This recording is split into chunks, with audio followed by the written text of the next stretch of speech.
Hello! How's it going? How's it going? Shanks, potatoes, DPLs, chambers, wild twitches. Howdy, howdy. Hope everyone's doing well. Having a good one. We got some update information. How's it, gamers? Yeah. I'm not spill my coffee. Hold on. Trying to move my coffee without moving it onto the floor. Onto the table. Miss Chris. What's up, Sloth? Hope you're doing well. What's up? Hope everyone's having a good one. Yeah, I caught some of it here and there, and yeah.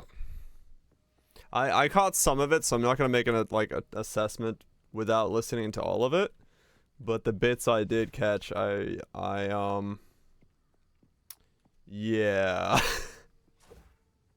We'll get to it when we get there, but yeah, we'll I guess I'll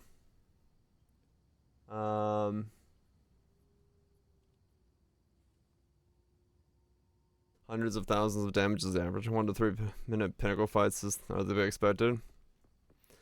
Build is firmly average. Yeah. Okay. Route to anyone. I mean, yeah. I guess we'll just dive into watching the stuff. Hold on. I'll pull up the thing. I gotta change it so the VOD gets audio for this. Cause yeah, I know some of this. I caught some of it. I've got my own thoughts. I'll share them as we go through. I might just put the interview in the background. Yeah, I'm not gonna watch the whole thing, but I'll just put it in the background as audio. And I'll share stuff as I go through. Okay. We'll start with this, since now that I have a VOD audio track going. Yeah. I mean, some stuff in here is really good. Some stuff is really good, 100%. Like, I'm excited for some of the stuff, but I do have a very different view of the game's expected systems than I would have assumed. Hi, I'm Jonathan Rogers, game director on Path of Exile 2. I talked to that man. From our break. We've been playing the game a whole lot, and we've been reading a whole lot of feedback as well. So it's time to assess and work out what we're going to do next. Let's assess the fuck out of it. Later this week, we'll be releasing PoE 2 0.1.1. This is a patch designed to address the I wonder when that's coming out. Like, they said later this week, but sometimes they say later this week, and it's like the next day. That we can address relatively quickly, without needing to create a new league or a new economy just yet. In this video, we'll be going over some of the issues we've identified, and what we're planning on doing about them. It's worth stressing that just because a specific issue isn't on this list doesn't mean that we're not aware of it or that it isn't going to get addressed. It just means that we either can't fix the problem quickly or we can't do so without the need for a new economy.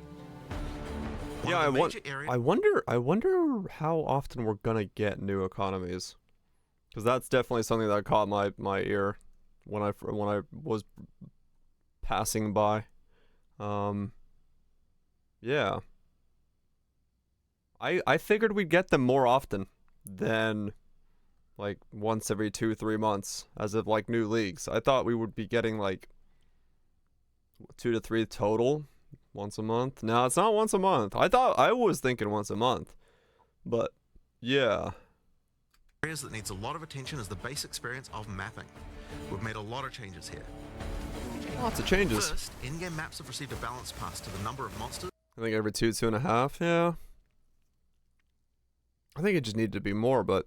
Number of chests, number of magical rare monsters, number of essences, strongboxes, and precursor artifacts. So we got what? More rares. What did it say? More of everything? Number of magical... First, in-game maps have received a balance pass to the number of monsters, number of chests, number of magical rare monsters, number of essences, strongboxes, and precursor artifacts. So, like, is everything going up? Are we getting just more of everything in the maps? So, like, one map is more? Okay, so... map size is staying the same. We're just getting a lot more per map. I think about 30% in the interview. Okay. I don't know if that's exactly the change I think that the game needed. But, I mean, we're shifting more towards Path of Exile 1. You should generally find maps more rewarding than before. Maps generally specialize in one or more of these elements that they will be particularly rewarding in. Now, towers are a thing that's very important for players to run often, but we only had one of them. We wanted to add more variety here as soon as possible, so we've added 4 more tower maps. Okay. Alpine Ridge, Sinking Spire, Bluff. What is that ball lightning he's casting? Why does it split like that? What does he have? He's got like supercharged ball lightning and normal ball lightning. What is he casting? Looks like Scatter. Scatter makes them all the same size. That's not normal ball lightning. Because that's supercharged ball lightning, the middle one, and then he's got small normal ones. See how they split into like different... No, they were the same size. And Mesa. I don't know, weird. If it is Scatter Shot, it doesn't make sense, because Scatter Shot... Maybe it is overlapping, I don't know. Scatter Shot doesn't do anything for ball lightning, which makes me confused. It weakens you, so I don't really understand. That's why it confused me. Okay, I guess they are different. It's just visual overlap. Yeah, okay. I thought it was a different type of ball lightning for some reason. Mesa. We've also redone the existing Lost Towers map to make playing there less boring. I mean, it wasn't the layout that made it boring. I'm sorry. It's not the layout that was boring. It was, there's nothing in it. Yeah. The layout was not great, but like it has to have stuff in it, right? I hope they've put in... Yeah, I hope they've put in, like, you know, it's a map. Like it should feel like a map, right? Is the idea here? They're gonna go in and like make it so essences spawn there and rituals spawn there and stuff happens. I hope. We're now also spawning more maps with bosses. The rate was intended to be 1 in 4 maps, but in reality the rate was much lower due to some maps being unable to spawn bosses. Essences do right, but I mean just more, just everything. Like it's worth like, you know, clearing like a map. We've increased the rate to compensate for this issue so that we can get the actually intended rate. Okay, so some maps don't have bosses, but it was supposed to be 1 in 4? Huh, okay. 1 in 4 maps are bosses. I mean, that's gonna help with map sustain really easily for most setups. It's much less than 1 in 4, yeah. I mean, I definitely felt that. Yeah, it was far less than 1 in 4. I mean, what was it, groups? It was like...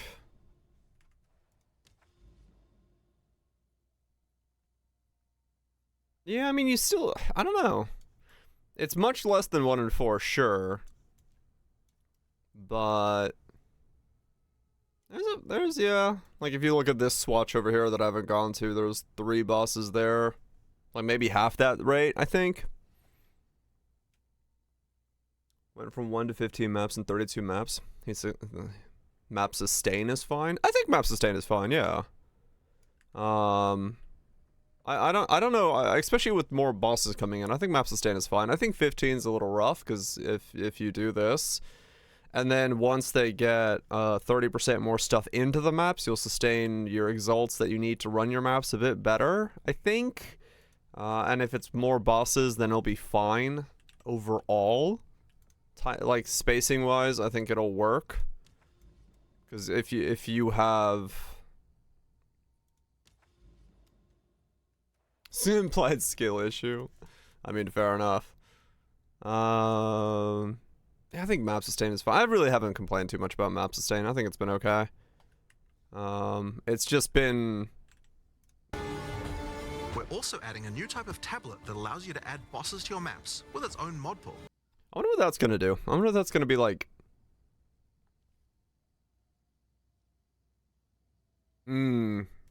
Rozważ?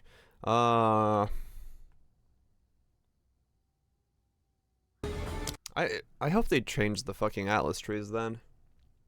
I hope we get more Atlas tree stuff. Because I think right now the boss Atlas tree is kind of stupid. Strong boxes also needed some love. They now spawn monsters faster, have a less annoying fog effect, and have also received changes to the timings and effects of the mods on them. How about the loot? Now, let's talk about... Wait. Okay, they made them less annoying, but did they mention putting stuff in the boxes? They mentioned that in a few posts. Did they? Mark wants to work on. Okay. Okay, so the boxes open quicker and they're less annoying, but are they still empty? Visibility of effects. Many maps had too much clutter, preventing effects on the ground from rendering, causing you to be unable to see and dodge them. Oh. We both changed the level of clutter on some maps and changed some effects to make sure that they are always visible. Okay. In addition, elemental explosion effects have had visibility improved. Stick around for longer before they explode, and disappear without exploding if a rare monster dies. Disappear without exploding if a rare monster dies. Okay. Interesting. That's, man, that's just gonna lean more into the one-shot meta, man. That's just zoom speed clear. That's okay. I mean, I guess Po 1 folks are happy with that. Cause yeah, I mean that just means you gotta kill stuff before it has chance to put anything down, and then you don't have to worry about on-death effects. Like, yeah. Yeah, no, waiting for stuff to do it is sucks, no doubt. So I think as far as a compromise is good, well, I mean, it goes back to that paint drawing, right? That I always pull up, like time to kill of a mob. But we're now just deleting it if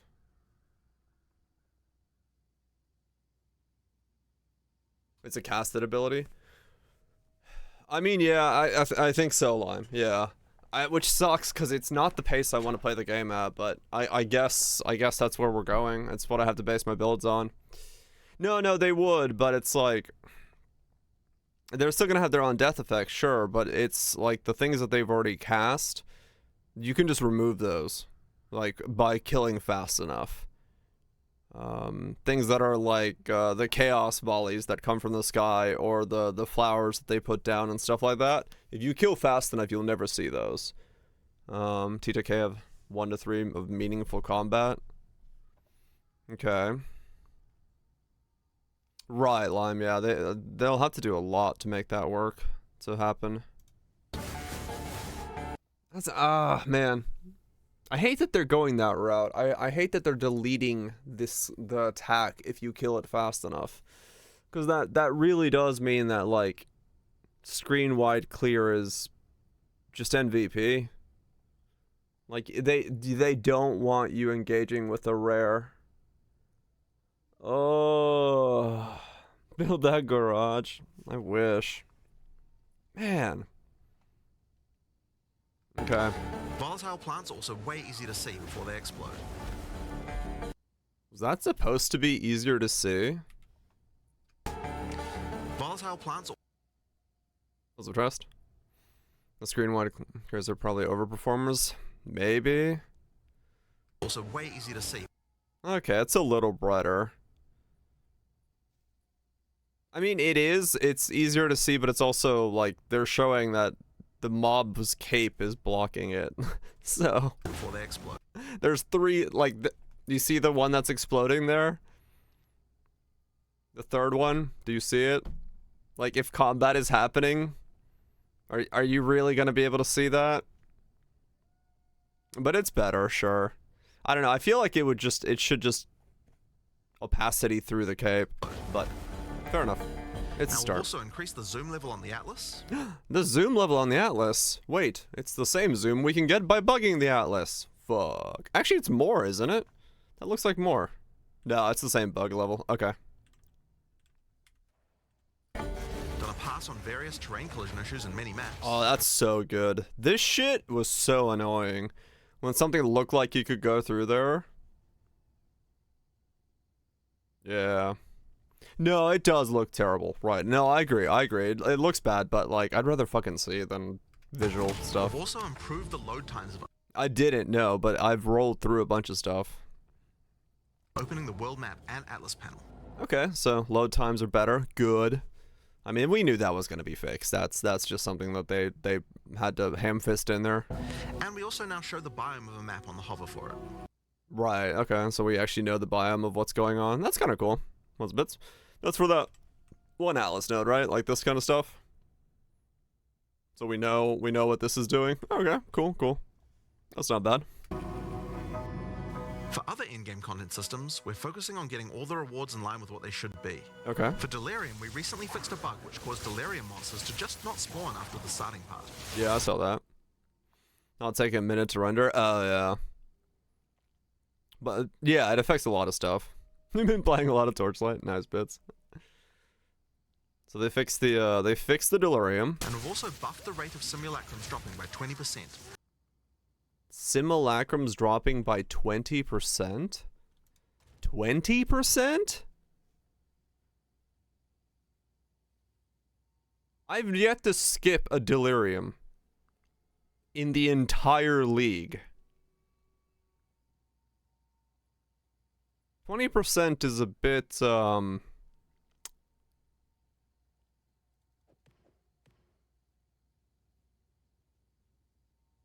I mean, yeah, maybe I've killed too few or something like that. Add a 0 to that.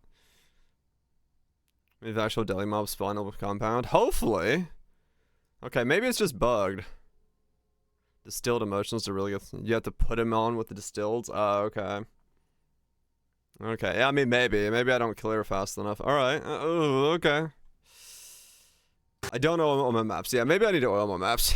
To make it more in line with the rate of finding the expedition and ritual bosses. Make it more in line with expedition and ritual bosses? I mean, that's okay. Interesting. Waddle on in Frizzy, waddle on in. So they want everything to be about the same. Interesting. Okay. I mean, ritual's like what? Once in every 7 hours right now? Okay. For ritual, we've made omens now appear in the ritual tribute window 60% more often. 60% more often. 60% more often. Yeah, that's still not, that's not great. If they're trying to make Breach and Ritual the same, that's nowhere near the same. I mean, maybe with rerolls of compounds. I don't. Okay. I mean, I guess maybe once it is it boosted with this as well? So it's 60% more and then 50% increased. So like 1.6 times 50%. So it's like a 2.2. Maybe. That still seems really low. Okay, we'll see how it feels. But having done ritual for the last 4 days nonstop, 60 was, yeah. Hopefully they keep doing it. For expedition, we've improved the rarity from the shops. But we'll be wanting to make some more. Improve the rarity from the shops. So like Substantial changes to the rewards for this league later on. Okay, they're patching it more later on. Okay, so I guess it's just like you're more likely to get like higher rarity items with more lines on them as a temporary patch for what they're going for. Is that I kind of get what they're saying. I'll just wait because right now, yeah, this feels. Yeah, it's solid. I think that's about the way that they can go about it. A perma shows gear sockets like in Po 1. Like the way I do it? Or what do you mean?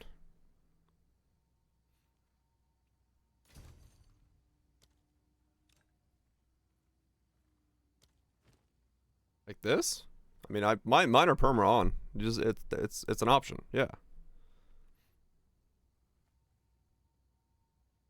Yeah, mine are always on. Now, one of the major concerns that we're often seeing is that getting to play Pinnacle content just takes too long. Yes. And that when you do finally get there, you only get one attempt and don't get a chance to learn the boss. Uh-huh. In order to address these concerns, we're making the following changes. First, we're making the Citadel spawn closer to the center of the Atlas. They did have a spawn radius? Really? Oh. Well, that explains a lot. Minimum can't spawn distance. Why?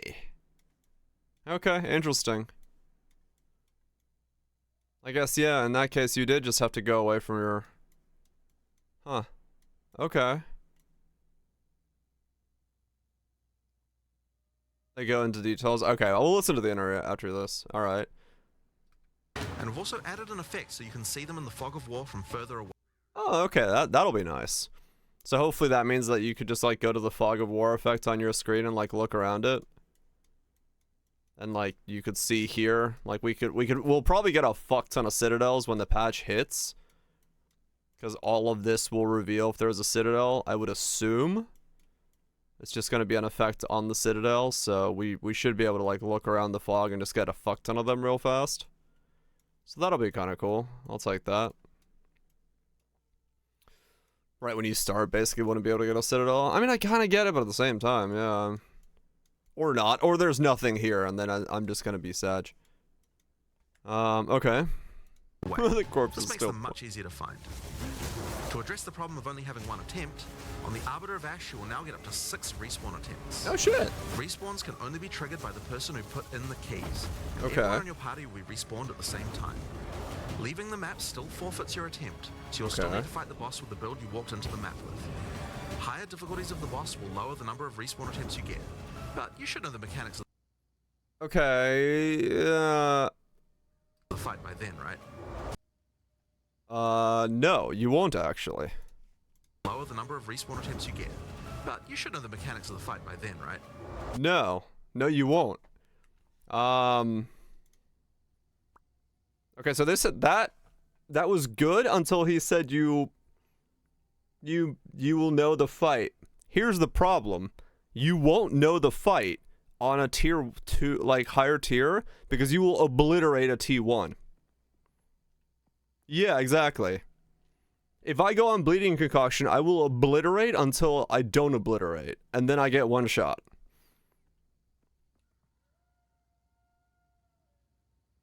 They add additional mechanics as you rank up as well.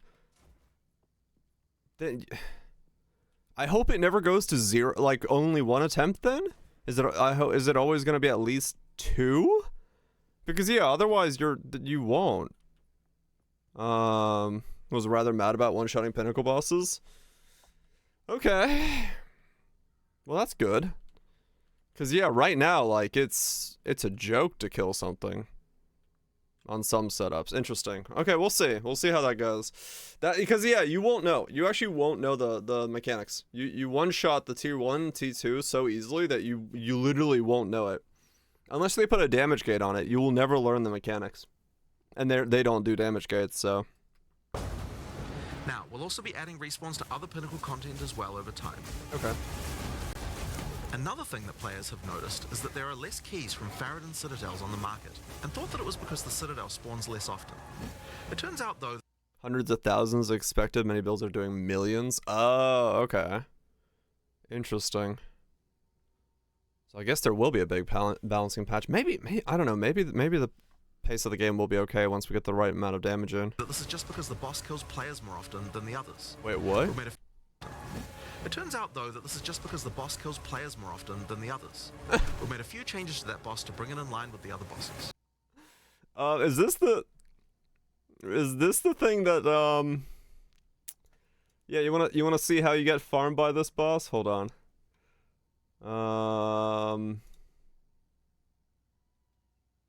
There you go.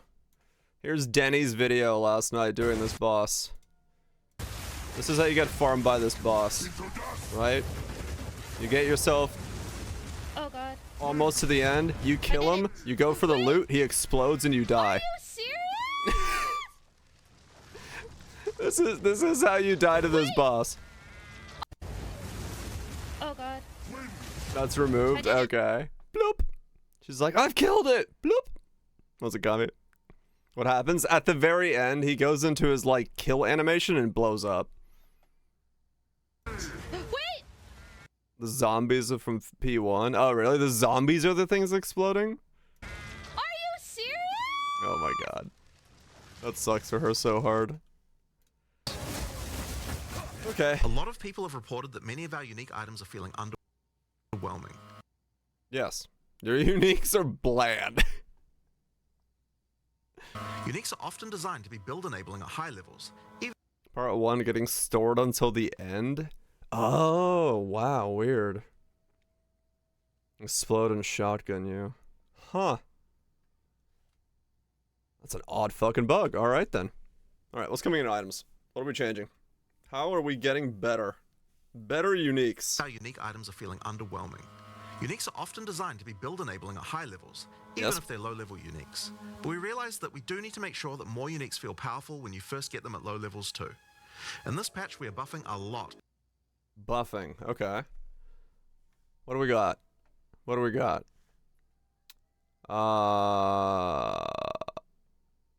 That gets some resistances. Dodre's tenure gets worse? Okay. Not entirely sure about that one. 20 ES. Yeah, I mean, it gets 20 ES, but it gets even worse cast speed. What does Dodre's tenure currently roll? Isn't it 15 to 20? Does it mean it's going 15 to 25, or am I crazy? Hold on. Where are my Dodres? Oh no, they do go to 25. Oh wow, okay. I didn't realize they go all the way to 25. Wow, okay. So that doesn't do anything. Alright, that's useless. This one, Bramble Jets gets 5% life regen if you're surrounded. Okay. Sure. Edrin's Tusks,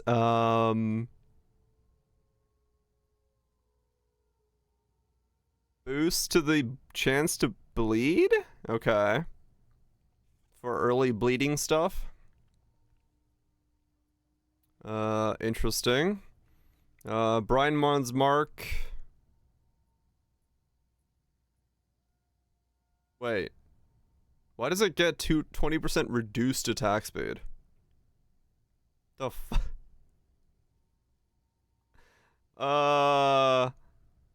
Why is the leveling weapon getting reduced attack speed? Okay. Sure. Literally, this is worse. Okay, no. I mean, yeah, no, these are always gonna be forgotten. Right after you get out. Frost Breath is just getting 5 base crit? Okay. I mean, that's okay. That's an upgrade. Sure. Okay. Of uniques. These changes should make finding Slightly higher base damage. Yeah, it's getting a little bit more. uniques Okay. at lower levels a lot more fun.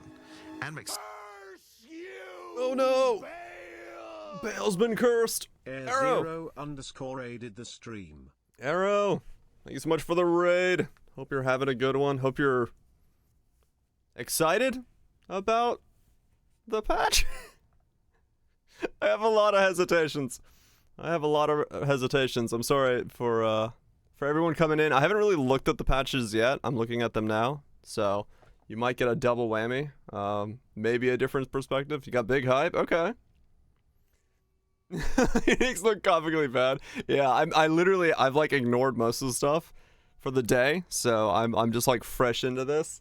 Some of this stuff I have a lot of hesitations with, but we'll see. But yeah, these are bad. These are really bad. Just for what they are so far, I'm very surprised. But yeah, I've been playing this. This is like broken as fuck. It's like super cheap. Shockwave Totems. Basically immortal. Just fucking running around with 5,000 HP. And a giant chunk of ES on top. Regenning like 1,000 HP a second. Just absolutely smacking everything down. It's good stuff. This is the average soon. Yeah, I gotta make a video on this. If this is the speed that builds are supposed to be at, I gotta recommend this to people. It's good stuff. Oh wait, hold on. Totems go away. Also, it does destroy your FPS performance though a lot. So you know that's fun. All right, what else do we have in the uniques? I wanna see these changes that are rolling in. Gamble spirits. What are these getting? More rarity? Okay. Fair enough.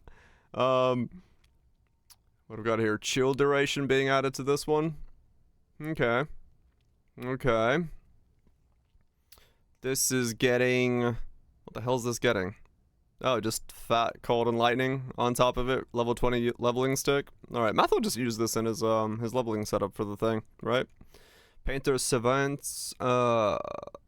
Oh, these are actually getting something. Gain elemental, elemental, elemental.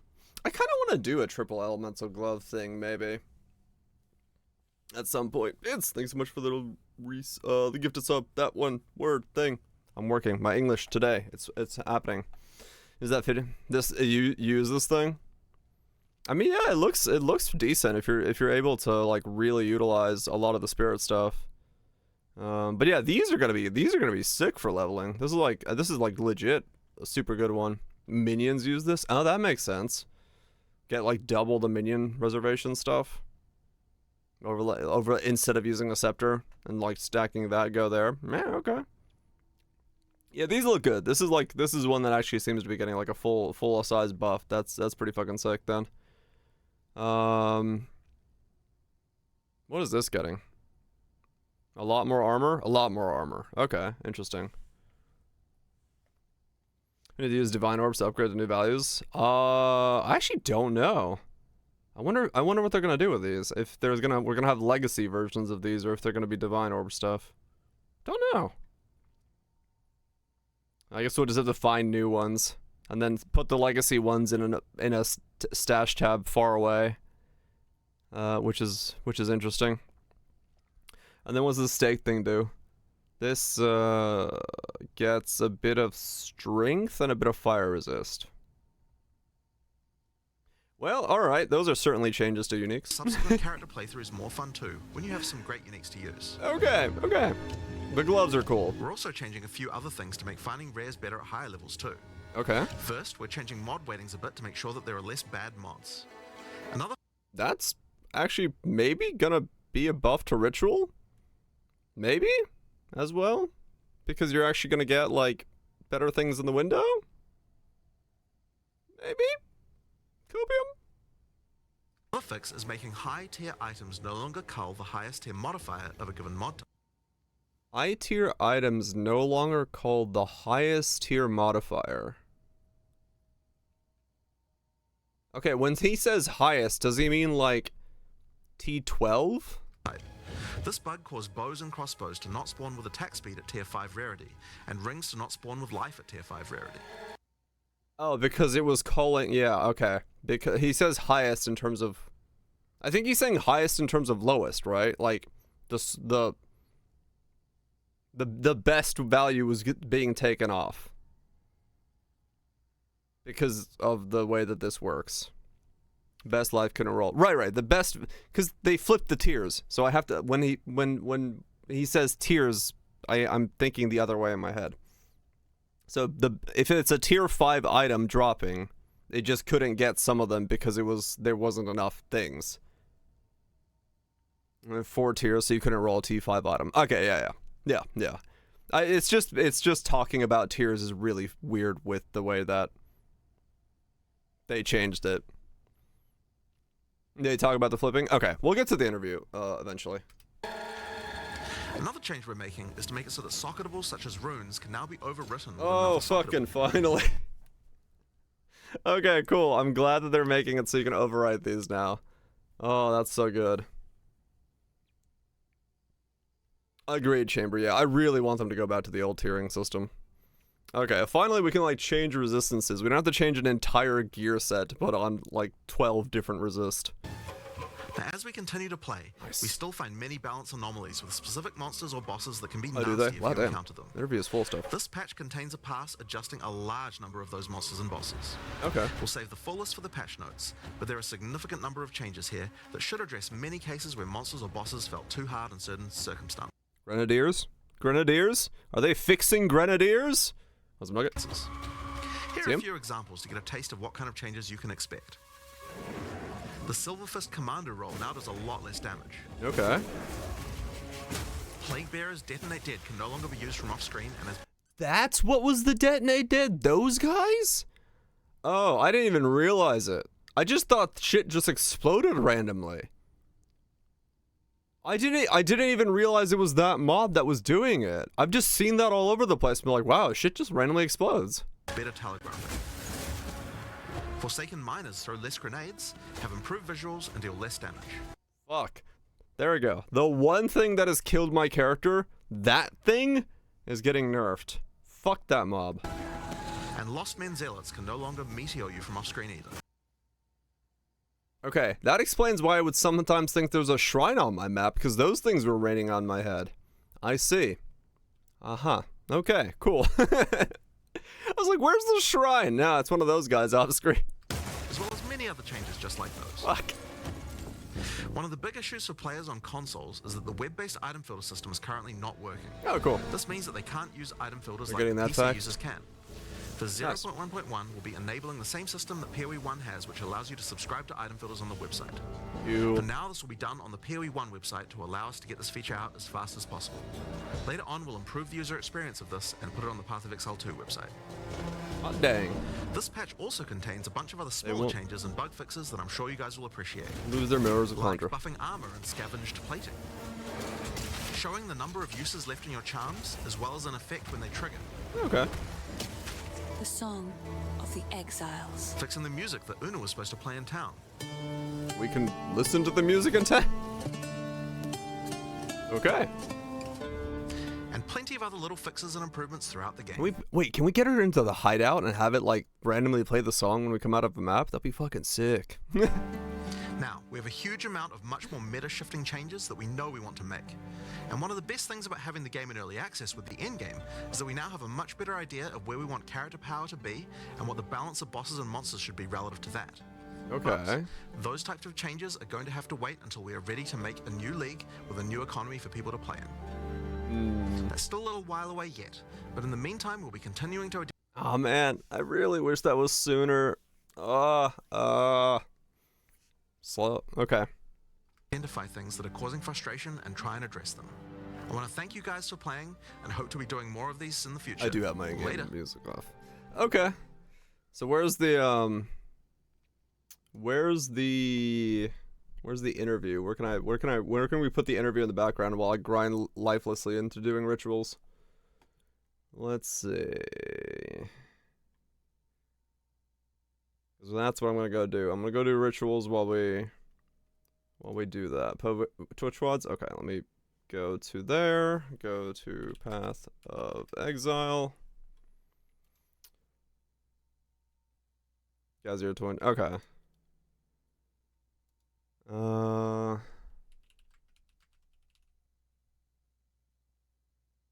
Where is it?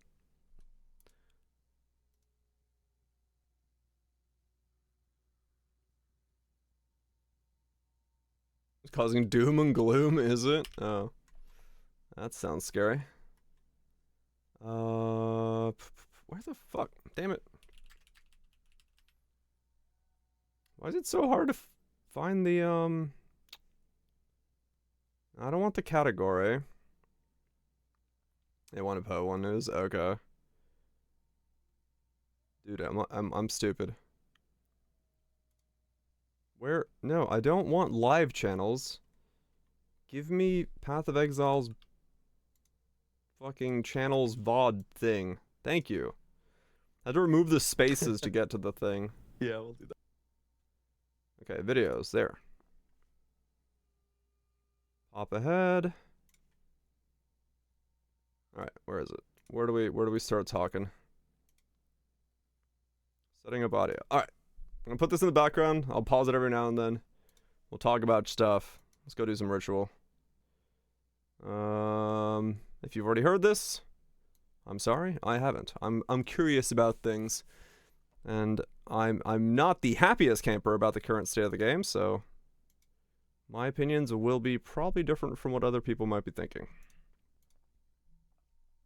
So here we are. Let's just real quick, now that we have the audience here, I'm going to have Jonathan one more time say something.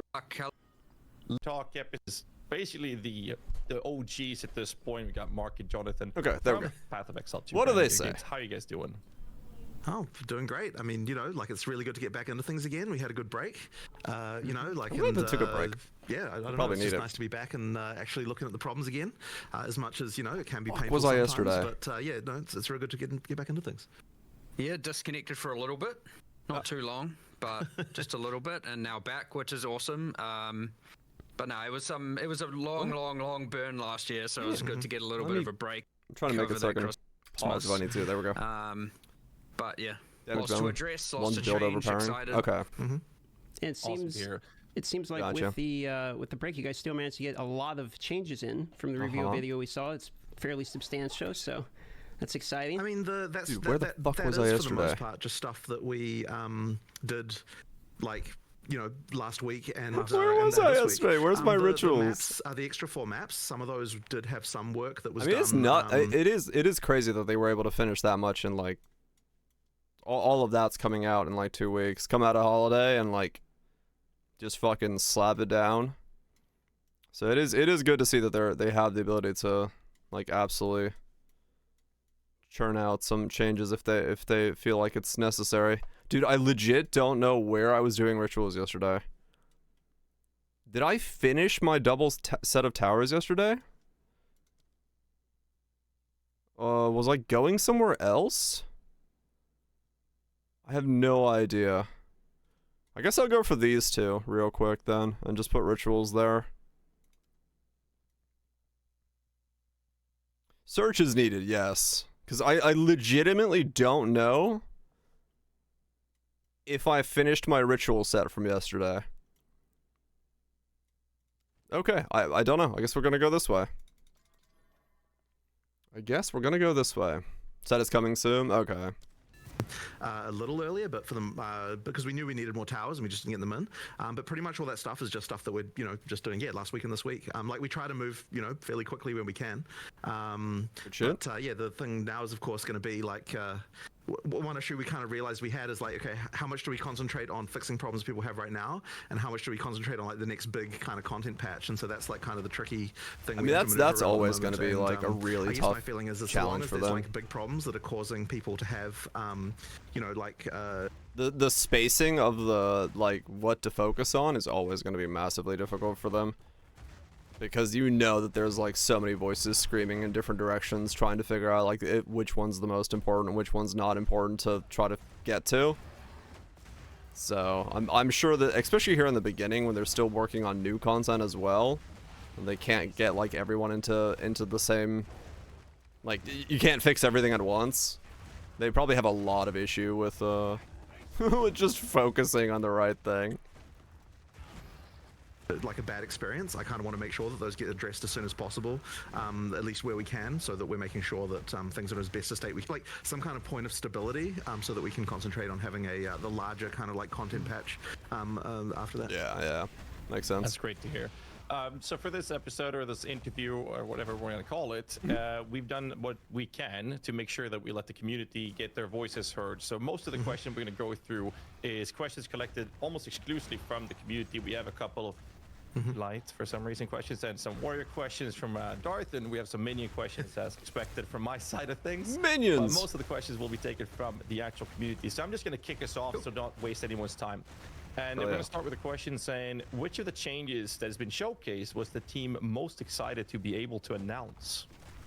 Well, I guess that I'd say that like these changes, obviously, while the players are happy with them, we're not exactly excited about them per se, because these are just like fixes to things that are problems, right? So the stuff that we're excited about is the stuff we're not talking about, which is the content that's coming up in the in the larger one that'll have an economy reset and so on. So there's obviously a lot of stuff there. I wonder when that for this reset's stuff, it's just, coming, like, man. Really like, okay, I really want that to make sure reset. people are having a good time. That's kind of the main. I really want that reset. Which is exciting in its own. Sure, to see how much more we can improve, how many people having a good time. So. Yeah. So I mean, that's good, but yeah, really, it's like there's no one thing there. Where trademark. like, oh, yeah, this is the amazing Valve thing. time. It's like it's all just like, let's make the game not suck. That's kind of our main goal. So one of the changes for in-game maps is the changes to, you mentioned monsters, chests, rare monsters. What impact are you guys hoping? I'm gonna explain the economy resets. Yeah, I wonder how they're gonna do it. Like, I wonder if they're still gonna. Have they detailed? Have they detailed if? So, like, have they detailed how the early access standard is gonna work? It'll be like a league, right? But this is gonna be like standard EA. So if people do want to stick with this and keep playing with this, what they have now, they should be able to. Okay, so that's good. Because I mean, yeah, my friends are probably gonna be in that boat of like, I don't know if I want to reset, and I didn't know what to tell them at the time because they have I don't know if they like fully put that anywhere, but okay, that's good. I can tell them like, hey, if you don't want to reset, it's fine. Keep playing the thing you're enjoying, and that's okay. Cause yeah, my friends are getting like T13s, T14s now, and cause you know they work 9 to 5s and do all that stuff. So Challenger. Long time no see. Long Hope time. You are enjoying Po 2. The longest of time. All 15 months. Thanks so much, Lord. Appreciate you sticking about. Hopefully you've been good while you've been away. Need a sec. Appreciate that. I'm enjoying it. I'm enjoying it. I have a lot of gripes. I'm more than vocal about my issues with the game, but yeah. I've been enjoying it. I've been having a good time. I would otherwise be playing other things if I wasn't enjoying it.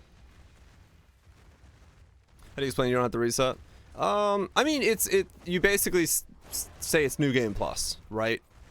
You're saying like you have all this knowledge you've learned, you've picked up all these things, you know how to do it better, you're gonna do it faster, you're gonna have it, you're gonna have new stuff to explore, you're gonna add new stuff to it, you're gonna have all this stuff that you get to dive into, but with a fresh character, right? Like you're gonna be faster at doing what you've done, you're gonna be better at doing what you've done. It's all gonna feel new, and you might like it, or you might just stay playing standard, right? Like you might just enjoy sticking with what you got, not worrying about what's the bleeding edge, and that's the way that like I would explain it, because I think a lot of people underestimate the value of their own knowledge, in making it so that they get faster and better, and they can get there quicker and do more. And there might be new stuff as well, yeah. Fair enough, Eli. Yeah, I mean it's not honestly not surprising. I think a lot of people are probably gonna wait until the reset. Not at all bad. Mirror and SSF farm? Fuck yeah. Do it. Waiting for 3.26. Like I said, nothing wrong with that. I think a lot of people are doing things. Already have one. Damn, nice. All right, let's keep going with the interview. I mean, that this change specifically is going to have an in-game mapping. Well, I want this. Well, there's a couple things. It is just a general, probably 30% more kind of monsters, items, etc. from inherent maps. Okay. You get the thing where now the inherent map is higher value, and thus proportionally the league is less impactful. Say Breach, which is obviously in its own universe of craziness right now. But the idea is the base map is more rewarding, and thus adding the extra content is less necessary for, say, map sustain. Okay. Yeah, Breach is definitely in its own thing, and I do like the fact that they're making the base map more rewarding. I think it may still feel like they're too big, even with more stuff in them. But The other thing is it will interact with different rolled maps differently. So we tried to do this better before early access began, but again, it should be now. Certain maps and certain mods that increase the chest, the rarity of chest, the rarity of monsters will have different benefits. So that's kind of cool that I want people to learn that over time and see what's beneficial. Interesting. What So there multiplies better, and then you combine. So they're saying there's like multiplier modifiers that kind of were supposed to be working, but they're not in the way that they wanted them to? Is that what I got from that? And now there should be like better stuff from the base things happening? Okay, interesting. And those things where you have this map's better for number of monsters, whereas this map's worse for number of monsters because they're multipliers. So like a really small map versus a really large map.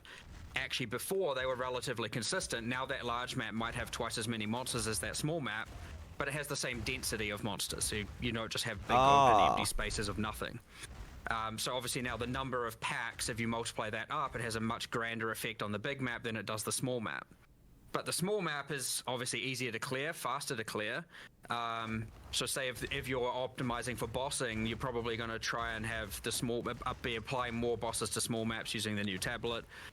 Or if you're doing leagues that, you know, more like Breach, you might want smaller maps that way because you're focusing on just farming breaches as opposed to, say, No, I just started listening Delirium. to it. Or say Expedition favors, that doesn't really care if the map is large or small.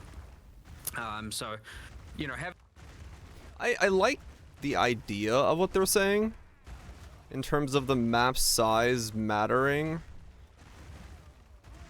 But I don't know if we as the player have enough agency over what maps we have access to be able to make like super map size informed choices.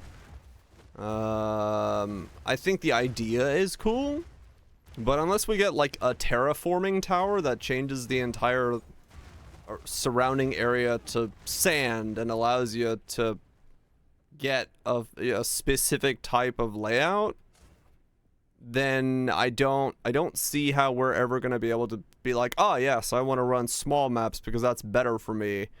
And then you're going to hope that somewhere on your atlas you run into a set of 3 towers surrounding small maps. Nah. Neat in theory, I just don't think it works in practice. All crypts, yes. Find the, I mean, that, like, you could, like, if you had, like, a terraforming tower, and you could, like, terraform this section of maps into crypt. Like, you know, undeadify the tower, and then you could have that as a thing. That might be, like, something they can end up doing. Because I think that would work pretty well. But I think, yeah, without being able to make choices and, like, control that, I don't think that's ever gonna fully feel good for the player to do that, sadly. They will have to come up with a better system. I think those different kind of axes is really interesting, where you are thinking about that as you go. Now people have to learn that, and that's cool. I actually want people to learn that and kind of post all their details on, like, this map's really good and this map isn't, and we've accounted for layouts, how fast they are to clear, all of that stuff. So certain maps that were more tedious to clear now have pretty drastic advantages on at least 1 or 2 different axes. Okay. So they might have a higher... I mean, that's what I said last night that they're gonna have to do, right? Like, the maps will have to be, like, depending on how crap a map is, they're gonna have to boost it to be worth running.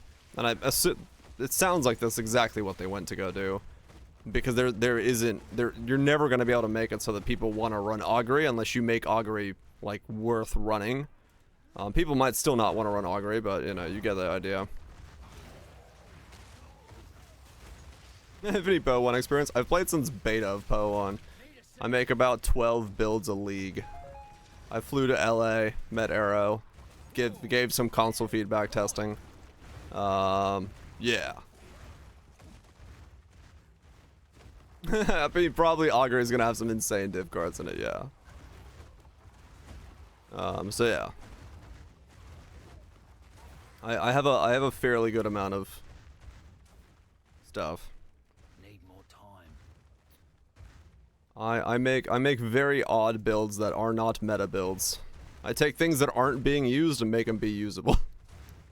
That's my Poe 1 history.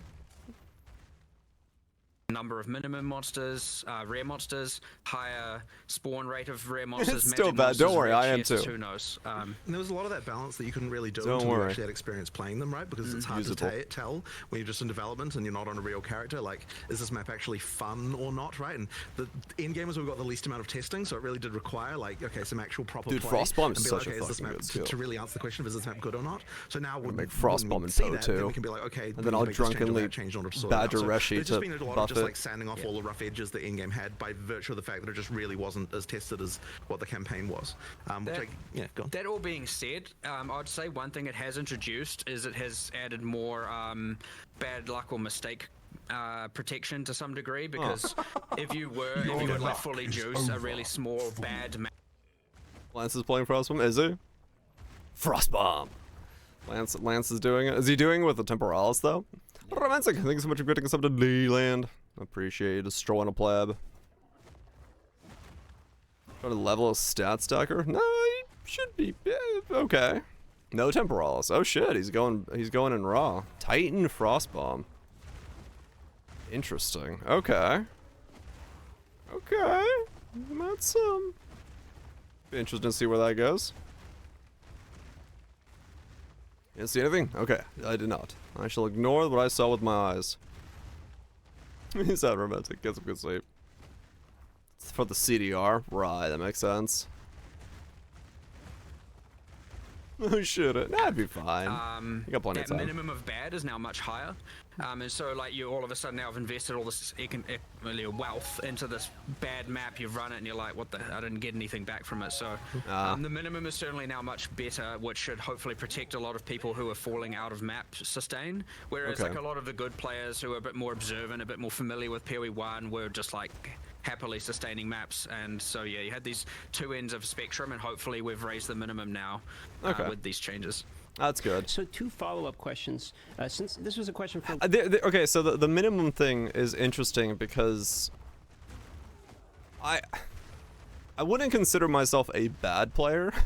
I just don't do optimized play, and I kind of sustain 15s, right? I can over-sustain 15s if I need to, if I go focus on more bosses and stuff like that.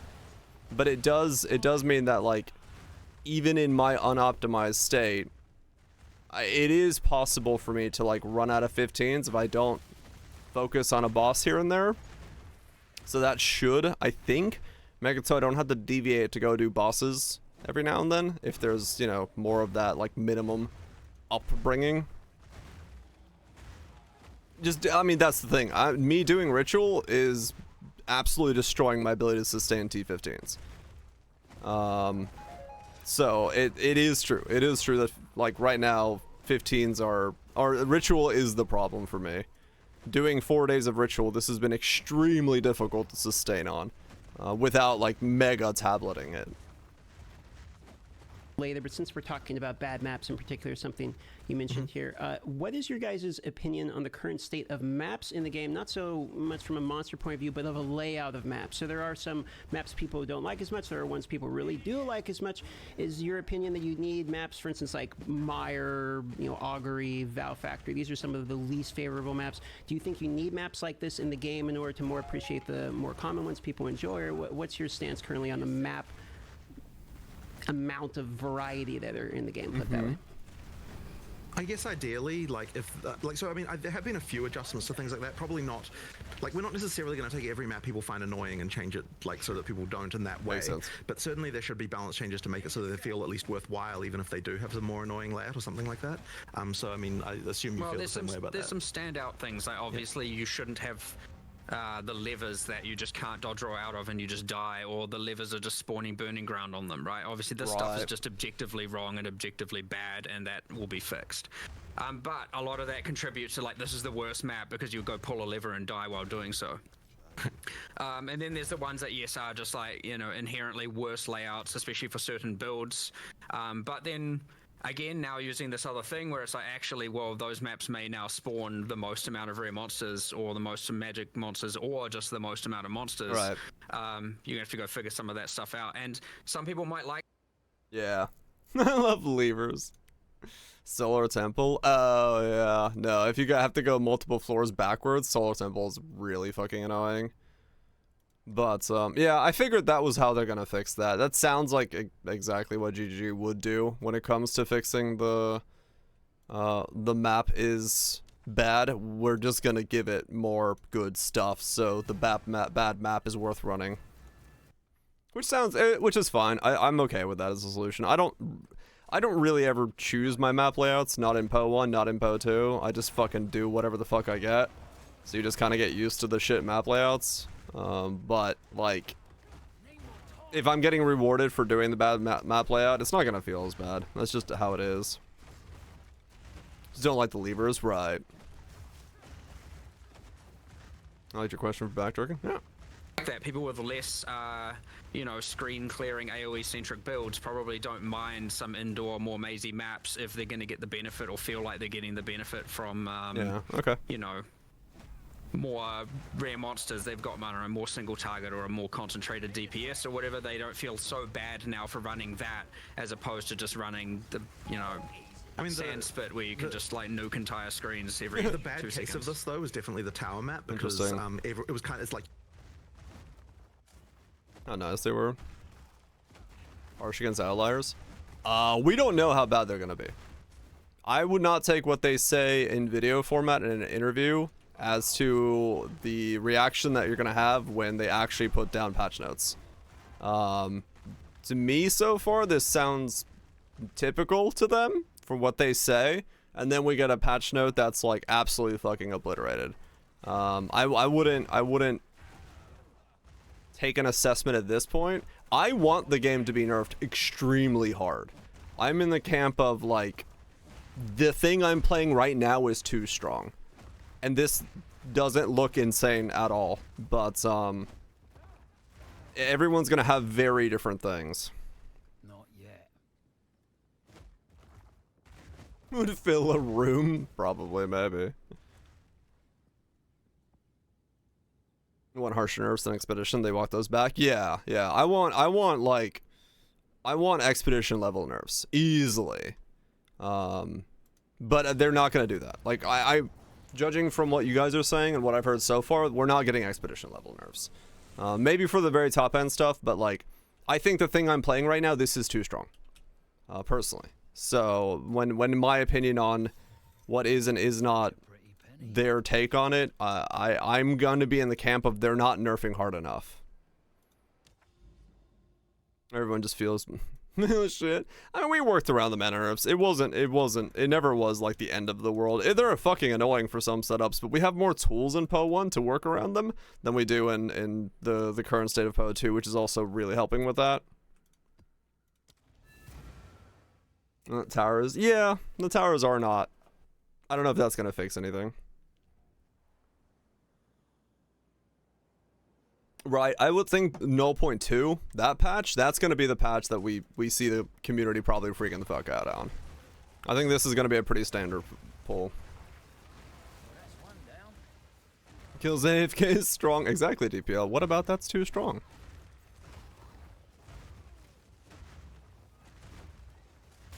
Pick a lane, boom. Right, CM, yeah, and like I said, that's kind of been my thing as well. I don't necessarily want them. Well, I would love for them to build the game of my dreams. Sure. If I was to be, you know, if I was to be honest and just like straight up be like, I don't care what other people think. Build my game. Build the thing I want to play. Then it would be a very different game than that we're gonna get. But at the same time, I understand that making everyone happy is, you know, to the degree that they can, and making a game that they find enjoyable, that still, you know, works within their limits. That's the actual important thing, right? Like that's what actually matters. So yeah.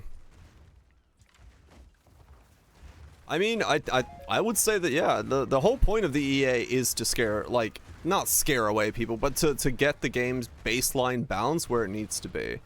Hopefully the, I'll get to this point because I do know one thing from this interview ahead of time, where they talk about base elements. I do know that, and I have a very strong opinion of how I feel about that. But you know, I think it's better for them to set the baseline of the game as still a very complex and like layered system, even if it scares people away for now. Because once they've dipped their toes in, once those 200,000 people have stepped in and, you know, seen what the game feels like, now they'll be less scared to come back. Even if the changes sound scary, and even if the changes are something that like they leave for now, once they see something exciting, they'll be like, you know what, I understood it when I was there. I got the gist of it. I kind of know what I was doing somewhat. They'll be less scared to come back, and that's fine, right? Like, taking a break and coming back when you see something exciting and like with the knowledge base that you've built up from the first time, that's just gaming in general. So I think it's fine.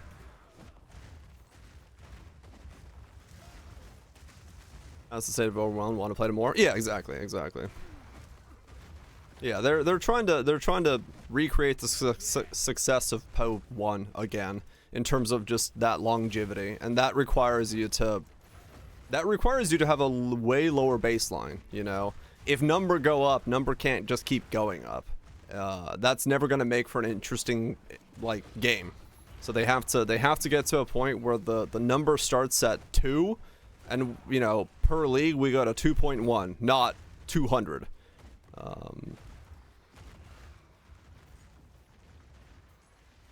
No, in the EA, I would be very surprised if they're thinking about that, honestly. I like the retention numbers. I think at this point don't matter to them. They want good feedback. They want honest feedback. They want like feedback that they can work with and that, you know, they can build around. And some of that is gonna be negative. I just don't think there's any reason for them to worry about retention numbers at this point. Because, you know, if you're gonna iterate on the game, if you're gonna like try to build the game, retention would be the last thing on the list, right? We wouldn't still have settlers. Yeah. If they're doing a I mean realistically, if they're looking at like, you know, retention numbers, then that's easy. You just go the mobile game route and fucking retention the fuck out of it. And I just don't see them doing that. It would be a bad idea for them to go down that line and try to do anything with that kind of thinking, and they've never shown themselves to be in that state. So I think it's okay. I think they'll be willing to nerf what needs to be nerfed. I mean, yeah, it is. Yeah, if you build a damn good game and everyone's still talking about it even after nerfs, and there's all this stuff you can do, people will still play it. And like I said, once people get a tickle, once they get in there, once a toe is wet, it's so much easier for them to get back in there. I'm wearing double two-handed maces, not one-handed maces.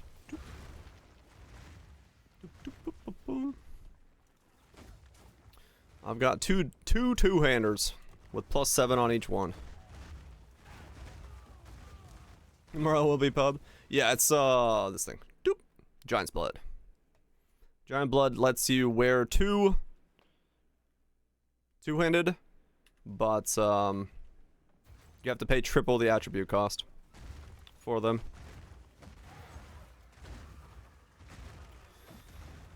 Wait for pub so you can cook. Yeah, pub's gonna make making a guide for this thing easier. Hopefully it is out tomorrow. I should have a guide for this thing tomorrow. Now that we know that there isn't any massive things coming out that will fix this thing. Hope we're doing well, Vouch. We should be fine. All right, let's get back to the interview. You mandatorily have to run that map, and so having that be not great is like not a good situation. So, you know, hopefully we've addressed that one. Like, that was really urgent to address because it's like, you know, because yeah, it's mandatory, right? You can't just skip it. So that one had to be. It was only double.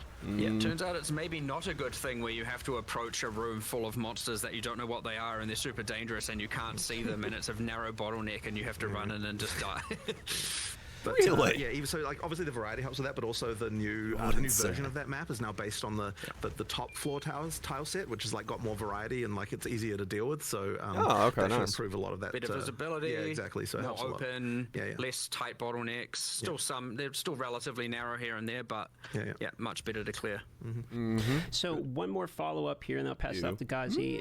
In the reveal, you mentioned that the boss maps, for instance, were supposed to be more common than they actually were. And so this comes to a very common question about Waystone's sustain. So what was your opinion on the state that previously was with Waystone's sustain, as well as do you believe this impact of additional bosses are obviously going to impact Waystone's sustain? So you think this is going to help alleviate some of the feedback we've seen related to there? Yeah, it might have been okay. That one's pretty interesting because, and this is probably going to be a controversial thing to say, but like we don't know that there necessarily is a problem with Waystone sustain as such. So that means we have to look into. If people say that there is, and that means we have to understand why that is, because I don't think that's the experience that like we're having as we're playing ourselves. And like so, there's always this thing where it's like we want to hear what the players say, but then we always want to confirm with our own experience that like when we do what they're doing, that we're getting the same experience before we can kind of make a good decision about what a change would be. So I think Waystones are I don't know fine. that we've identified why it is yet that players are having problems with Waystone sustain, and so that's like, and this will change this obviously because there's more bosses and so on. Like that's the thing you can do. Killing bosses will give you upgrades and so on. Like that'll help with that. But I guess I sort of like I feel like we need to understand that problem more before we can really work out what exactly needs to happen with it. I haven't had any problems There's sustaining. certainly more to learn there, but as I said before, the minimum's now higher for sure. Right. So it can be just people running into bad specific maps that like have specific problems that someone who's. I suspect it's also just a lot of people struggling with the difficulty in dying, and like it's obviously very different if you're dying even in 30% of your maps, 20% of your maps, even 10% of your maps. It can make that difference. So yeah, there's definitely 100% more to look into there. But like, I personally, I went to from tier 1 to tier 15 maps in a total of 32 maps, and I've sustained since. And then you see the things where people are talking about map sustain, and I'm like, okay, am I in a different universe? And the answer is probably in a different universe. The answer is probably yes. Blind skill issue. I mean, I might have done it faster than that. Purely anecdotal standpoint of my own, I try. And I don't know how fast my first character was in 15s. Okay, I'm somewhere else. We need to look more into this somewhere. So we have other people at the office as well, of course, and you get their anecdotal experience. But we need to look at this from a I would have actually. But either way, what we've just put forward. I honestly think I might have been like way faster than that, because I think I was in 15s like day like 1, 2. Because once I started mapping, and that's when I was like, wait, these have no damage, like they have no life different modifiers, because everything felt like it was dying the same speed. Yeah, I don't think I've had a like. I have, like I said, I have to go out of my way every now and then to like kill a boss, to like punch myself back up. But yeah, it's very limited, I would say. But yeah, I mean, maybe there are people who are getting really unlucky on a couple deaths and stuff like that. And I mean, realistically, you could have like 3 deaths in a row and like fall out of T14s and be stuck in T11s, and then you have to wait for another T14 to drop in your T11s, and that problematic. Like, you can snowball pretty badly in the very beginning. I think once you have a base, you're good to go. I think that's probably what's happening. It's like once I get to, because like if you look at like my 15s, like once I get to this row, I'll go kill some bosses, right? Like if I run out of these and I'm on this row, I'll go kill bosses with this row and I'll be okay again. But I mean, that's also kind of a skill issue. I know to do that in case things go awry. So yeah, fair enough. Yeah. By the time you have the, hopefully they make changes to that quest line. That quest line sucks. Do 10 of this map, 10 of this map, 10 of this map tier. That shit was absolutely awful. So hopefully they got changes for that in the works. Cause yeah, I would say that was definitely a. They addressed it multiple times. Okay, cool. Cause that's definitely. Woof. All right, let's keep going. Is an improvement to all of that. Higher maximum, sure, higher minimum, and a bit more safety for bad luck. But what it doesn't really Most account for that. exciting. I mean, I didn't do them. I just skip them. You just go to T15s and you slowly do them in T15s, right? Like that's you don't actually do 10 T4s. You just go straight to 15s and it counts up because it's T4 plus. And so you don't actually sit there and do them in the lower tier. You did? Well, I'm sorry. I don't know why you did that. Yeah, it's probably for people going at RMT cheater. I just went straight to 15s, man. A 15 dropped. I was like, shit, I'm doing these now. You didn't know you could do it? I mean, fair enough. I didn't really know you could do it. I was just like, I'm not doing T3s, fuck off. And I just went to go T15s and it was like +1. I'm like, oh, okay, cool. Like I didn't like I was just gonna ignore the quest as long as I could, to be legit. Like I was like, that quest seems like ass. I don't want to do that. So I just didn't. What build I demon form. I was like I was one of the first people who was doing the low life demon form shit, and then it got popular and I sold all my gear for like absolute fucking truckloads and made other builds. Because I was like, oh, everyone's running this, time to go make another build. So yeah, I league started demon form, or EA started demon form, whatever it is. With I don't even know what skill I used. Ball lightning conduit. That's what it was. Ball lightning shock lightning conduit. Right now is safety for people dying and, you know, failing 50% of their maps or N% of their maps. There is a slightly more subtle thing going on, I think, which it's kind of unfortunate how this turned out, but effectively, because you can power through the map tiers really fast, it means essentially that what you I did. don't get a chance to find the gear that you would otherwise have as you went through those tiers, and that means that effectively when you do, like you might be playing higher tier maps than what you really should be playing for the amount of like wealth that you found, and that means that your map sustain is bad because you're dying more often because you're kind of playing higher tier content, and that is on us because we like need to adjust that. Flame blast. Yeah, I mean, it definitely mattered on like what skill you're using on that setup to feel good. I saw a lot of people doing like the regeneration stacking flame blast stuff before that. Like when I was selling my gear, a lot of people were, that was the guide or the setup that a lot of people were going. I was like, I don't know about that. I mean, it looks okay, but yeah, I lightning conduit was like trucking. I could have gone spark at some point, I guess, and just like really trucked, but yeah, I was having too much fun on lightning conduit stuff, though ball lightning still has shock issues. So that you only start like effectively in order to progress up the tiers, it needs to be more that like we need to sort of gear check you more as you go up a little bit to make sure that you've got the gear you need before you're going up the tiers. But this is going to be a really subtle and tricky thing to get exactly right. Like there's quite a lot to that, and that's kind of more of a thing that we can sort of look at over a bit of a longer period of time because it's going to require some adjustments. Yeah, that's just sort of another one. But, there's quite a lot of implications to all of that, and I don't know that we're quite ready to like understand exactly what would need to happen for that to happen. But that is kind of one of the issues that we're seeing is just that effectively people playing content that's harder than what we would hope they would be playing for the gear that they have, which then causes the deaths, which causes the sustain to be bad. So that's kind of that issue there. Thanks for the detailed answer. I'll throw it off to Ghazi for the next question. Ghazi. Yeah, next in line, we're actually going to circle back to what you mentioned, Mark, regarding Expedition, not caring about the layout and whatnot, but you also mentioned, I believe it was in the video, right? You mentioned more substantial changes to Expedition coming later. So the question is, do you have any particular examples of these things you're hoping to accomplish with this mechanic?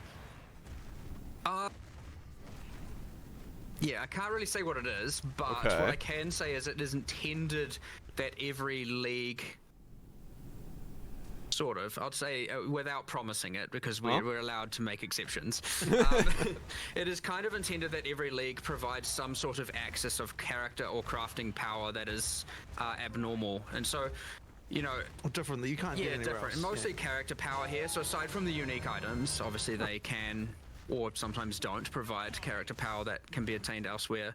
This is more about something else that's, you know, similar to, say, the instilling your amulet with a notable, you know, something that only that provides. It gives you more power than you would have had if you had never done it. And so ideally, every league would kind of do something like that, or provide a crafting avenue that would then give you something like that, or give you more power in general.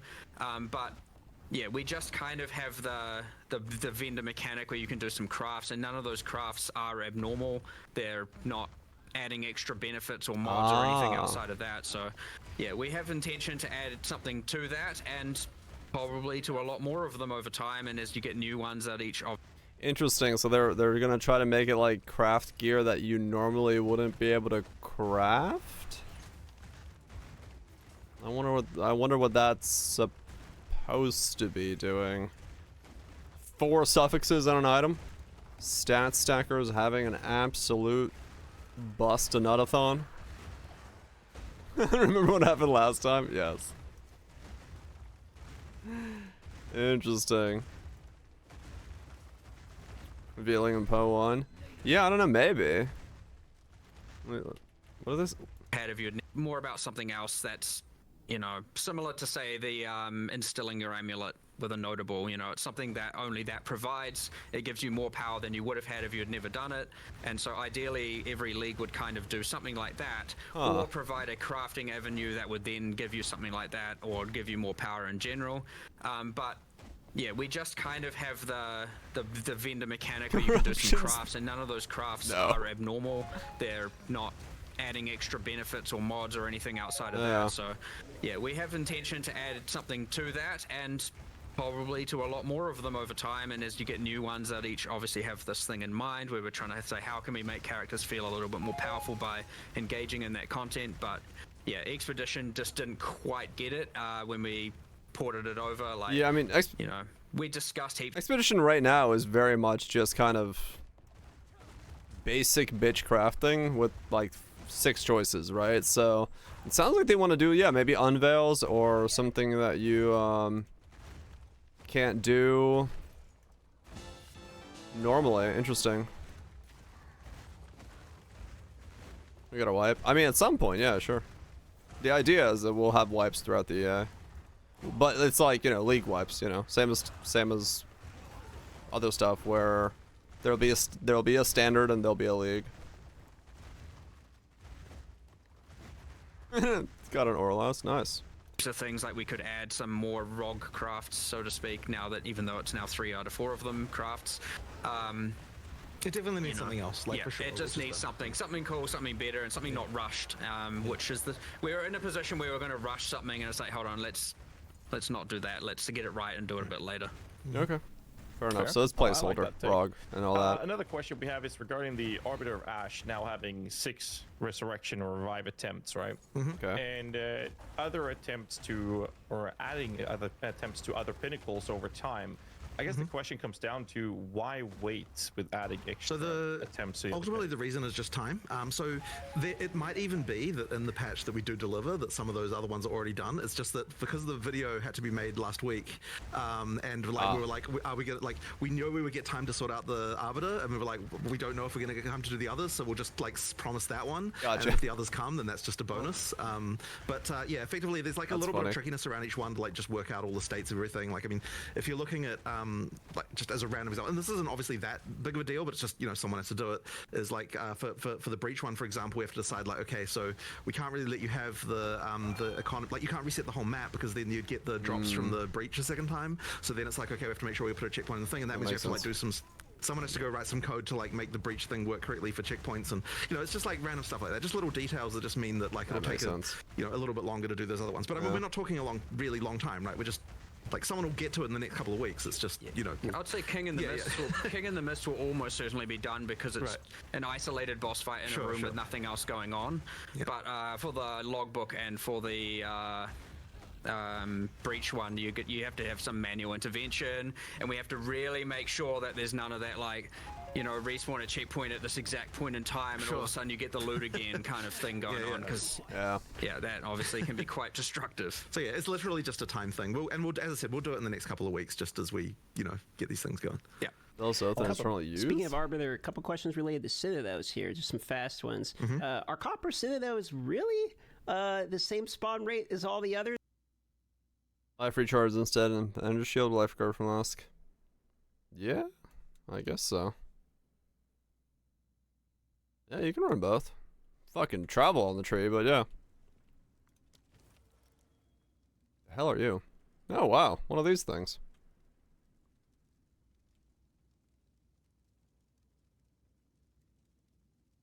Is that still money?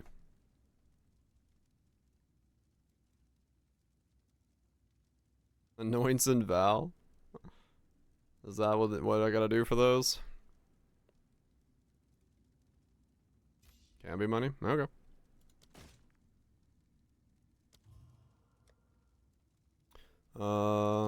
Yeah, okay. Cool. Yeah, I mean, I'm still very hesitant on the attempts per boss going down. Hopefully it doesn't go down too fast, because you'll just shit on the first bosses. You'll kill them so quickly that you won't actually have time to learn any mechanical systems for the first bosses. So I hope they've taken in some account to that, but I guess we'll see. Alright, so this thing is actually worth something? Let me see. Everlasting Gaze. Got all the jewels stuck at the top of the tree. Ah, okay. Yeah, I don't know how it's gonna feel to have both of those, but maybe. Three minimum is what they want? Okay.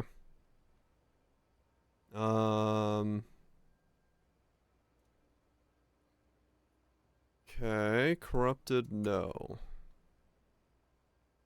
Okay, it's worth like nothing. All right. What makes it money? Not what I meant to click on. What's the... What do people put on this thing? I also have the mana quality it up as well.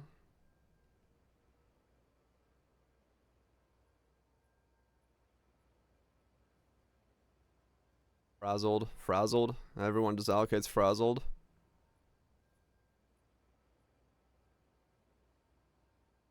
Lightning rod, piercing shot. More lightning rod stuff. Okay. Interesting.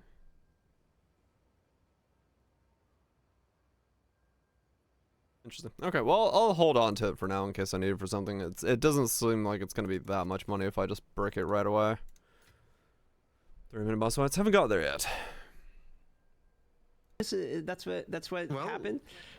I mean, we generated a bunch of Atlas state and checked that they were equivalent. I mean, I don't know what to so we really were not intending to make a Monopoly game, McDonald's Monopoly game style thing here. Okay. It really was intended to be equal. So yeah, as far as we could tell, it was just the just that the boss had that exploding minion thing that like was the damage just busted on that? Nah, well.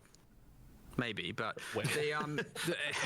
all of his little attached zombies, like during the phase 1 of the fight, when he summons the sandstorm and you get protected and you have the zombies coming at you, they blow up after they die. And in the map version, the in-game version of this fight, some logic was missing. I don't know what happened. And those would then explode at the end of the phase 2. So you're like, oh, I killed him. You run in to get your loot, and 8 zombies just explode and insta-kill you. And so what you found is a whole bunch of people were just straight up like succeeding at the fight and then just dying straight afterwards. So that accounted for some portion of it, and then he was just harder. Certainly the death rate, even excluding the one-shotting zombies, was just much higher than the other two. But yeah, we have now a cheat that generates or simulates generating like, I think it's 1 billion different blocks and calculates how many of every map spawned and everything like that, just to test this specific Citadel case, and everything we could find generates exactly the correct amount of the 3 things. So. The 3 citadels. Speaking of spawning citadels, did you guys happen to catch any of the conspiracy theories related to, corpses pointing in directions, etc.? It was so ridiculous. Whatever. People come up with crazy things. I don't know. Yeah, Alright. I can tell you. I see. The thing is, I'm tempted to actually do something weird like that now, just to like, just to bait the conspiracy. Oh, no. But yeah, no, there was nothing weird going on there. It's just RNG. Like you have to. I did Yeah, catch it's in the just RNG, video. that's all it is. It said closer to the cinders, so there is something to being farther away from your spawn point. So but basically all that is literally just that there, where you start, there's just a radius you have to get to before they start spawning, but after that point, it's just they just spawn the same rate. RNG. And we just moved it closer just because since you can't really tell like where the that's like not obvious, right? And the main thing we want to do there is just not have a citadel spawn like right next to where you start, because that'd be ridiculous. Yeah, effectively we just shrunk that down a bit because it was a little bit large, and then the other thing as well is that now that you can see them in the fog, it actually makes them so much easier to find. We actually intended, we were like, oh yeah, we're going to totally buff the number of these that there are, but after we made the change to seeing them in the fog, it was immediately like, oh shit, there's actually tons of these everywhere. We just weren't seeing them before. Yeah, it's seeing them makes a big difference. That makes sense. Okay, so moving on off the topic of Arbiter instead of those here. It mentioned in the video less bad mods on mobs. Can we get some more? Oh, sorry, it wasn't mobs. That I think because it was in the item section, and maybe you misheard that slightly. But the bad mods thing was talking about items. So effectively, there's some stuff going on. So effectively, what we did, because a lot of people were talking about issues with higher tier rares as you get to harder content. And effectively, when we sort of looked into this, we sort of worked out like there were some anomalies around like what happens when mods get cut out on the lower levels, just based on kind of like somewhat random things about like how many top tier mods there are of certain types and things like that. So what we've done is it's not like huge changes, but we've kind of effectively done things like I think accuracy went down a little bit, and there was like I can't remember the other change. Accuracy went down, life on kill, mana on kill, on weapons at least, and then attributes on hybrid gear. Yeah, that's right. Yeah, the hybrid gear attributes, and then there was also the bug where effectively high tier rares weren't getting the ability to generate top T1 mods of certain types, which I don't think was actually necessarily as big of a deal as what people might have assumed, but because it wouldn't have affected that many items, but we have fixed it. So, for example, it was just impossible on a T5 bow to ever get attack speed. Once it was a certain item level. Once it was a certain item level. So yeah, but you couldn't even get T5 realistically except from high level stuff, right? You still could occasionally, but whatever. The point is like there was a few things like that that were going on. We effectively just adjusted that stuff, and it should result in generally better rares gearing. When you're talking about like high-end, like high tier stuff. We'll say. So we'll just sort of see how that works out. The adjustments are not like mega, but they are there, and they should sort of improve things, I think, a little bit. And just for clarity's It's sake, not for viewers, when you say no, tier, it like should tier hit 1, it there. you actually mean like tier 12 or whatever the top tier We're is. talking right? about 'Cause tier 1 drops. technically is the worst thing here. Sorry, yeah, it's so annoying that we have like tiers going in reverse directions in different contexts. Like, but yes, what I mean is whatever the top tier of that mod is, in some cases it was getting cut out. In fact, I worry that even in the article that we're going to say that's actually incorrect. So I just need to fix that, because I think in the article that we posted, it says T1 item affixes, which is actually backwards, so I need to go and fix that after. Even they're confused with their tiering. We also need to make this consistent everywhere and sort this tiered situation out. Just flip it the other way. It is sometimes very frustrating dropping something that has a high tier, but I don't know if that is the highest tier. Would it be possible? Like, is there something you guys are considering adding? I think we are adding a thing that displays on the mod if it is the best tier relatively soon. But again, we need to also just figure out a little bit just more say around this, T1 because we've got this whole T1 versus T random the reason why there is resistance to having T1 mean the top one is because then if we add another one later, it changes what all the tiers are, and there was sort of some discomfort around that. But then maybe it's still better to just do that anyway. And like, it's still better to do that. That was the original thinking behind that, but whatever. Like it might be less confusing if T1 meant. No, because the thing is, the other thing as well is that map tier. Yeah, I want to see. Yeah, I want to see if, like, if I look at an item, I want to see like T1 down the line, be like, oh shit, that's a T1 all item. Like, I don't want fucking T13, T5, T9, T7. Like, I don't fucking know what that means. I'd rather just say T1, just straight down the line. Give me T1. I think it's so much easier to understand when you're looking at an item. And then going from there. Just change names, yeah. Hopefully they go back to T1 being the best.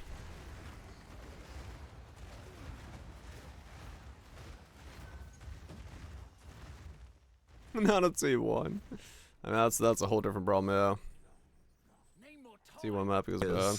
I like the T1 is the bottom one again, and you certainly wouldn't want to reverse that. That would be weird.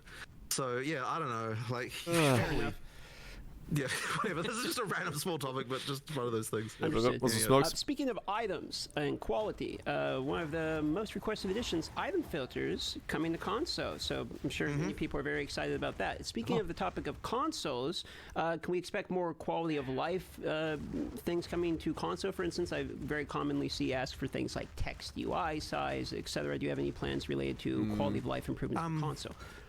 Yeah, I mean, we certainly need to do more there. I mean, yeah, like I don't have any specific things to announce there, but effectively we need to make sure that that experience is good. And one thing that I know, this isn't actually technically a console thing, but another thing that we will be doing for people who use controller soon is like the ability to fast swap between controller and the PC UI. That's nice. Just by like immediately That's in very game, nice. because that's something. Well, I believe there was even an implementation of that. It was just a little bit too dodgy to release on early access start. So we just need to get that sorted. Yeah, I would love that. And sort Be able of to swap between the two. But in terms of just general console stuff, I mean, look, there's just more we can do, right? And you know, we've got our guys on console. They'll be looking into these things and just making changes. The text size one, I do think needs some addressing. It's a little bit tricky because there's kind of a lot of things all through the game that need like futzing around with. So that I definitely appreciate that. And like part of that is literally because when we're in the, this is kind of bad, but it's like in the studio, we literally have like a big screen and the couch that's near it is like relatively close. It's like an actual real world scenario. You know, people often sit a bit further away, and we probably should have been thinking about that. Yeah. Yeah, things like that just need some addressing for sure. Fair enough. All right. Putting aside bugs and tuning that is expected for early access state, there was a question that I was asking about what are the players' feedback that surprised you guys the most? Well, I know you were saying, I mean, I guess from my perspective, it's like down to 5, we had a lot of worries about things being broken. We just didn't know what those things were going to be. But then you were saying before that just the level of brokenness did surprise you as far as like some character builds and stuff, right?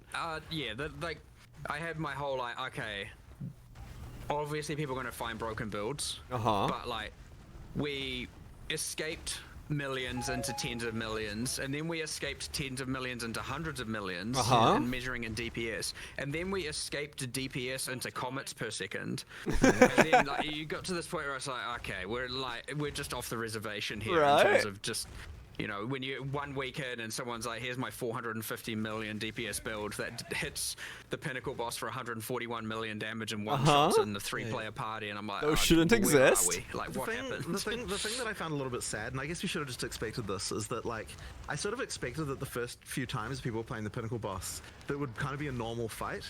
But in reality, the first few times people played the pinnacle boss was just completely like a disaster because like they just had some build that was because to get to the pinnacle boss the fastest, you also had to have like a ridiculously broken thing going on, and so you just ended up with just like like you don't even get to see the mechanics, and it was just like that was a bit sad to me. Well, hopefully with more lives, people will actually be giving it a shot instead of just selling it off to those people who do one-shot it. But we'll see how that goes. But the tricky thing about this has just been that, like, okay, so we do generally want, we do generally want to not do mid-league nerfs, and there was a period there before Christmas where we were making some changes, but we weren't even considering those to be mid-league nerfs because they still left things in a state that was still like very, very good. Like from our perspective, and like maybe the players would disagree with this, it was kind of like when we nerfed something there, we were still leaving it in a state where it's still some of the best shit ever, and so there would, from our perspective, we were like, well, there'd be no reason to have to re-roll your character after this change because like it's still crazy.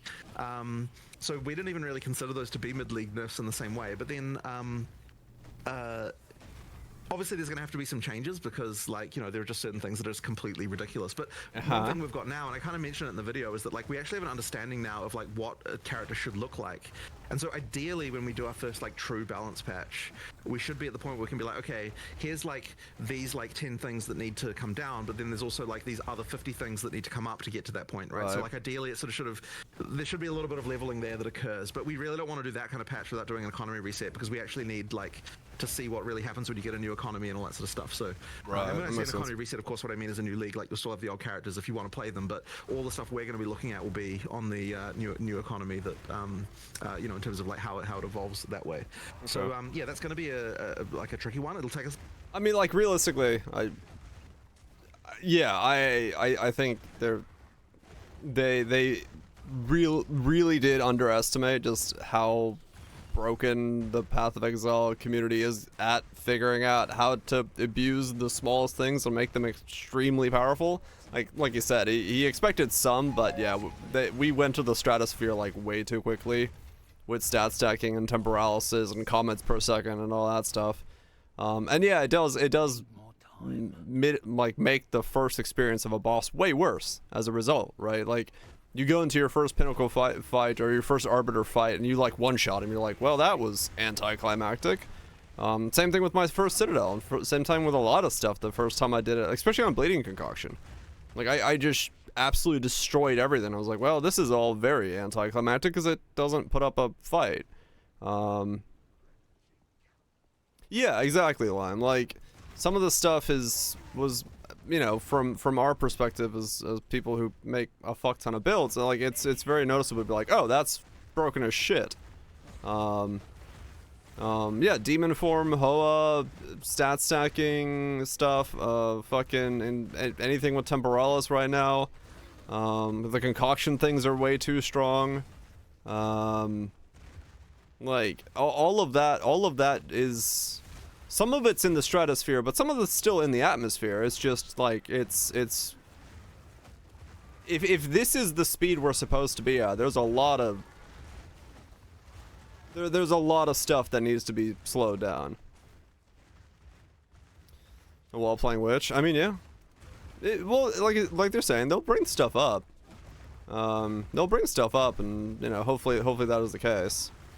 But yeah, there is a, like, it really depends if, you know, it's because balanced by clear speed. Maybe, yeah.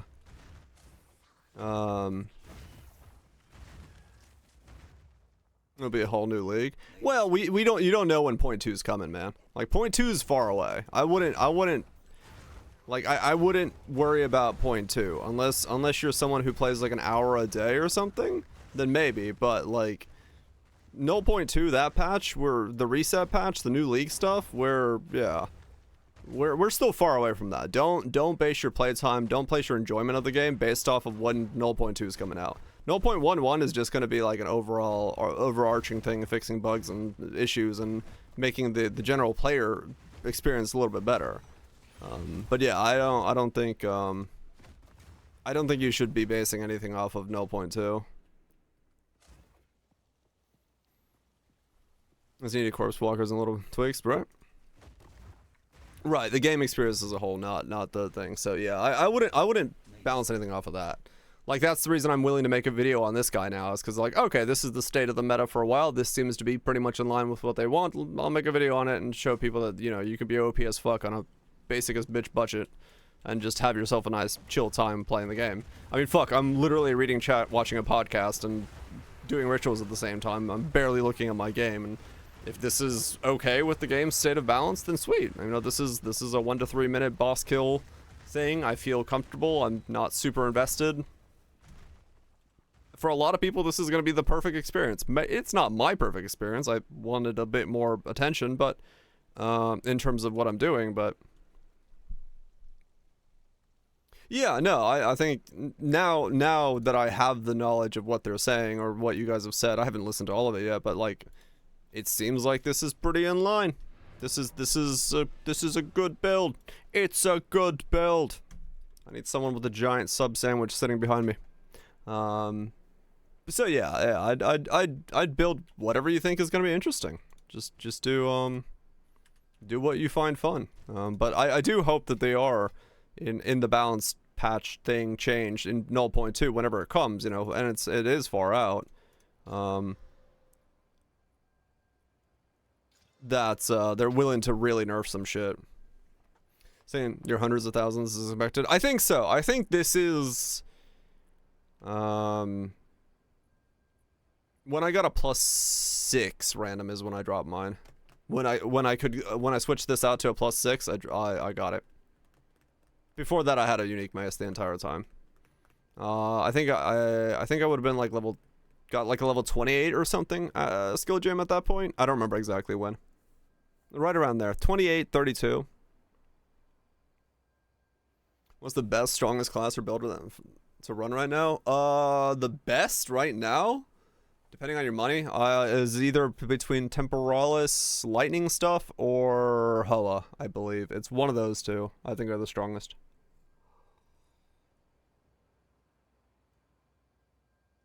Stormweaver Archmage. But if you want the basic, yeah, Stormweaver Archmage is the strongest by far. And like, is that a monk? I think there's different ways of building it. I'm not entirely sure. I don't know the strongest shit that well. Lightning Arrow Deadeye if you have cash. Oh, maybe Smokes. Yeah, it's possible. It's possible that gets patched up. If you can invest heavily, I think so, yeah. Stacking is absolutely wild at the moment, so... like I said, I'm not entirely sure as to what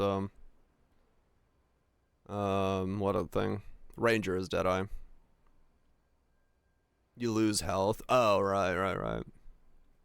Okay, keep going. What do we got? A little bit longer.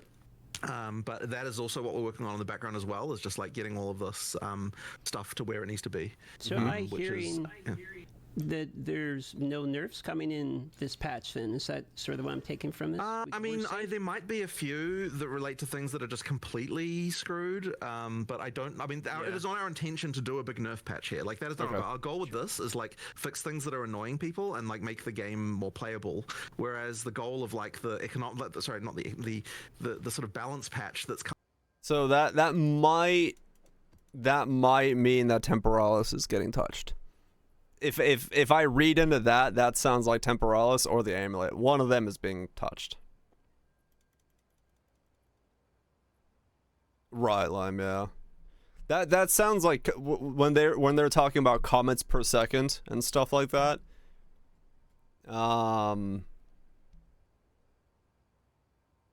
Yeah, we'll see.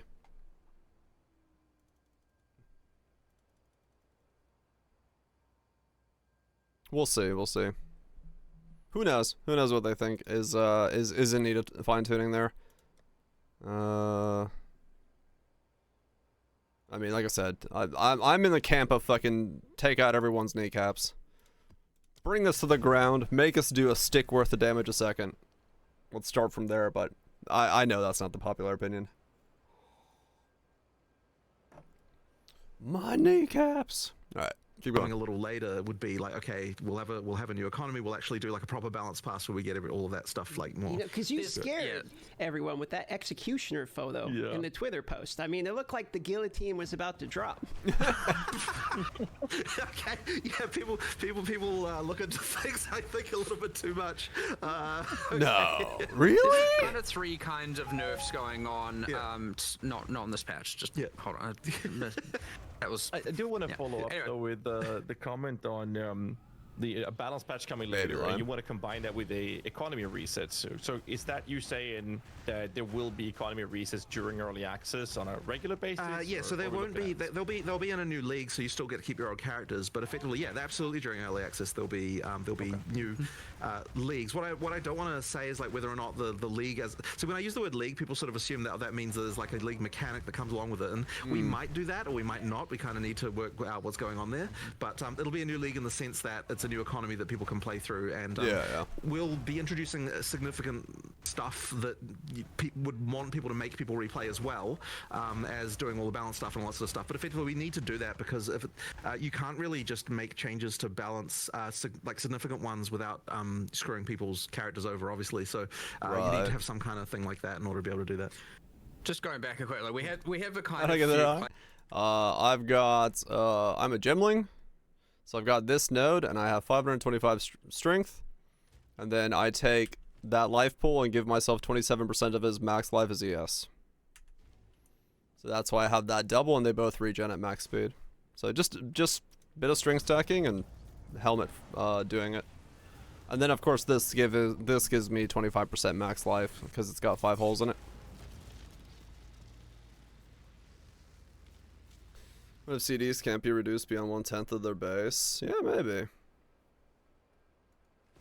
Or Gemling. I wasn't trying to abuse any metas.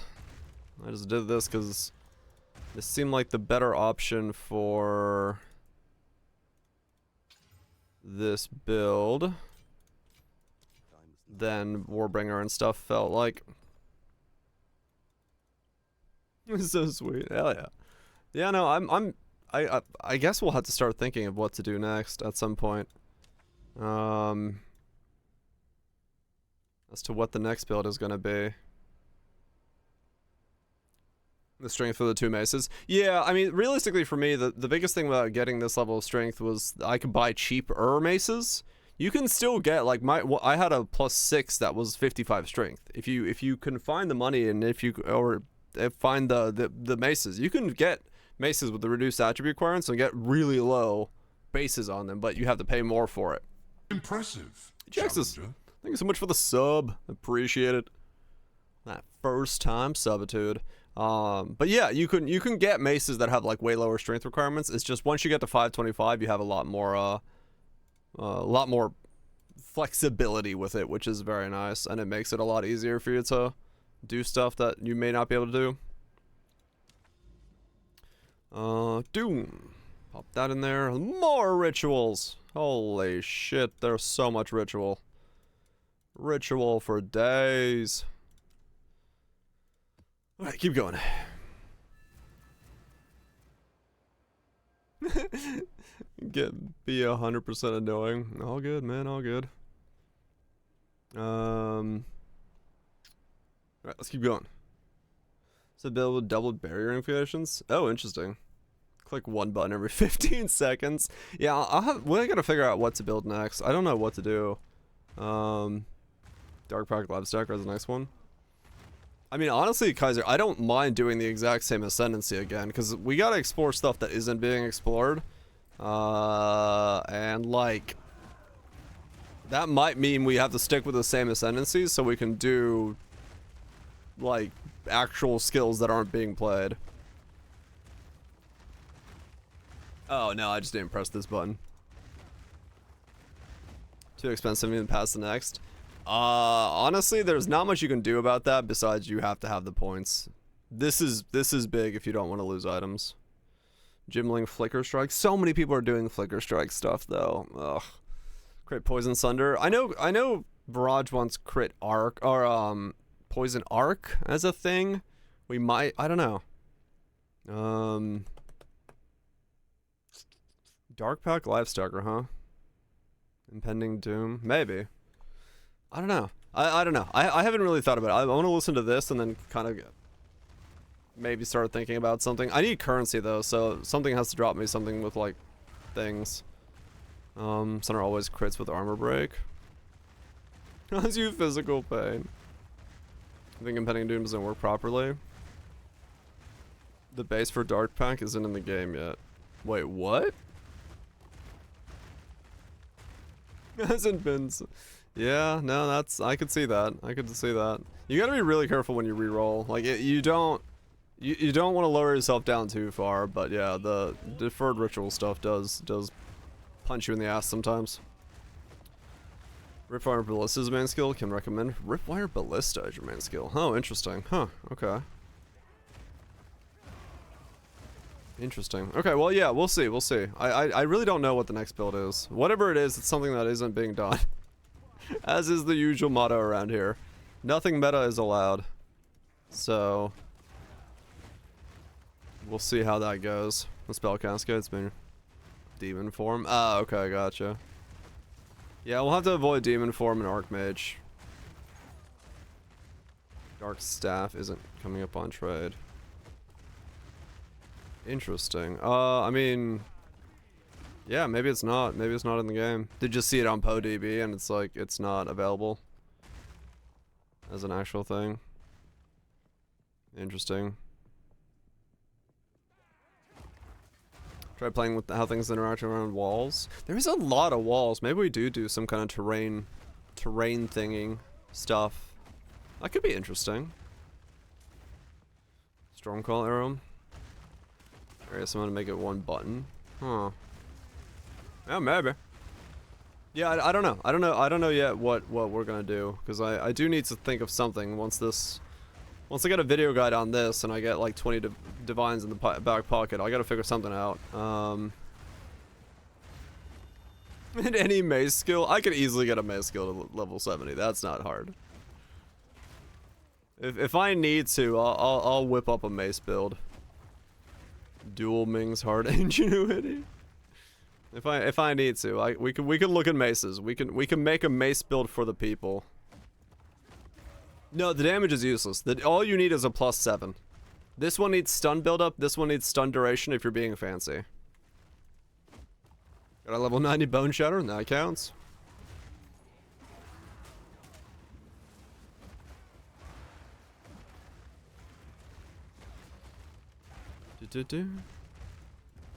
But yeah, no, it's yeah, we'll figure something out. All right, back to the interview. What do we got? Classifications of things we do address when it does impact balance, and we are trying to be ultra conservative, but if it is bricking instances, as in it is just absolutely tanking instances, affecting the performance and thus affecting the performance for other users, we almost always have to address it. You can't just let that be.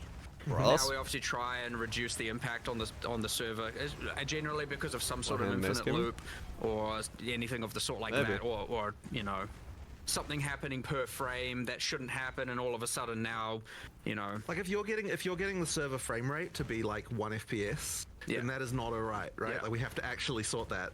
So that is something that we will do a mid-league nerf to address, but ideally in such a way where it still leaves the builds perfectly viable. Maybe, it's just that it's no longer completely destroying what's going on. The other things where it does nerf and has an impact is, of course, when there is simply something clearly not working intended. So, like an example of that, which I won't try and pronounce, but the shield that increases effect of your socketed runes and soul cores, and that was just obviously applying to all of them, not the one socketed in itself.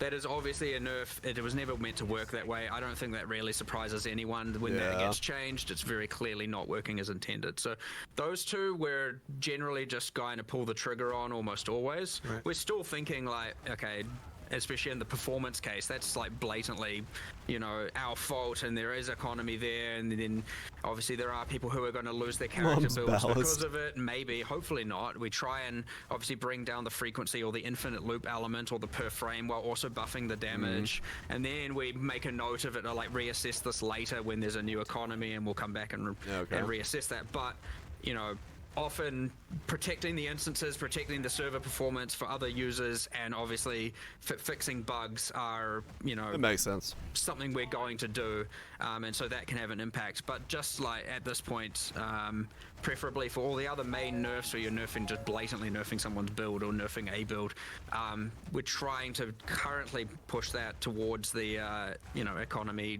/ league reset kind of point. Yeah. Either Choir or Temporalis is getting touched, one of the two. That's a very extensive answer. Appreciate that. That's one of the things that makes this very fun for us to do. We ask a question and we just lean back and let you guys do your thing. I love it. We are going to circle back to what you mentioned as well earlier, Mark. You said coming back to reassess a decision that's been made. And the topic we're going to open up is the two-step verification, security for accounts with certain things that's happened recently. This thing. So the real question that we come down to with everything that's going down is, I guess the first one is, was there a data breach at GGG? And following that up with, are you going to reassess the decision of two-step verification? All right. So this is unfortunately, it really sucks, and I was really hoping we'd get a post about this before we did this interview, but unfortunately we haven't quite finished assessing yet. So there has been a situation where someone got access to an admin account on our website.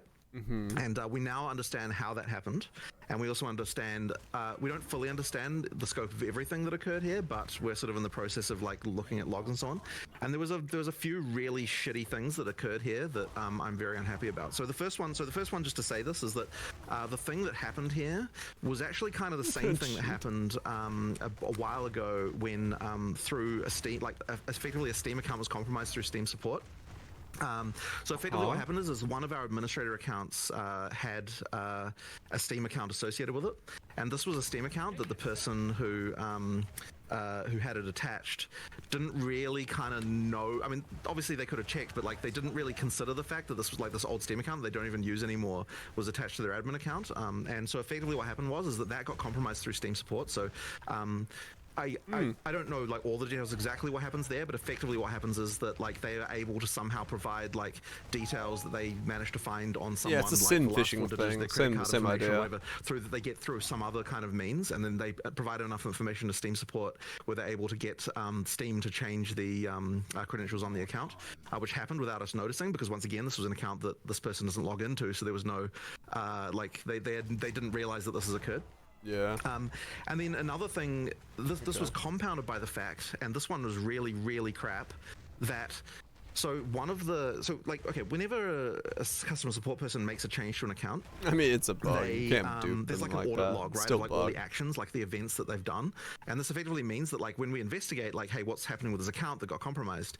Like we obviously look at the events and see, like, hey, was there anything like what happened here, right? Did someone change a password? Was something going on with that?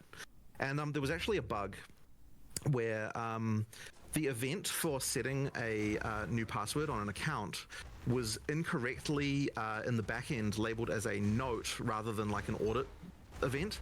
And what that meant was that so notes are things that like customer service can add to people's accounts and they can edit them and delete them. And so the password change thing being a note could be deleted by a customer service person accidentally rather than being so like rather than being permanently there in a way that no one could change.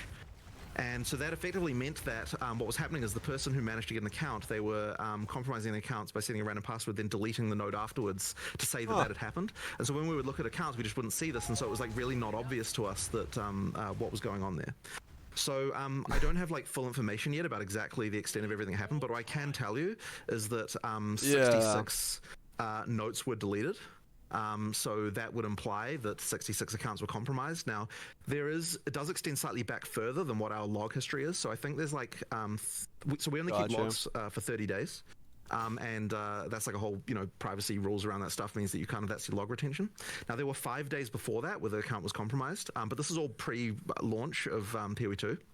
So effectively, there were the 5 days back in November when we don't have logs for, and then after that point, there were 66 accounts that were that had notes deleted. Now, the reason why I am using that phraseology here is because the things were deleted from the frickin' event stream. Like, we literally don't know what happened here. Like, the only thing I've got to go by is the web server logs, which don't actually record like all the data that's sent in a web request. It's just like the address of the page they went to, right? So effectively, we can.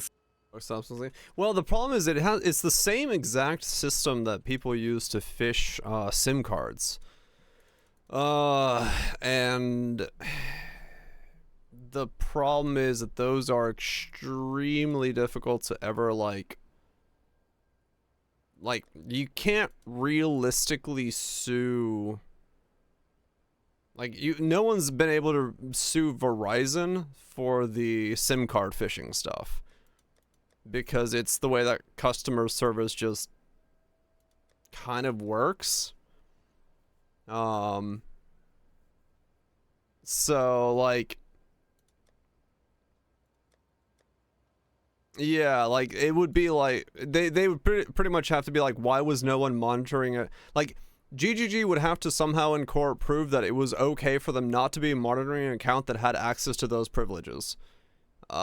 Which, good luck.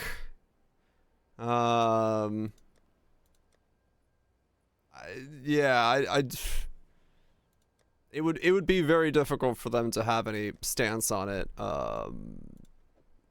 That would make sense. That would like hold up in any way, because like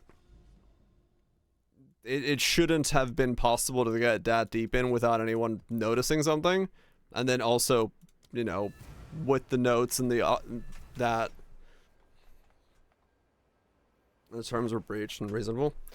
Well, the thing is, like, once again, Steam didn't technically do anything wrong, right?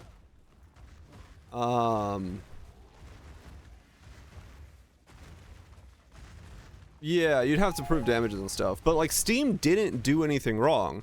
Steam customer support was Steam customer support was reached out regarding an account that had been lost, they were provided enough information to assume that they were in good faith attempting to get the account back, and they were given the account in good faith of the information that was provided to customer support. In that regard, Steam doesn't actually do anything wrong. Steam was going by their own laid out metrics for how to get the account back, and the account happened to be tied to something that was tied then to GGG's admin things. So the fact that a Steam account had access to those without any kind of oversight, it's really not Steam's problem in any way. They just return an account that was essentially lost and was provided for the information to get the lost account back. So yeah, there's Steam in that regard. I don't think did anything legally wrong. I think they followed this procedure tied to their own systems to the letter. And that's the problem with any social engineering of getting accounts like that, whether it be phone sims or anything.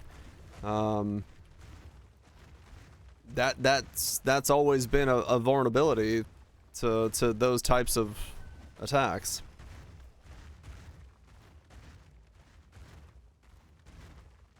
I was saying this then has to go to arbitration. Okay.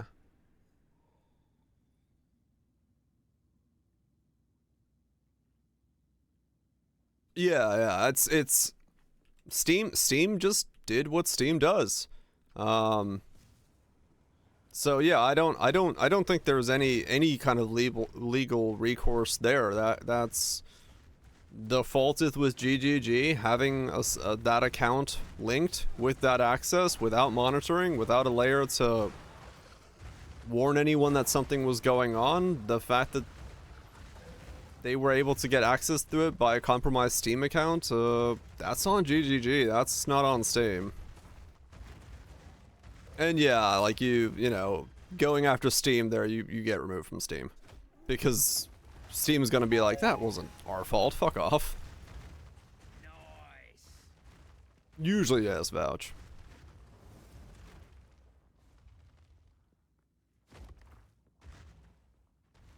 No one's doing the job. No, social engineering stuff, man, that can happen to anybody, man. Like, it just seems like there just needed to be a layer there, and they just weren't thinking that someone was gonna gain access to that Steam account and be able to come like backwards like that. You know, it's fucking shit happens. It sucks, but just a plain oversight that, well, now they've got to fix and, you know, figure out the things for. But yeah, that just sounds like, you know, same way you can fish out someone's SIM card by calling their wireless carrier. Claimed by the owners or the permissions are wiped. Right, vouch, yeah. And that's what you need to do, yeah. Yeah, exactly, Smoke. So like they're literally saying they're like we just weren't paying attention to it. Your wireless carriers. So yeah, no, like they're literally saying, you know, we weren't paying attention to it. We should have been, and yeah, and like realistically, they didn't have any damages, right? Realistically speaking, they're really, what are the damages? 66 accounts, lost some divines, like that's. At worst, you can say we fucked up our own PR, which no fucking legal system is going to be like, well, that sucks for you. Like, you know. No, that's what I'm saying. Like, GGG can't go after Steam because Steam had somebody that was socially engineered, right?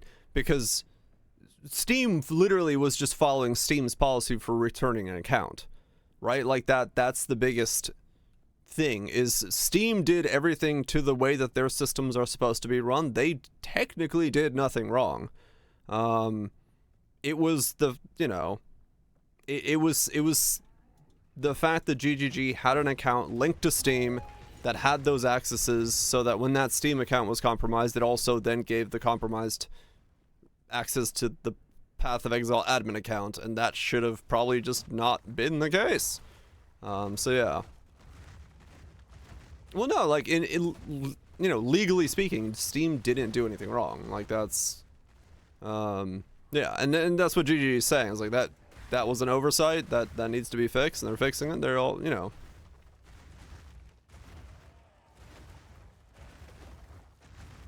disregarding the law. I mean, yeah, sure there are, yeah, but there's no law that Steam is breaking, right? Like, Steam didn't break a law. There's no law that says in this situation. So yeah, it's Steam's in the clear, man. Like they're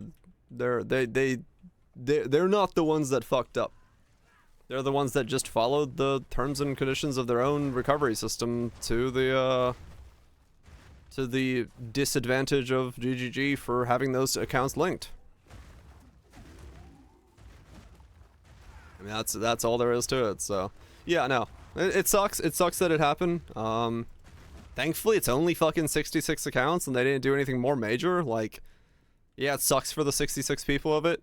If it had happened to me, it would have sucked as well. But like, hopefully, ish. Missing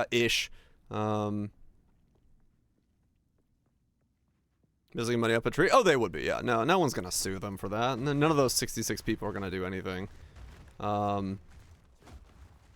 Yeah, no, it was just vocal amplification. Basically, you had a couple posts on Reddit go viral. Everyone started panicking that everything was getting hacked. People started making conspiracy theories about it being your trade session cookie, and that's why we're logging into the account, the website so often, and that we shouldn't be, we should be clearing our caches because our cookies are getting stolen mid trade transaction by coming to our hideouts, and everything was just fucking freaking the fuck out. And no, it was just an admin account that was being a dick that had been compromised by some social engineering. So like, it is the reality of the situation. That's it. Like, it's usually when it comes to these kind of things, yeah, there can be complicated systems and all these things going wrong. Right, exactly, Vouch. Like, is it possible? Sure. Is it the likely scenario? Abso-fucking-lutely not. If somebody was going to those links and being able to do that, they wouldn't be fucking stealing divines from some random dudes in fucking Path of Exile. Like, Yeah, I mean, there could still be 100%. Like, if it's all possible. But this is, it's happened so many times where people just use basic ass social engineering to get access to an account because they lost it, and then they're able to do this kind of stuff with it, right? I would assume so, Divide, yeah. But yeah, no, like, it was just a historical frenzy of fucking what was actually going on. It was nothing to do with like, no one's doing some fucking five head level hacking in the background to steal some divines. So, hey, look, an Omen of Whittling. That's the 7 divine one. Fuck yeah, found an Omen. I'll take that.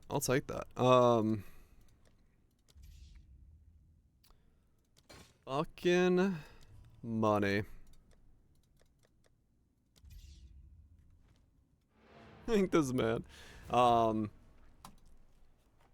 yeah, I mean, I'm glad that they've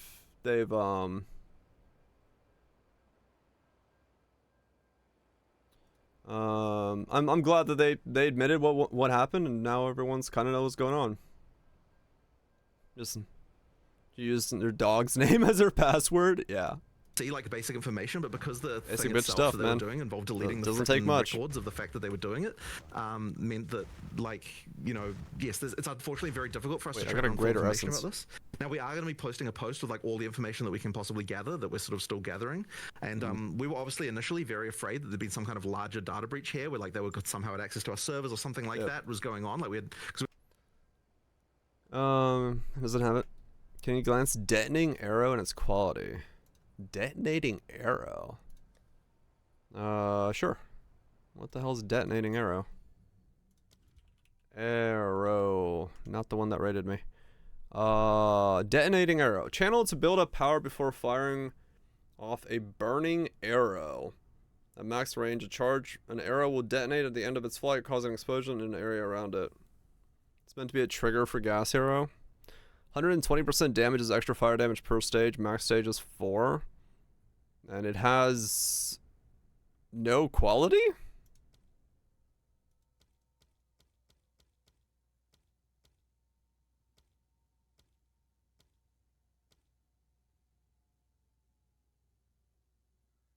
Huh. Well, alright, there you go. It has no quality, so that's why it's not listed. Yeah. Give us max stages on quality. Wait, what? It has no quality, though. Do I have to pull it out of the gym? Hold on, let's see. If I grab like a...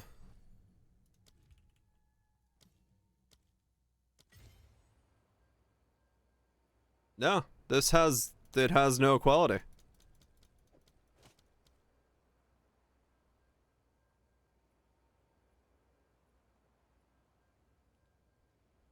Before GCP on it. 4 stages. 6 stages.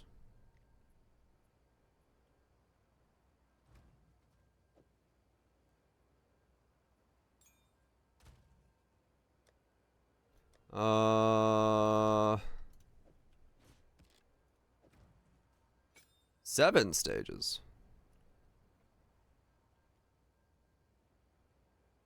Huh.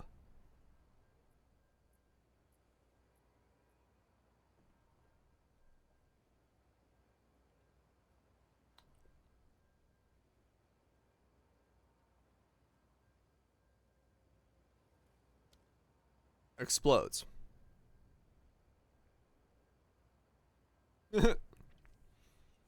Attack damage 81, attack speed 45 a base.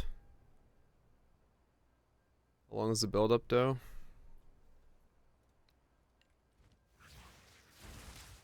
Oh, it's not horrible.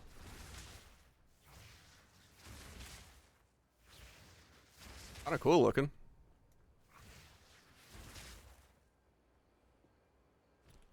Huh.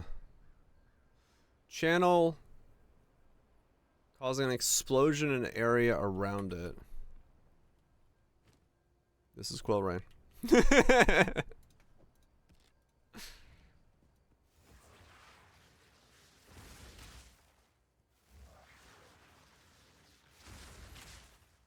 How big is the explosion?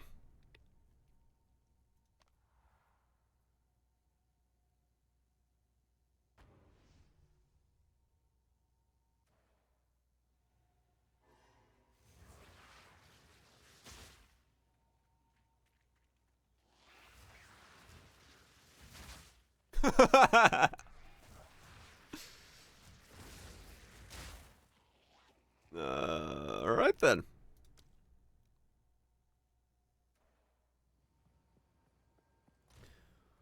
Well, we're gonna go ahead and put that back in the stash tab real quick. We had no idea. Bad for the So interview. we're kind of like, oh shit, you know, what the hell's going on here? But now that we've understood that the vector was via a Steam account like that, it kind of means that like effectively what they had access to was the same stuff that customer service had access to, and all of that stuff is logged except this one thing that was not like logged due to this other thing. And then since then we've also added a bunch of extra security stuff that honestly should have already been in place around this to sort this out. So all of that is to say that like yeah, we totally fucked up here with like security stuff on this account. Like we're certainly not going to have any Steam accounts linked to, like we're going to audit and make sure that there's no Steam accounts linked to any customer service admin accounts any longer. Like that certainly needs to not happen if there's going to be this kind of attack vector. As well as we've added a few other measures that, you know, to just make sure that this sort of shit doesn't happen again. So yeah, all of that really sucks, and especially because, like, yeah, as I said, just due to the fact that the stuff about it is deleted, we can't like easily find out what even frickin' happened. So there's going to be more investigation and working out what's happening here. But yeah, that seems to be what occurred. So just quickly for the people that are going to give it like a quick recap, this was a social engineering breach. This was not like a server-side data breach of an admin account. And this is a one-off, one account. It's now a closed case scenario. The viewers do not have to do anything on their side to worry about their information. So the moment that we realized that something had gone wrong, we just immediately reset all the passwords on all the admin accounts and deleted all the sessions just to make sure that everything was kosher. So from that moment on, there was no more like accounts getting compromised or anything like that. Sure. And then now it's just been a matter of us like doing a bunch of log analysis, and it's actually quite because the only way we've got it is the web logs, and it's taking a while just to process all the stuff, and there's obviously a lot of human investigation. Like, we just haven't yet been able to prepare a full report about it, but we are going to be posting one hopefully in the next day or two that has all of the stuff about that. But yeah, that was just really, really crappy. Cool. So then going back to the actual question about two-factor authentication, I mean, in this particular case... What would your username be? I don't think you could get anything from me. I wish I had this much HP. Wouldn't have actually helped because it was compromised through our frickin' support interface, right? Except for that, probably it would have helped in the sense that if we had added if there was two-factor auth, presumably the bug about where it didn't get logged when someone changed it wouldn't have applied to that, because, you know, it's a new thing that they wouldn't have had the same bug for. So I suppose it would have helped in that sense, but yeah, like that's the thing with that. So then talking about two-factor auth. So first of all, I'm like completely not against... See me?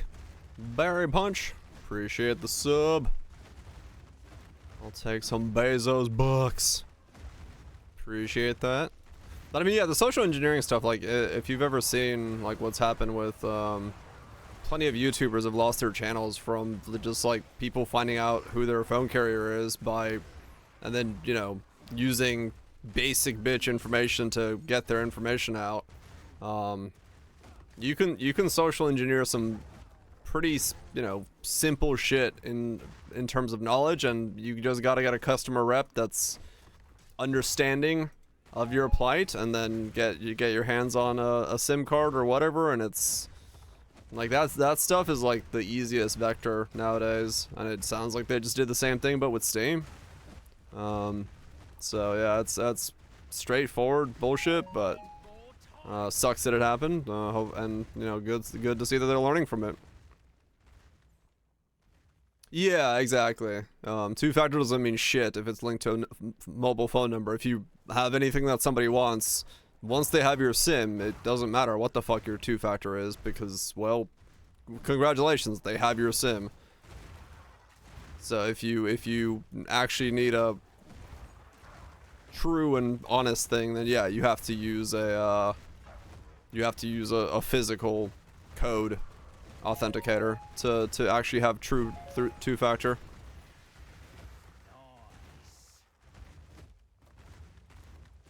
Oh, SMS is basically compromised? Yeah, it is. Scammers used fake emails to do sponsored emails. Phishing link grab data. Oh, yeah. My good old Blizzard authenticator, yeah. I mean, but realistically, that's what it, you know. That's the reality of it. Like, if you two-factor on your phone doesn't mean shit if someone actually wants something, because all they need to do is get a hold of a copy of your SIM. And if they have that, you are not in a good spot. Misspell it. Nothing wrong with that. Even less likely to be hijacked. Nobody wants that as their league account name. Alright, we'll keep going. Against two-factor auth in any regard. The only issue with it is that it's easy to implement two-factor auth. What is hard to implement is all the policy around how to recover when people inevitably lose their second factor. And so that's the kind of tricky part to actually deal with. And so, like, it's kind of one of those things where, like, yeah, we will do it, but, like, we're just not quite prepared yet to be able to do it with all the customer support stuff we would have to do. And, like, and it's kind of one of those annoyingly deep holes of, like, okay, so, like, someone loses their password, what do you do to verify it? Like, you know, the two-factor auth thing, what do you do to verify this? And it's like, okay, so now you start to have to worry about, like, what personal information can they give you? And then now it's, like, storing personal information, and then, like, what's the GDPR implications of that? And, like, there's just, like, it's just, like, a whole rabbit hole of just, like, random policy stuff that all kind of, like, comes around to that stuff. Yep. So, yeah, effectively, What I will tell you is that we're immediately going to add two-factor auth to all of our support accounts, so you can bet on that. And that is not a problem. That is not a problem for us to do there, because the policy around that is like, well, you just like walk in person to the frickin' guy. If you lose it, then you can you can physically deal with that, right? Yeah. So that one is. Oh yeah, no, 100%. Security people. But as I said, we will get to it, and it is a serious thing. We definitely want to have this. It's just a question of just getting it done, really, like all the policy stuff around it and all of the like. Yeah, Yeah, there's a lot of shit to it. Well, I appreciate the extremely vocal transparency about what's going on. I'm sure lots of people here watching appreciate that as well, and we won't grill you about it or anything, so appreciate that information. We'll move on here to a little bit more fun topic, which is upcoming content for the game. So we've been asked, one of the most common questions we've had here is things like roadmap for cadence of releases. You know, you guys originally stated 6 to 12 months for full release, which begs you know the question, how many leagues between? There's 6 classes, so if it's 6 months, it's 1 class a month. You know where I'm going with this. So you know, can we expect any information in terms of the cadence of releases, upcoming things like weapons, classes, skill gems, etc.? Right. So the cadence we want to hit is sort of something similar to the kind of league cadence that we've done before for PoE 1. So like that's like I think that it works. Things work the best when you've kind of got like like releases that are fairly large, that like have a significant amount of stuff in them to actually bring people back and play and so on. Okay. So you can kind of expect a similar thing like that. For the actual like what is going to be in each release, obviously I'm not going to talk about that because we'll save that for the live stream and all that sort of stuff. But effectively, yeah, I mean like that's kind of what you can expect. That being said, there's also a thing where like so we want to be able to do the balance patch addressing the balance issues that we've talked about as soon as we can.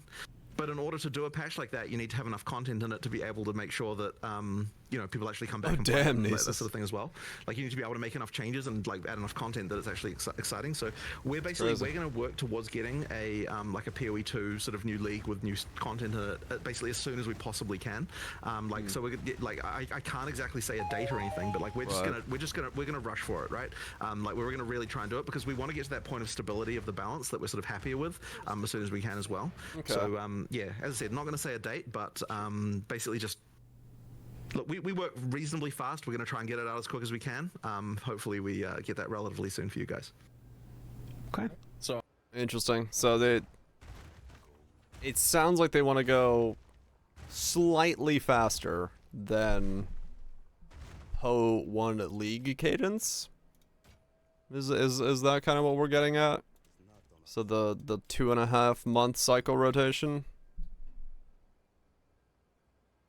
Just this one first patch? Oh, okay.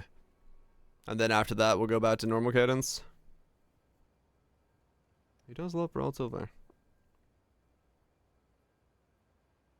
We're happy with the current state. Okay.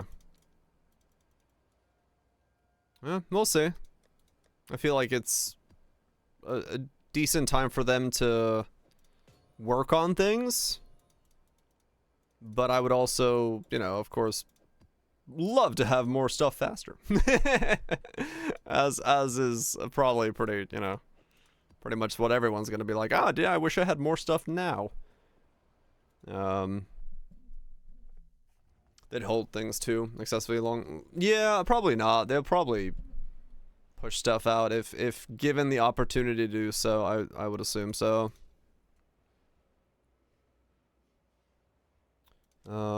But yeah, I guess we'll just have to wait and see as to how it goes. Yeah, this was a reset. Wasn't expecting one. No, I mean we're still probably like a month out from the first reset patch. Once perfectly always. I know, right? Why not release perfect game? Why you have to not be perfect game? Makes sense. Yeah, but okay, cool. Fair enough. So we'll get this patch that hopefully fixes up endgame, and then we're in holding pattern for about a month-ish, is maybe the case? Hello. To see what the endgame. Hey, these are down to 5.3. Nice. To see what it looks like eventually. 620. 618. I just lost to Exalt just like that. Waited too long. 619. Sell.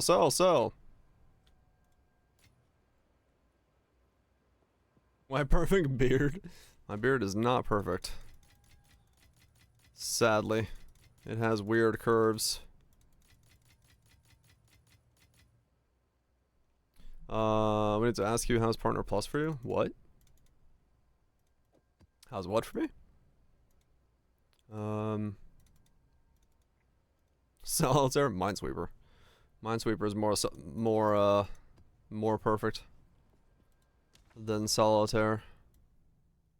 Has it been a year since Partner Plus? I don't know how long it's been. No, it keeps updating every single time. We stay above the threshold, so it's been that way since we got it.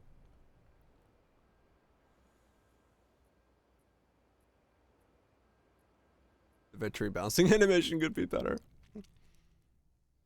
But yeah, no, it's been fine.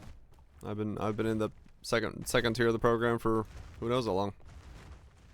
I'm just going to go ahead and assume that the new acts is going to be involved in this, but I guess a little extra question to that when we talk about Act 4, 5, 6.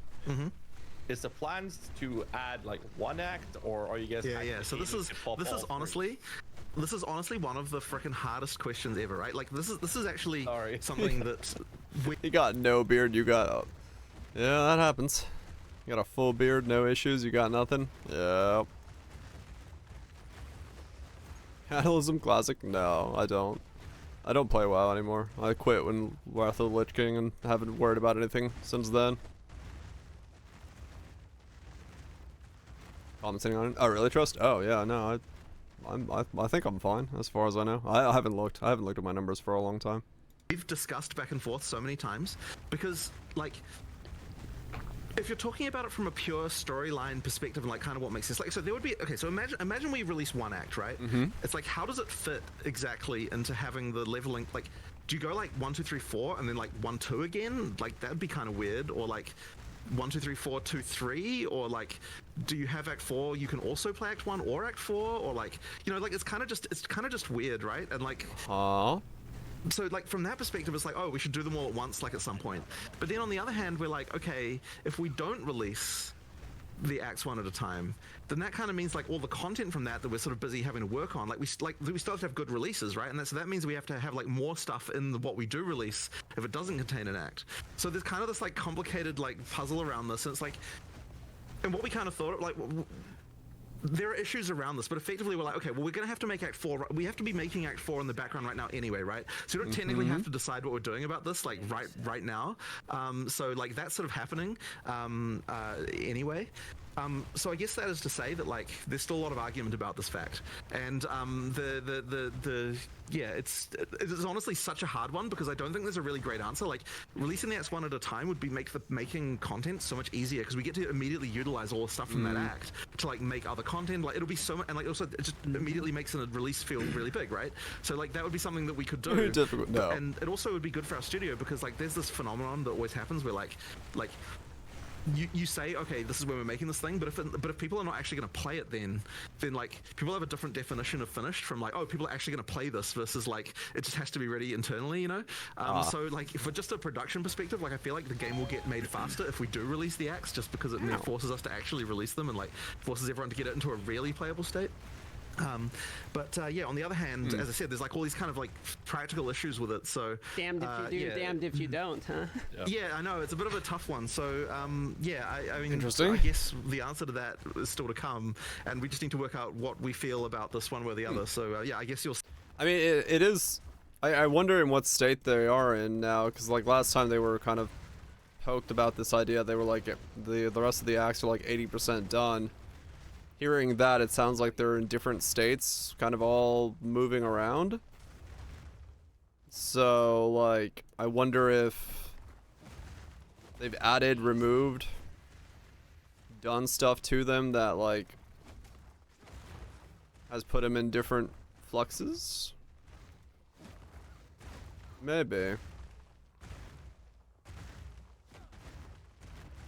Moving the goals, right? That makes sense then. That's kind of what I was wondering. Because like every single time they've usually talked about stuff, it's like, oh yeah, we were adding this last minute. So it's like to say that something was 18% done. I'm like, well, okay, that sounds like it's quite done. But you know, I only knew the names of female characters. All right then. But yeah, I mean, I guess in that sense, it's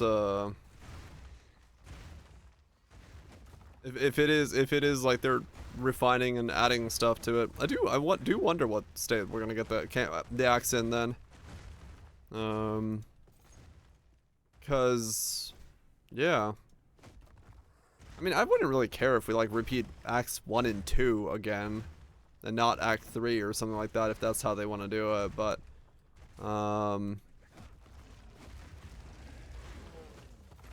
yeah, I don't know. I guess we'll find out if we get act. We talk about it sometime. Okay, do they? Keep going. See when we do our next announcement what we've kind of come up with. But yeah, as I said, in the meantime, it's not like we don't have to just make Act 4 anyway right now in the background. So that's they're continuing to do that as well as all the people in the more replay it sort 3 of balancey times. side of I'm things fine with working on that. balance, which will get shipped much earlier. Yeah. All right. Let's just move on to the next topic to make sure we actually cover these questions. We have a long list. Sure. So we're going to talk about a can of worms called State of Magic Find.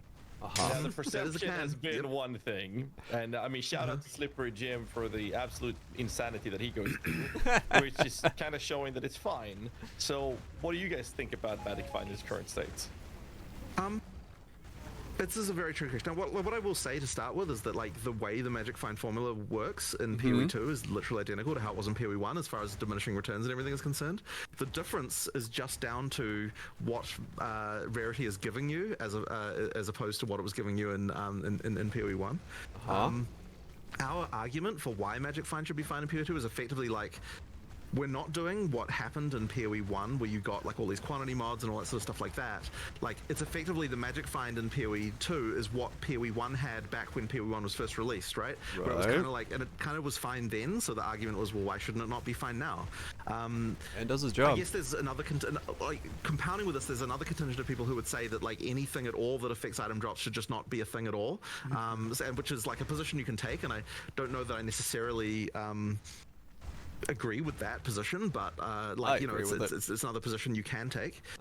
So I guess all of that really is to say that like I don't think there's anything about it that's not working as it's intended to work.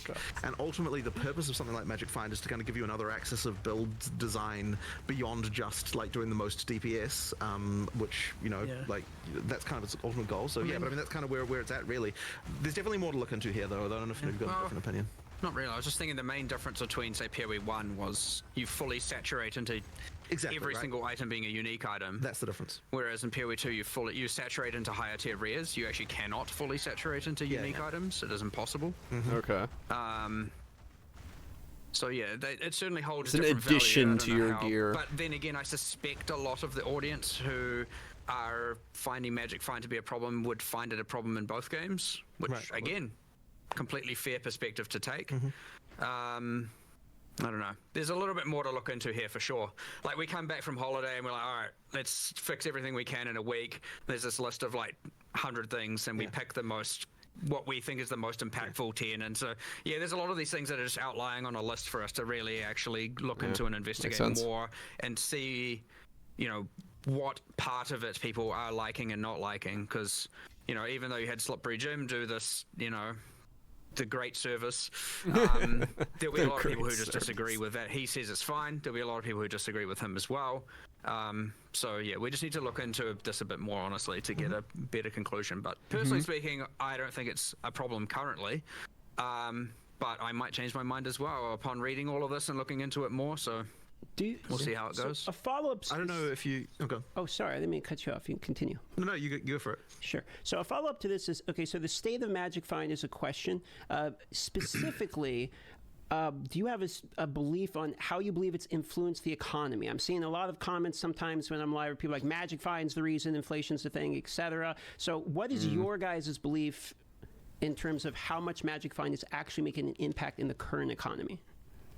Actually, there's another difference from PoE 1, actually, of course, is that Magic Find now increases the tiers of currency you find. Yes. Which, I don't honestly think that we have an informed enough opinion on this topic, actually, to be fair. Fair yeah, like, I don't think it's been our primary concern like this week because of the fact that like there's other things that we think, you know, like we really wanted to make sure that the actual play experience is prioritized as the main thing. Like that's the kind of, you know, our focus right now. Which, I mean, obviously this affects it, but it's kind of like something where like it's a slightly longer term concern. So it's something we need to definitely investigate more. But yeah, it was really like that map playability and like making sure that, because like I mean, when people are dying to things that they think are bullshit and stuff like that, that's kind of like something that we were more concerned about. So yeah, that's I would say we need to definitely do more. We need to form an opinion about this before we can say more about it, I think. Yeah, fair enough. How about I phrase a question like this then? In PoE 1, item quantity was removed, which affected currency. In PoE 2, you now take that into Yeah, I see what you mean.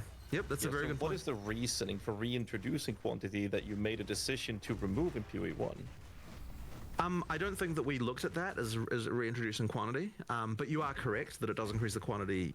Well, okay, it's not that it increases the quantity of currency; it increases the type, the tier of the currency you get, which you would look at that as quantity because like you don't care about like whatever transmutes are dropping. You only care about the higher ones, and so as far as you're concerned, that is quantity. So I would say we just didn't really look at that as quantity, but you know, you're not wrong about that, right? That is true. Well, yeah, it's certainly going to be a problem if it is perceived as that having enough rarity is the only way to thus have enough currency to say roll your maps effectively and also have enough to spend on gear and whatnot. Like that's certainly a problem. In which case some adjustments probably likely do need to be made. But again, we're just speculating now. We need to look into this a heck of a lot more in order to get an actual informed decision there.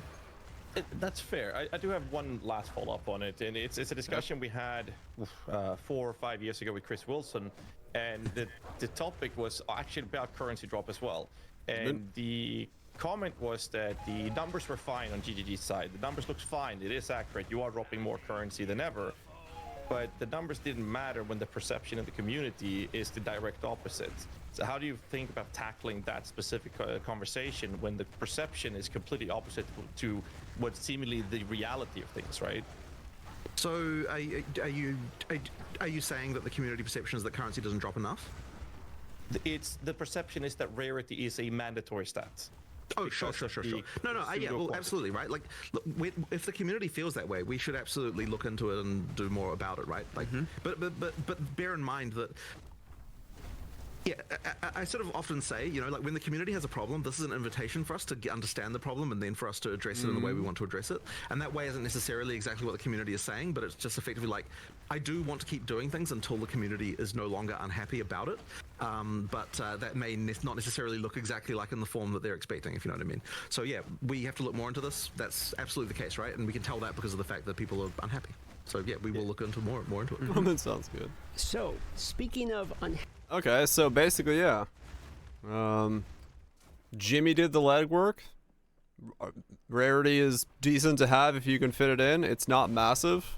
On their side, they're not seeing it as massive. It may be affecting the amount of quality we get from our currency because we get higher tier currency by having MF. But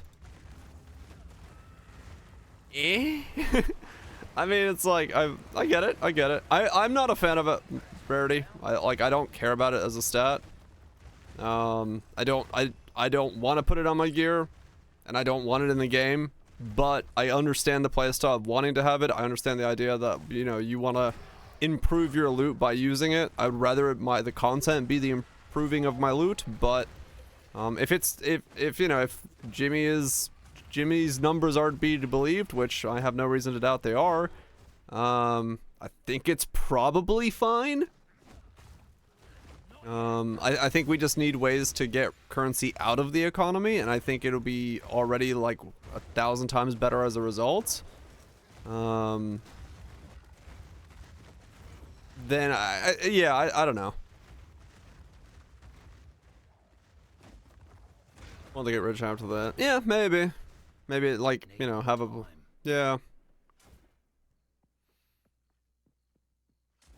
I'm out from. Yeah, I mean, realistically, sure.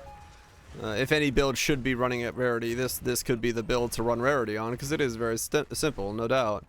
And yeah, you know, maybe I could fit it into my gear, but realistically, like, I'm not I don't want to pay the premium to fit it in this guy's gearing because it's expensive as fuck. And I would rather use that, personally, that currency to make another build.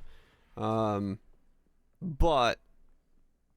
I could see someone wanting to like really play this build for a long time, and this is their main build, then they slowly update their gear to be able to fit in MF where they can, and they have a good time doing that. And I think that's fine. I just... Yeah, I have my own personal feelings about rarity. That's all.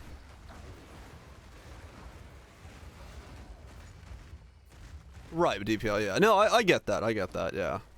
I get it as the final cherry on a build is to squeeze in MF where you can, and if you can get 100% or something, you know, big enough to matter, then cool. That feels good to switch it out. And then my vaults. Not having alterations. I love the fact that I cannot click 5,000 times on one item. I want an actual crafting system that allows me to like make items to a certain degree of control, but I don't ever want to click 5,000 alterations on an item to get +1 skill gems on an amulet. That's my view on that. I think there has to be better ways of generating a crafting experience that isn't use this thing 5,000 times. Whatever that system is, whatever the way they want to do it, then that's what it's going to be. If they change the Expedition to be my crafting avenue, then I'm going to craft using Expedition, but I don't want to click 5,000 items. Like that part I want gone from the game.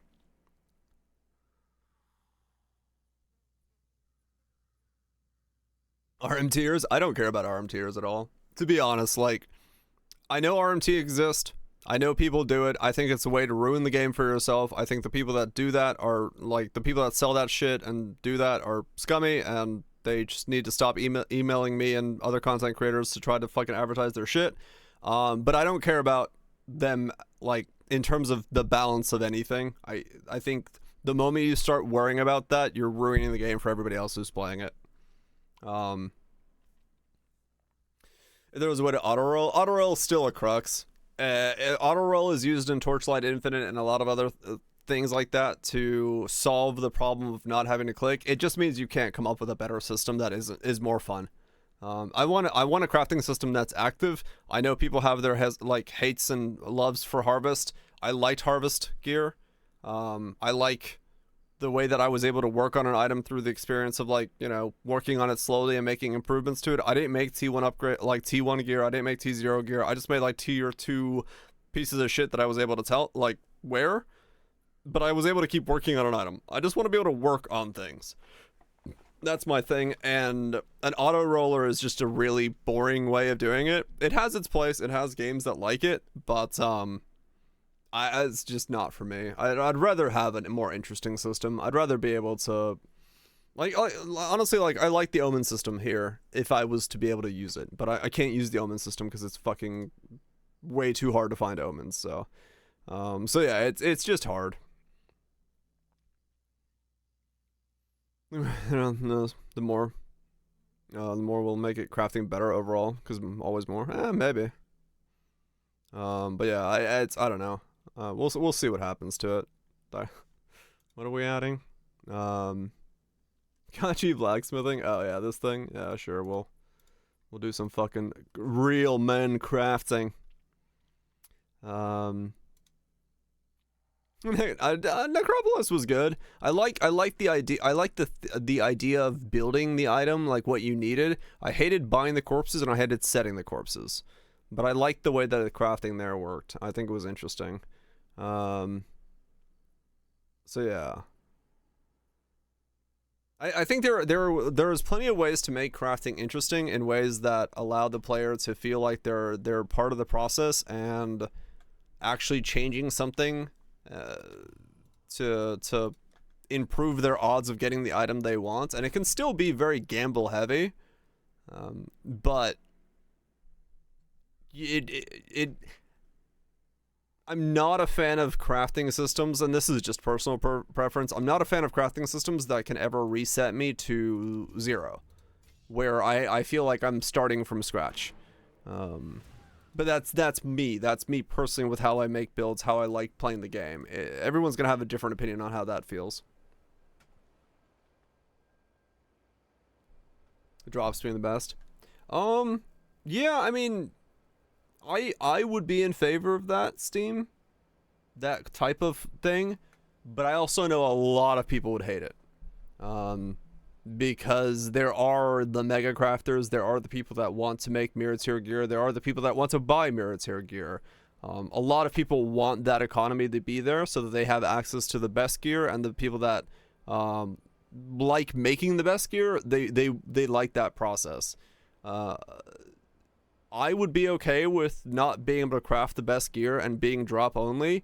The problem is they would also have to very drastically fix how items are dropped, right? That would be the big thing, because the current system would never allow the best item to drop.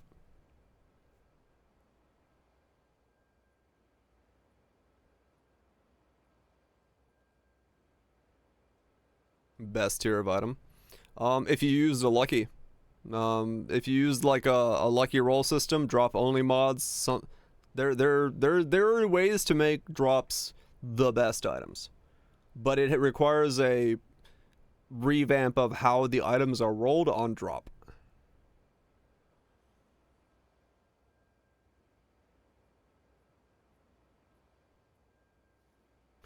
I like though that perfect gear is not perfect like in PO 1. Not yet.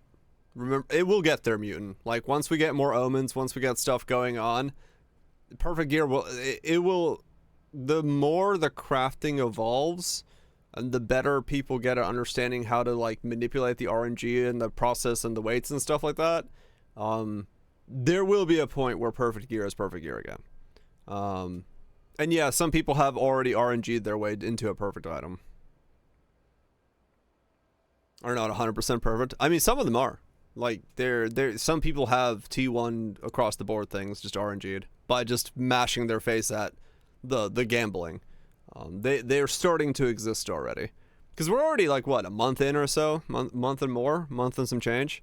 So yeah, it's like, if you throw enough omens at it, you can get a perfect item, right? Yeah, with the big conglomerates of people putting stuff together, you can make it happen. Farm basic maps, every 65 zones. No, you make them drop from stuff that's like top end content, right? Like you don't make it you don't make it drop from like a T1 map. No, like you make it drop from stuff that gets item level 82, boss, you kill Arbiter, and because Arbiter is fire based, he's got a chance to drop a perfect, affix for fire affixes and stuff like that. Like you make it in that way. There are ways to work that system out that make it so you encourage players to go focus on certain things that are capable of dropping the better items. It's just like Poe's never been like that. It's never been a game system that's designed to have the player find the best loot, so it's never been implemented into the game. But there's plenty of other systems out there, other games that have focuses on certain things being how you get stuff, and some of them do it better than others. build that garage. I mean, I wish. Like I said, my design for an ARPG is very different from how they do it. But I also realize that my design is probably not liked by a lot of people. But like I said, someday maybe I'll build a garage and build my own. But I wouldn't hold your breath. I wouldn't hold your breath on that one. Happy. We're going to get into state of melee / maces. Is it favored by most? The questions here. So let's talk about warrior and maces. What are your guys' feelings currently on the state of maces? How do you want mace skills maces in particular? Already got the framework. Yeah, no. Right now, crafting is inaccessible to a normal player. Not at all. We get chaos clicking and hope for the best. So yeah, no, 100%. That will need to be changed. But hopefully the omen changes do something with that. All right, let's see what we get to with maces. To function in Path of Exile 2, obviously they're very long cast times. Movement of mobs can be very quick. You can get stunned, interrupted. On the tree as well, there's many nodes that literally reduce like attack speed in order to gain other things. So more or less, Warriors in a position where a lot of people feel like it's clunky, too slow for the current in-game play loop, or Warrior feels like maybe the first class designed when the vision of PoE 2 was fairly slow. So what is your guys' response as to the state of mace skills, and where would you like to take it? Well, first question I would have for you is, do you think it's a problem during campaign or only in in-game? I would say it is more specifically a problem in an exponential ramping as you continue the game until you hit a point where there's pinnacle bosses, and then you can kind of one-shot pinnacle bosses with some of the setups currently. So there's a mid portion of the middle to later in-game in which it feels like a problem, specifically because you have things like volatiles that actually track you, and if you stay in position, you're heavily punished. So it seems counterintuitive to the design of some of the mobs. I do think that there is a problem in game here. I'm not exactly sure what we need to do about it yet, though. I'm glad to hear you say that it's an in-game issue and not a campaign issue, because I have to say that my experience playing Warrior through campaign is actually that it's fine. But I did hear a bunch of people talking about that as if that was not fine, and I think that it is. Like, I think, or at least I can't reproduce the issue during campaign if that's the case. So really, it is more of an in-game issue, and I don't know that I've got a solution for you right now. But yeah, like we do need to, like, once again, it's one of those more subtle things that we need to look into, and I suspect that the big balance patch will be looking at that a lot more. There is something about the Warrior that doesn't scale in the same way that some of the other classes do, I believe. But that we sort of need to understand what the other classes end up looking like as well a little bit to understand that as well. Yeah, I don't know if you've got any more different opinions about that. Well, I mean, the attack speed is a big part of it, right? You obviously have, that is a multiplicative axis that every other cast speed or attack speed is a multiplicative axis every other, or I guess comet trigger speed, that every other class is getting, and the Warrior has a deficiency in that. And even if you were to get it, yes, obviously there's the fixed attack times which don't scale. It's probably a combination of those are too punishing, or there's too much of them, and there's not enough attack speed available. It'll be somewhere in that region for sure where we have to make some adjustments, and it probably won't even be that drastic to get it to feel right. And of course, like, it is easy to compare it to, especially, I know you said more like late mid to mid end game thing, but like when you look at the like top end, it's very easy to compare it to the absolute insanity that is, like, you know, Pillar of the Cage God with Hoa and all of that, which is just ridiculous right now. It's very easy to compare it to that and be like, well, Warrior will never be viable. But there are also a lot of quite good end game Warriors that are certainly being played, and you know, I don't want to certainly make it seem like it's completely useless. And I mean mace, people using maces, not just people who are doing it for the ascendancies. Karn's a notable example. He's like level 99 in SSF, but he's having to use the Herald of Ice tech, which is very highly speculative to be nerfed, right, in order to make it feel good. So while I would agree there's people that are doing it, I would also argue there are people that are doing it as a masochist, in order to be like, I'm a warrior guy and I need to do it regardless. Or like, not annoyed, he's But there are also others. He's not annoyed. He's very enthusiastic about this topic. You can tell in the way his like voice perked up. He's like, let me tell you how it feels. Yeah, he's passionate. He's passionate. he like, you could hear in his voice. He went up like another step. He's like, let me tell you how it feels. I mean, fair enough. Yeah, if like, you know, if you've played it yourself and you have a feeling for it, you're gonna be able to give, well, you know, much better feedback. And we do keep hearing people say that it's in its end game state, like at the top end it's great, but like they're saying, that mid section is a bit weird. And of course, yeah, weapon scaling is a massive difference between feeling good and not feeling good. So you explaining bleed concoction clear, yeah, I mean same idea really. Yeah, same exact problem of like, some things just feel okay and other things don't. But yeah, okay, keep going. You ignore all your gems and auto attack is really dumb, right? Yeah.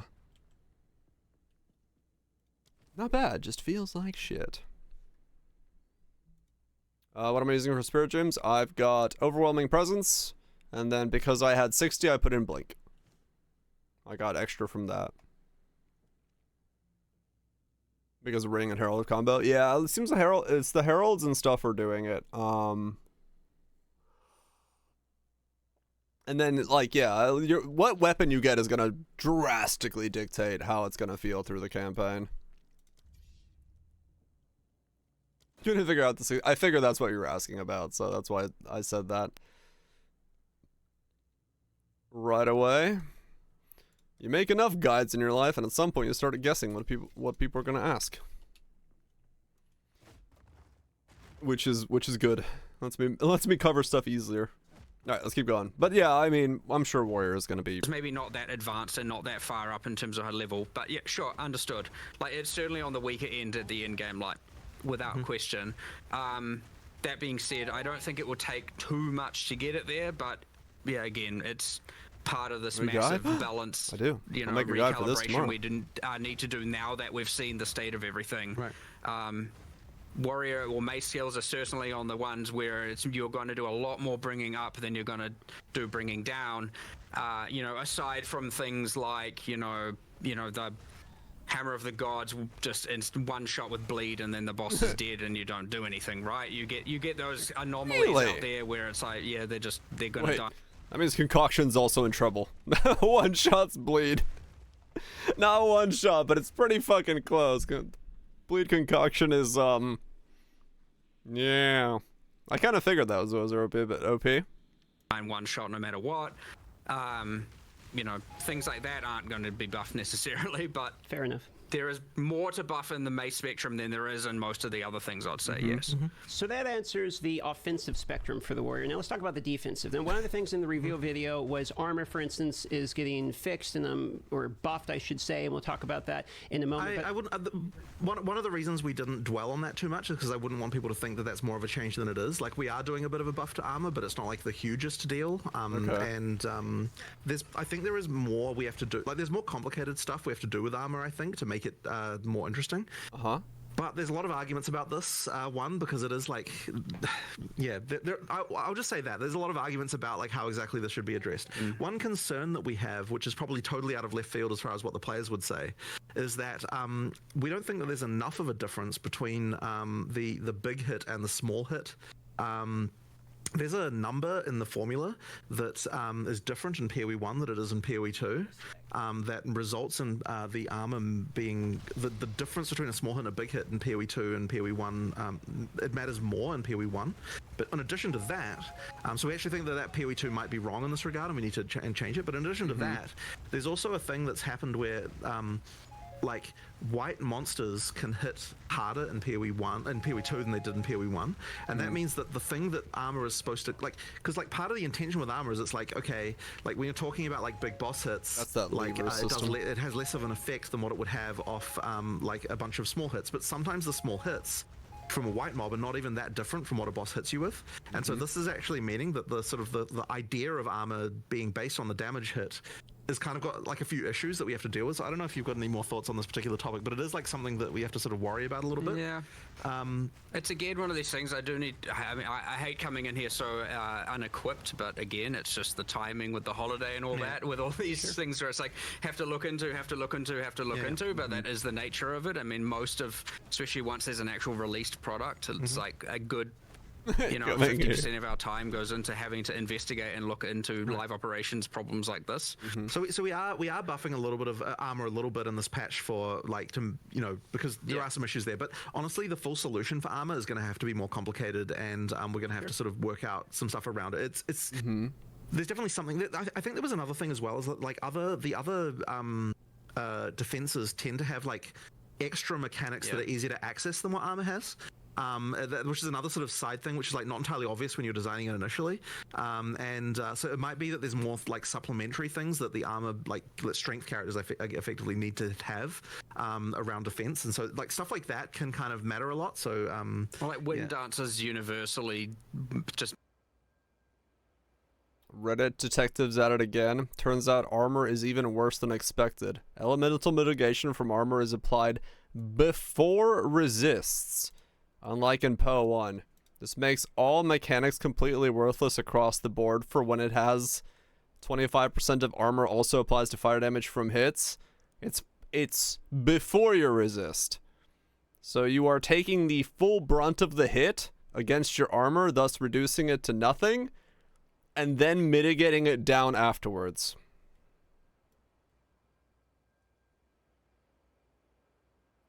Better than scavenge plating as an example of those. I do not know enough about armor to speak about it, so is that true? I mean, I would assume so.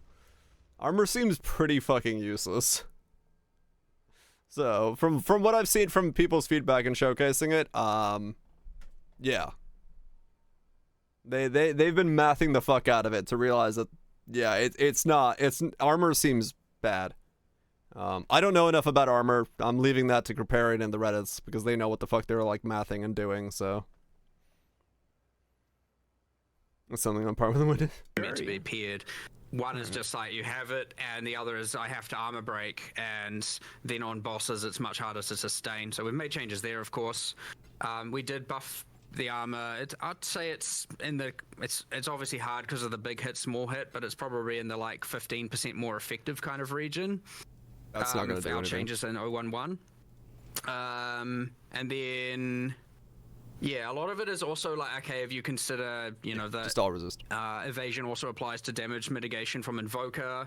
You got a lot of things going on with acrobatics, which turns evasion into arguably, I mean, sure, it penalizes your evasion, but like it then kind of gives you almost as much PDR against certain hits as a lot of armor, and then you have a lot of very, very strong defensive, you know, with Grim Feast and Energy Shield, and so like it's not only Let's talk about Energy Shield. the armor is weak, it's also that evasion and Energy Shield have some extreme strongs that are going on. So not to say, you know, oh, these are all going to be nerfed. I'm just saying there's some But I mean, maybe? getting in the middle that we need to do for sure.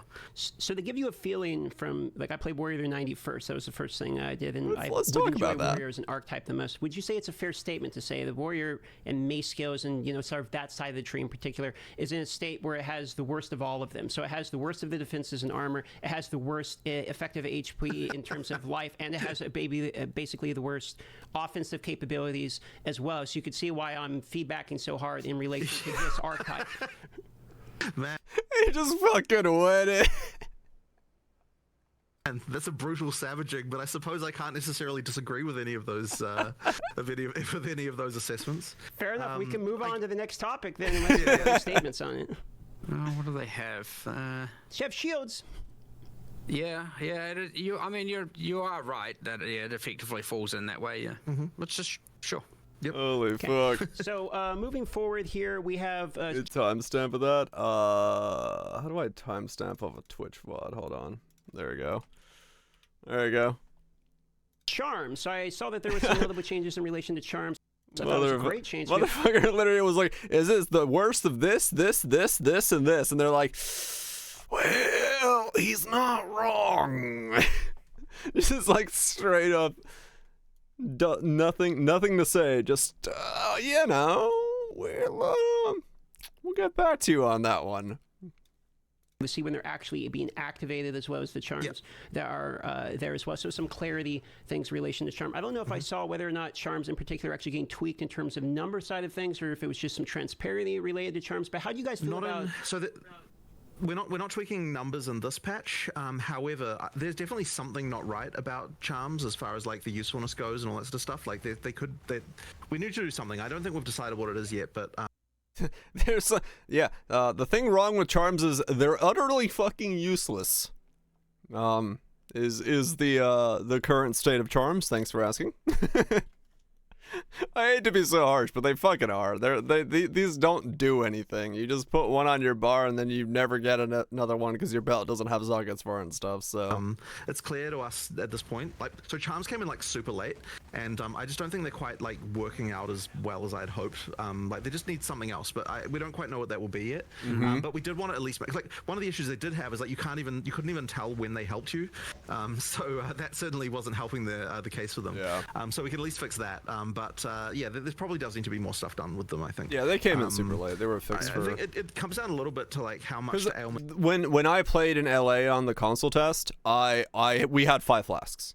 Like that was, I don't remember how long ago, but we had 5 flasks. They were gonna have Quicksilvers, they were gonna have Topaz, they were gonna have all the stuff in the game as it was at the time, like what we were playtesting. So from when I played to now, they removed all the other stuff and put in charms. So they're very much a last second thing.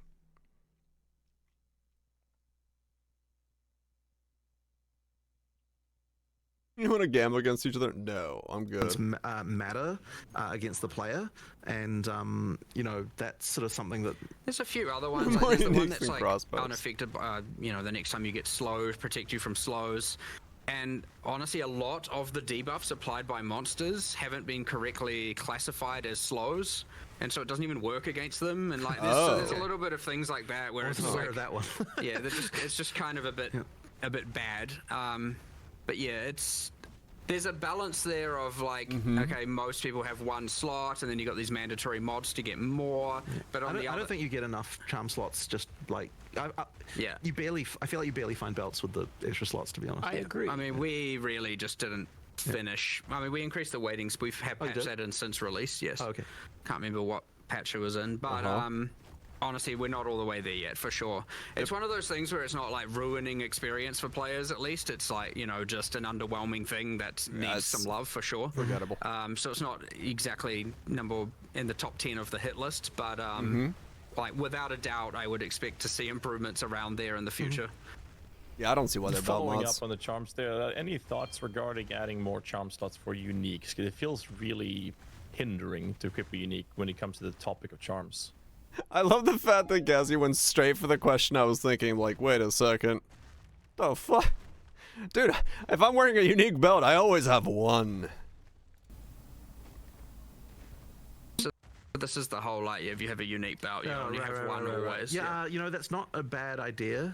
I also just want to add more slots outside of unique, so more on the tree and other ways to get them as well. Sure. So you don't necessarily have so to. Heavy already. Because...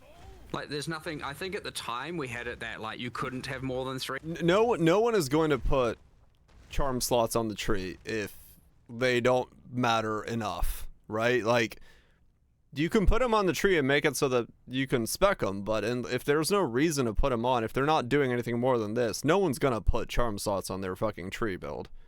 Yeah, they would have to be like, an actual bonus to something else. It comes pre-packaged with evasion or something. Like, no one is going to actually go for the, where is that node anyway? Like, isn't it one of these? Like, no one is gonna spec this node. Absolutely no one is specking this node. There is no fucking reason to spec this node currently. I don't have enough skills. Yeah. In soft core, maybe in like, yeah, you need it somewhere, but yeah, no, like 4 charm slots. I can get so much charm.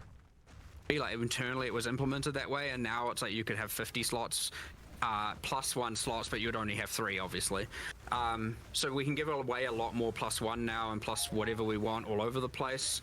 But yeah, I mean, that is a way, yes, that some unique should have it, and give probably +1, yeah. More on the tree, more in other ways. I have to have a look at it, but yeah, there's no harm in it now, at least.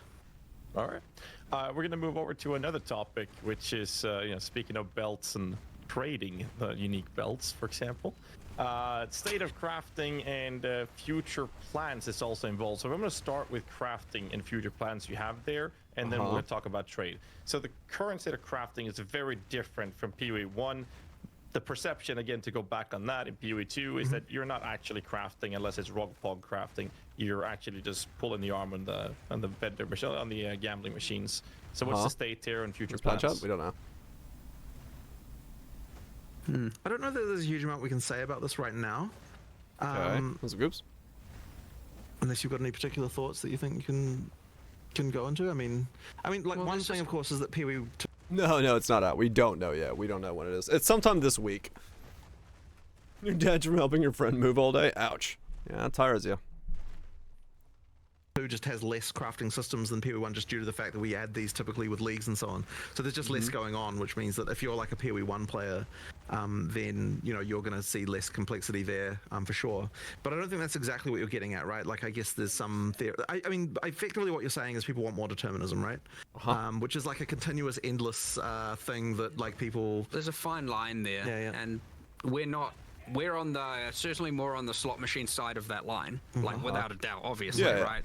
And there's more we need to do, I would say, to get towards that line. But that's our line that we determine. Not that I know how to describe that, because there's plenty of people who are just going to be like make everything fully deterministic all the way.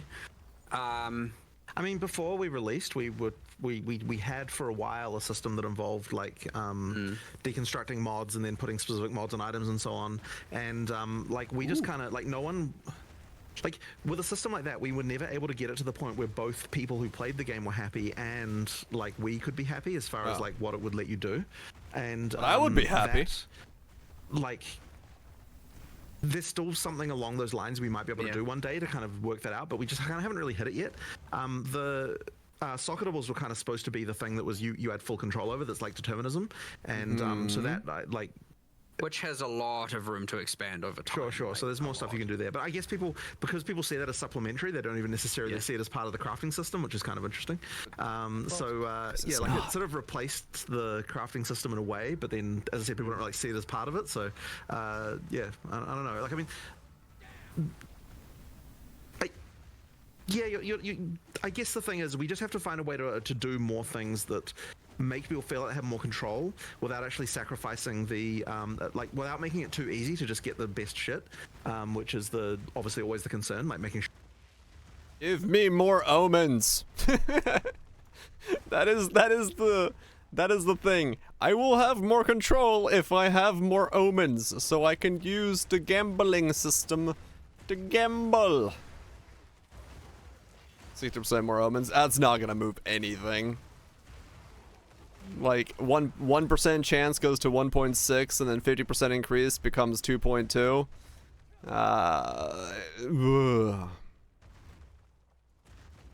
Yeah, we'll see. Oh, do they? Okay, we'll keep listening. There's still enough room for there to be items that are significant, like that are better than other items.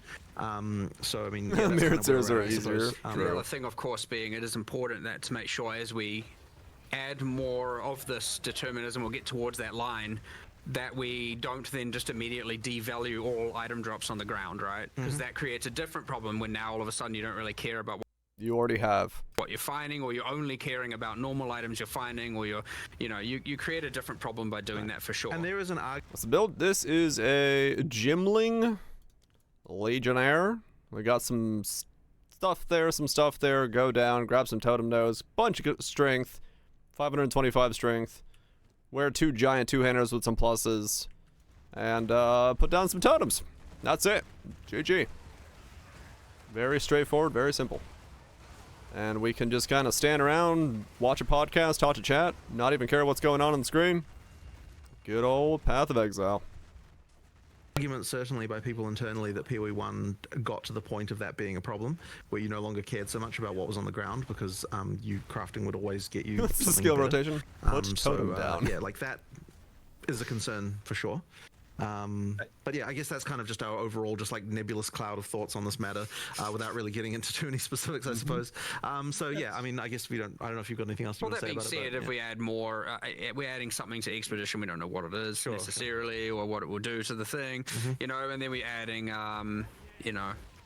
what I would say, greater essences are too rare right now.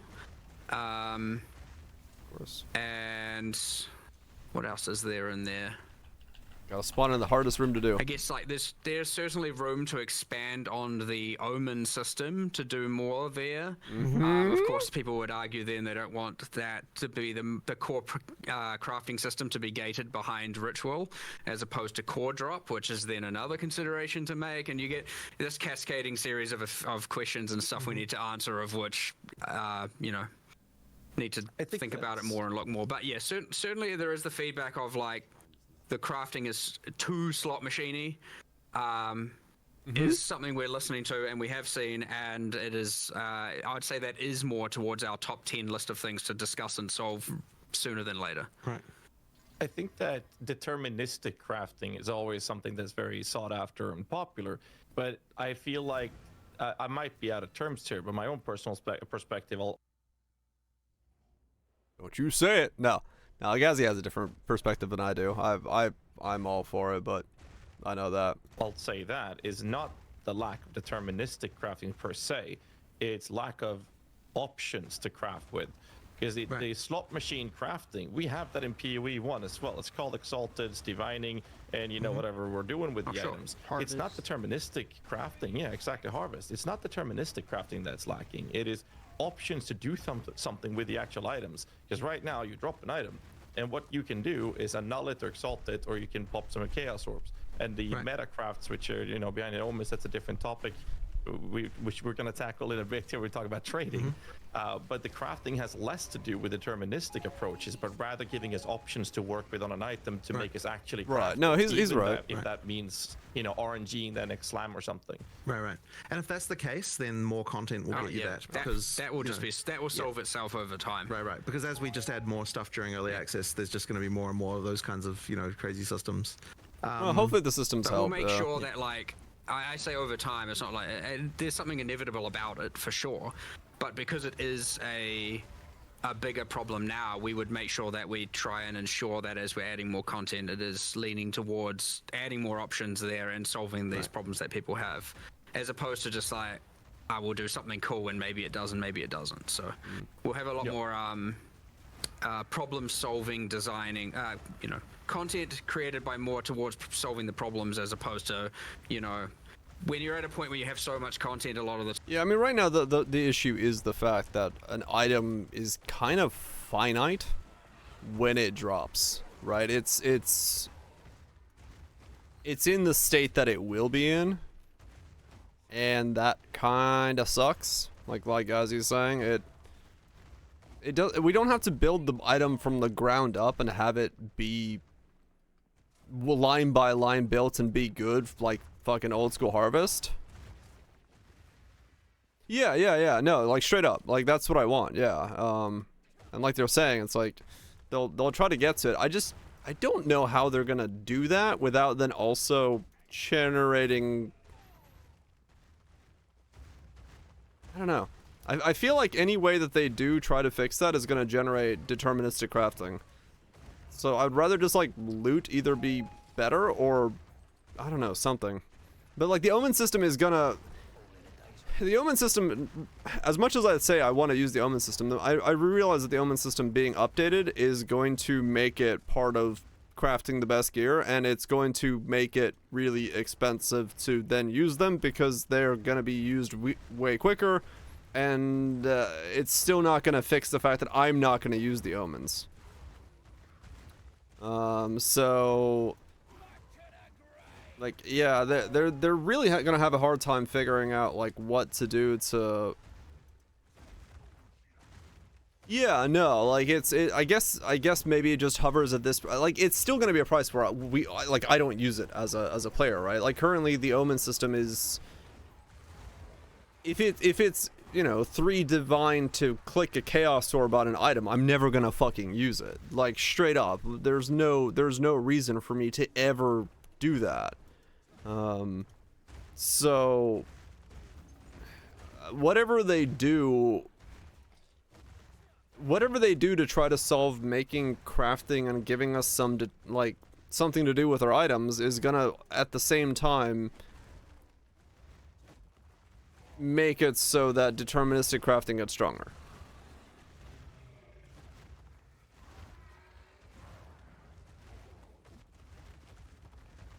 Prices don't get balanced around it. Not optimal for the best gear. Yeah, maybe. I don't know. I really don't know what outside of like a different crafting system. Like I get them not wanting to make like an expedition style system the way to craft something, but at the same time an isolated system from the Omen system that's designed to make mid-tier gear is probably their best way of making a crafting system that like the normal person can use to make gear. And then there's like high tier crafting, which uses omens and stuff like that to do that with, but that also causes issues because then you have two different systems that can have interactions with each other, and the basis for that becomes the basis for starting crafting, and the loot gets worse, and it is the current purpose of it, yeah. But I mean, right now Expedition is just really crap. It doesn't like you can't even get a good mid-tier item out of Expedition in its current state. So yeah, they're kind of in a tough spot with trying to keep their gamble crafting, but at the same time make it so that things are usable, because I don't see the balance. I don't see a way to fucking balance that shit. Price of X-Craft was always the same with it, right? I mean, that's true. That's true. Same options, Power 1. If we got more like rolls per expedition as well, like we could manipulate the item more times, I think it would be better. Right now it feels like you just don't get enough times to manipulate the item before it has to be pulled out, and that kind of ruins it as a system to a degree. It's like, yeah, I think it's like 5 times or something right now. It's very short, which is definitely noticeable. I mean, true, Reds. I guess they can just say that, yeah. But okay, let me use the bathroom real quick and close my window because it is cold. What do I get? T1 evasion. Shit. Sweet.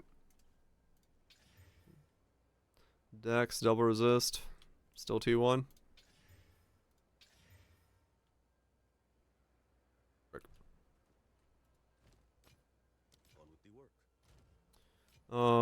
But yeah, it is a tough spot for them to figure out how to make it so that, because they really do not want to put in deterministic crafting, which I get it. It's their style of doing it.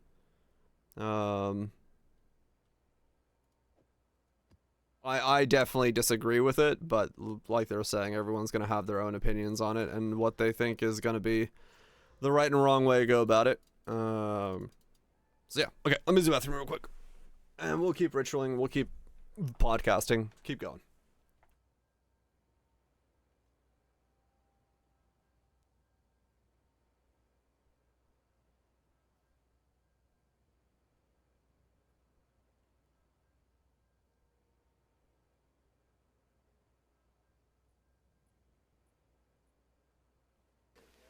Most of the time, I slap it.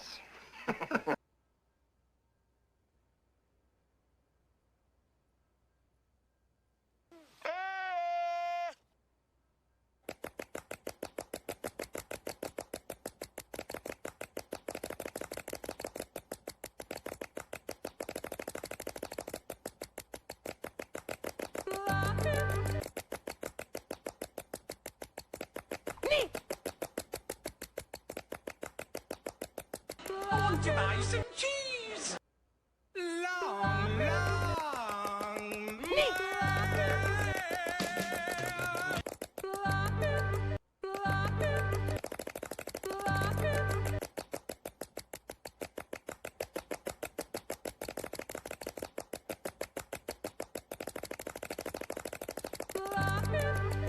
Most of the time, I slap it.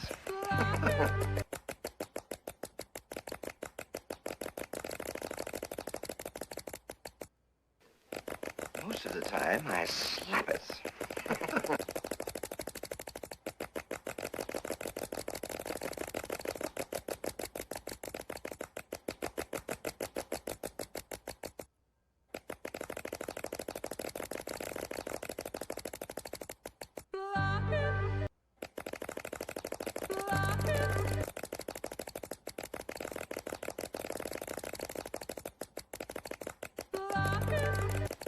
Most of the time, I slap it. Like butter. Tis but a scratch.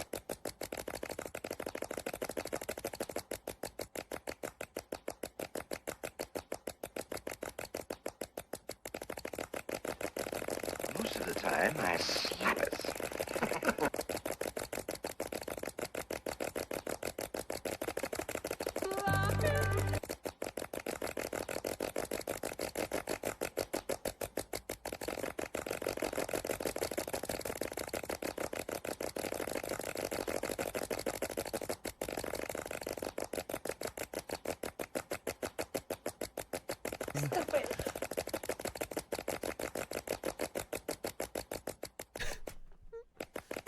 Scaring the new people with our break dance. Seal slaps. Anyway, let us continuate with whatever the fuck we were doing. Time you can be like, what are we going to do? Let's just make something cool and awesome. Whereas here it's going to be like, let's look at problems to solve and create content that comes from that. So there's like kind of two ways of coming up with the content, and certainly this is one that will be a problem that we're looking to try and solve by doing that for sure. Your luck is over, fool. Random, thank you so much for gifting us up to Divider. Appreciate you slapping down a fool. That's fair. We're not going to go too deep into it, but following up to the state of trading, I mean, obviously we have trading being in its state that it is, but there's the volatility problem of the market's economy being player-based. For now, we have a golden standard of trading divine orbs, which quite literally holds close to zero value in terms of actual player usage outside of a handful of specific unique items, and is representative of trade power in the community. And since there is no natural divine orb sink, which exalted orbs have, for example, they just continue going up, and the inflation is just rampant at this point. So, I would have thought that if there was no divine orb sink, then the value of divines would go down rather than up. Like, presumably if the value of divines is going up in other currency, then it's the other currency that there's too much of rather than the divines. Yeah, so what I'm saying is like they become the golden standard, and since no one's using them, we get a higher quantity of them. And the result of it is that now, since that is the item people are using, or the currency people are pricing their items off, they're now, one rare, one life pair of boots with 10% movement speed now costs 50 divines, if I'm going to use some exaggerated examples. Okay, so you're talking about the price in divines is going up. The value of a divine is the value of a divine is going up. The item value, yeah. Yeah, sure. Well, I mean, there's nothing I can kind of initially go into with this other than just that, like, yeah, we just have to look at this and work out what we're going to do to use to sync these things more. The intention with divines is that you'd sync them into making, like, if there's enough, like, things where you want to reroll mod values on, which, like, is uniques ideally. Like, the implication of that is that there aren't the uniques that people are wanting to roll to get good values on, right? I mean, I'm assuming that's the reason. Some not enough. Yeah, well, I mean, we don't have enough unique items. For sure. We don't. We need a lot more. Which is another goal we have, of course. But I mean, so yes, there's not enough uniques, let alone enough uniques to be using divine orbs for an and of course the thing in PoE1 where things were priced and that currency can help, but we don't have anything quite like that, I suppose. I mean, look, if that's a problem, we'll just like find a way to sync them, I suppose. But ideally, ideally, if everything's working correctly, they'd be syncing themselves due to the fact that there's enough things you want to reroll values on, and like uniques that you want to reroll values on. I'm actually curious to know whether people are even really bothering with that. Like, are people actually bothering to reroll unique values? I guess some, but not many. Yeah, I was gonna say, isn't the only uniques right now that would be rerolling is the belt and Astramentus? Is there anything else that has a range that's worth a divine? Rejuvenated and Astramentus? Yeah, those are the only two things, right? Temporalis. I guess, yeah, trying to get like a minus better god tier Sekima jewels. Black Suns? Nah, Black Suns drop all the time. Ain't no way anyone's rolling a Black Sun. Moxawaddle. Even that I don't think so, right? Like, do people really not getting enough Mahoxawaddles to need to roll them as divine? Shield is corrupt bay. Yeah, I was gonna say. Range is insane. Okay, so you just corrupt them. I mean, is the problem then that vows are also divine? Is that the problem? Is that to be able to get a good item to vow, you just vow it. You don't have to divine it for a higher chance to get, you know, plus 20% onto it. Is it divine? Yeah. Non-GG here, vowing 3-4 upside as well. Yeah. I mean, maybe that's the issue. Maybe it's because vowels have a divine baked into them. Could be. High roll with extra sockets, right? Some do, yeah. But like, if I drop a bad, if I do a King of the Mist and I drop an Ingenuity, that was a fucking word. If I drop the fancy belt, and it's a low roll, I'm not gonna divine it. I'm just gonna hit it with the fucking Val Orb. Divines are worth more than they should be. Also, kind of true, Goobs. Yeah. I think the problem is that one, Val Orbs being a divine is a weird thing, and then I think you're also correct that like Astramentus and the fucking belt that I can't seem to say the word of right now, they just hold so much value as an item due to their scarcity and the power that they're bringing to the table, that they're holding divines at that rate for divining. And that's too expensive. Rage blood, kind of. Is it much? Holy fucking shit, it's ingenuity. Ingenuity, yes, I know. I just can't fucking speak right now. Holy fucking shit indeed. I just can't speak. Peace out, match. It is 80% of best in slot for 80% of builds. Right, yeah. Yeah. I don't know. Maybe we shouldn't be able to divine items. No, that's probably a bad idea. But I wonder what that world would look like. Yeah, I mean, fair enough, guys. Yeah, there's a lot of things that are probably happening behind the doors, but yeah, it's. Yeah, I mean, we're past that point, true. But yeah, I'm sure that it's a multifaceted thing, but it does feel like the economy is really weird right now, where we're just kind of stacking currency. Like, no normal player is going to ever want to use a divine orb. It's too much value for what you get. But then because everyone wants divine orbs, item prices are going just in divine orbs upwards. And the whole economy is being based off of fucking divine orbs rather than exalts. And yeah, it is just the raw drop of a divine is the only way to really get a divine. You can't farm divines anyway, so it's a multifaceted problem that good luck to them. Yeah, not many. Astramentus. Yeah. Those are like the two main ones, I think. Like, no one's gonna pop a divine orb when Avengers gamble, so it's like, yeah, that's literally gambling.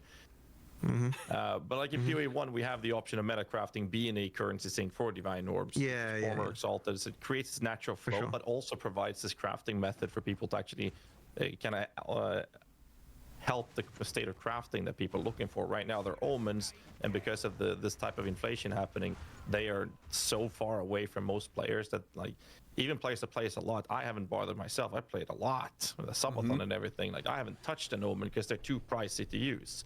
Like, it's a very select few players that even engages with them because of how priced they are, and that just separates a lot of crafting from even a larger player base. One other point of this is it might tie into a previous discussion we had about Magic Find influencing the economy in relation to currency drops being upgraded.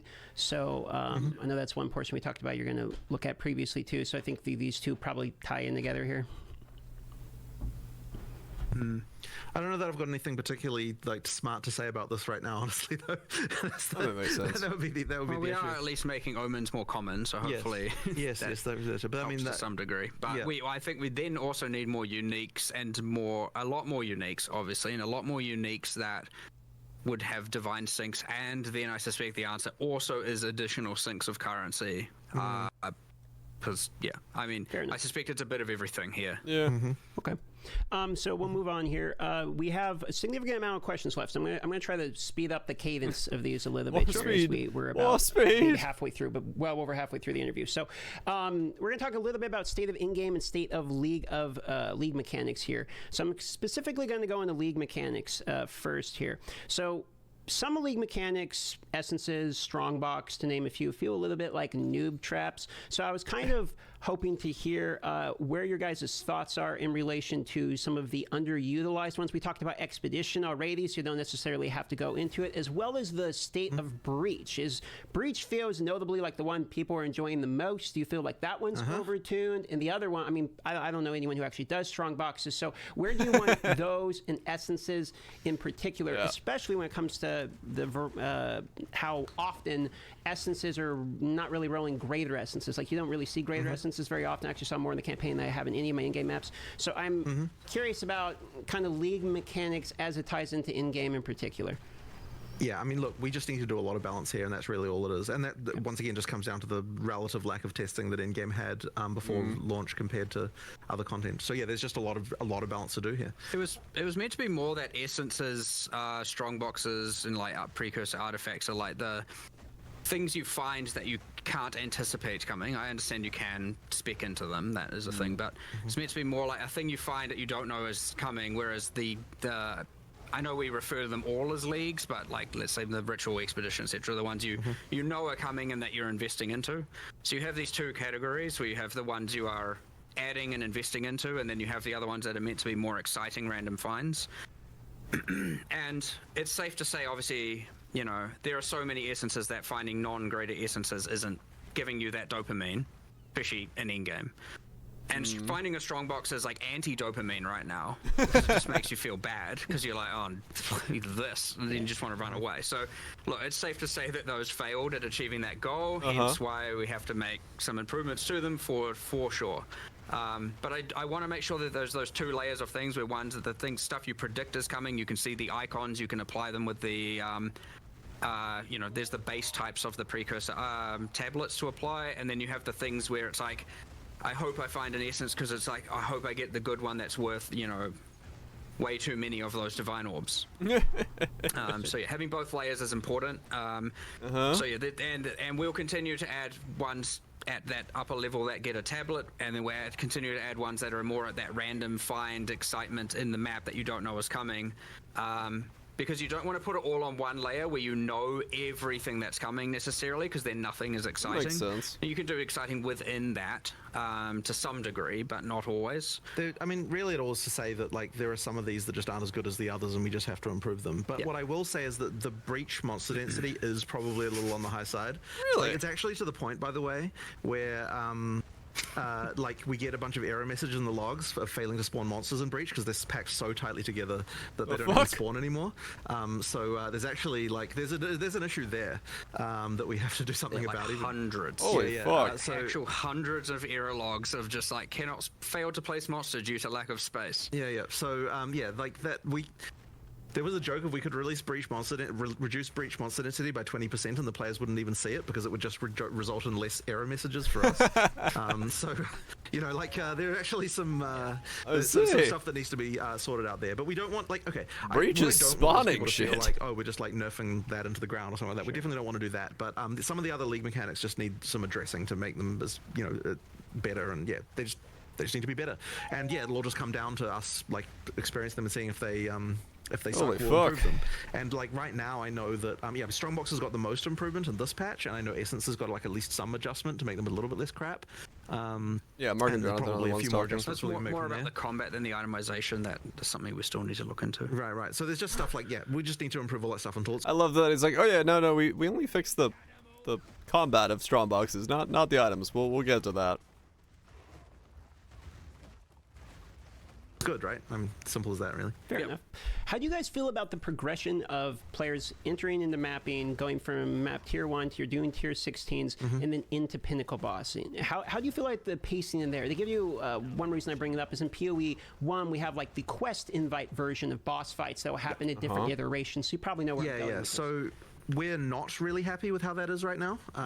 Like, we're not happy with how the quest. The quests that effectively we give you are just like do X many of tier Y maps, and honestly, like we can do a lot better. That's kind of a larger. It's something that I would have loved to be able to just solve instantly, but like it does need some more work. And I think there's a few different areas of this. So one of them is that like just the way the progression feels just isn't as good as PoE 1 in some way. That's kind of slightly hard to define. Like in terms of just like the feeling of like the progress you're making just isn't quite right.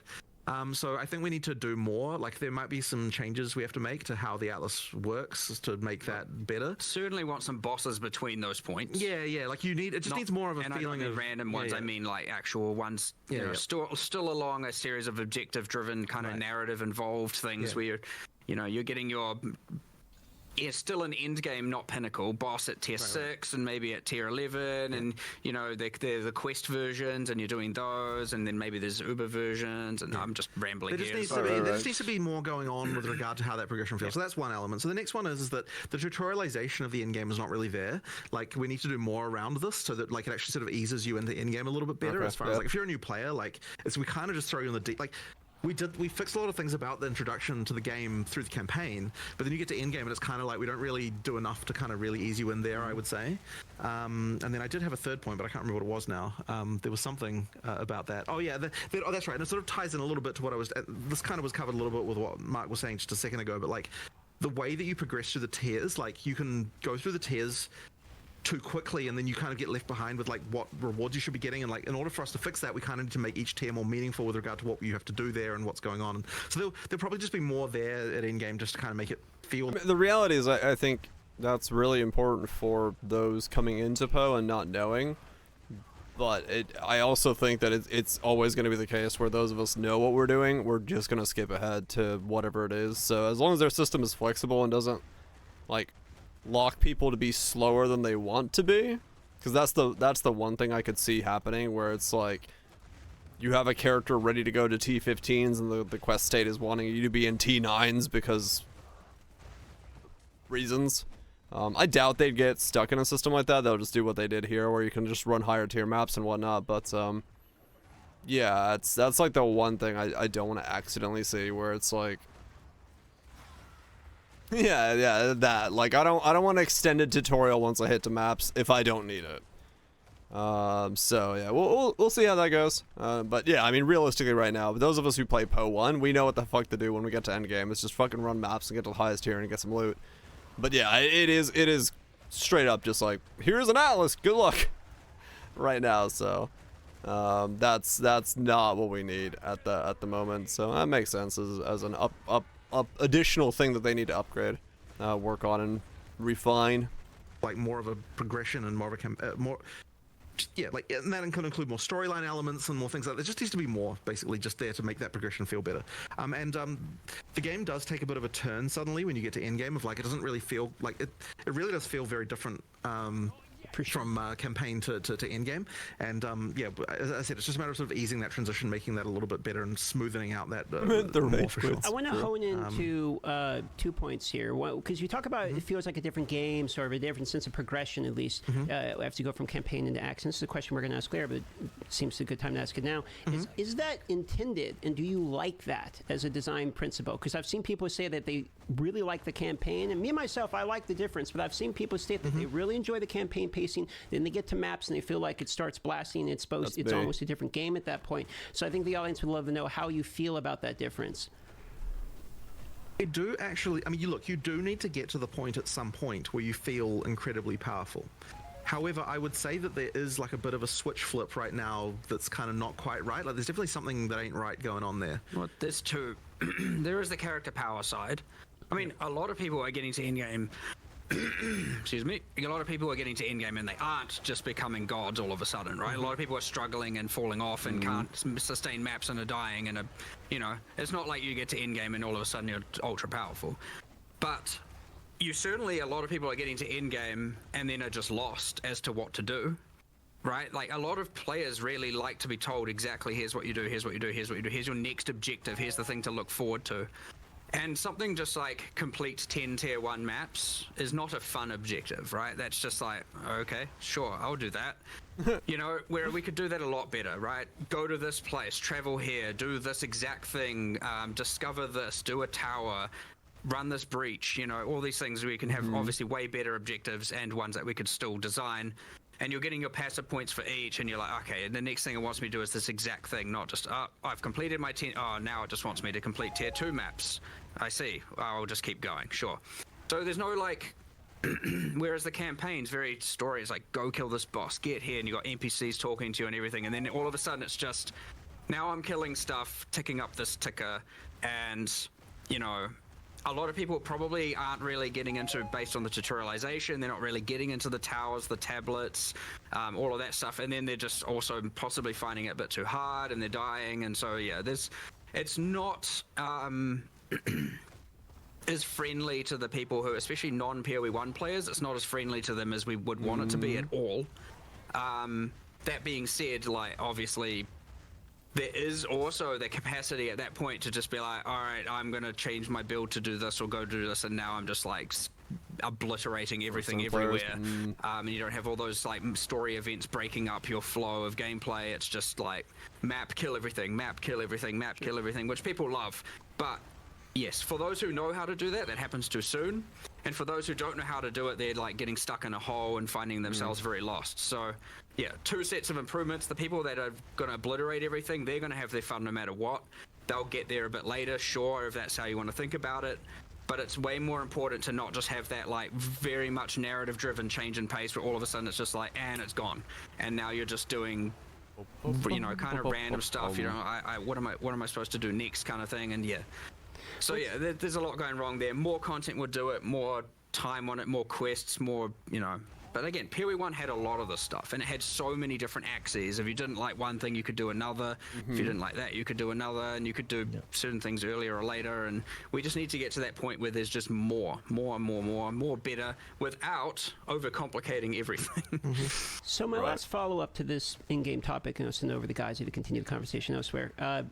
So you mentioned that there's a little bit of a separation from what I'm hearing about people like know how to blast, like they're going to go anyway, right? They're going to crush through and destroy it. Then you have the people that are like kind of learning the game, getting into the end game, that might like get stuck and lost. How do you feel about the, you know, one pour though? Then now that the game has been out of the wild, does the one pour though feel like it's widening that gap and punishing players who maybe are learning the game too much, but it's the people who are going to blast regardless? It doesn't matter because they're not going to be dying consistently in maps. So how do you feel about one pour though state of mapping currently, as well as XP loss still being fairly significant, even though in the previous interview was stated that you don't feel like you need to have the XP loss as much, considering you do have that one pour though difference. Right. We're in a state where we currently have both of them.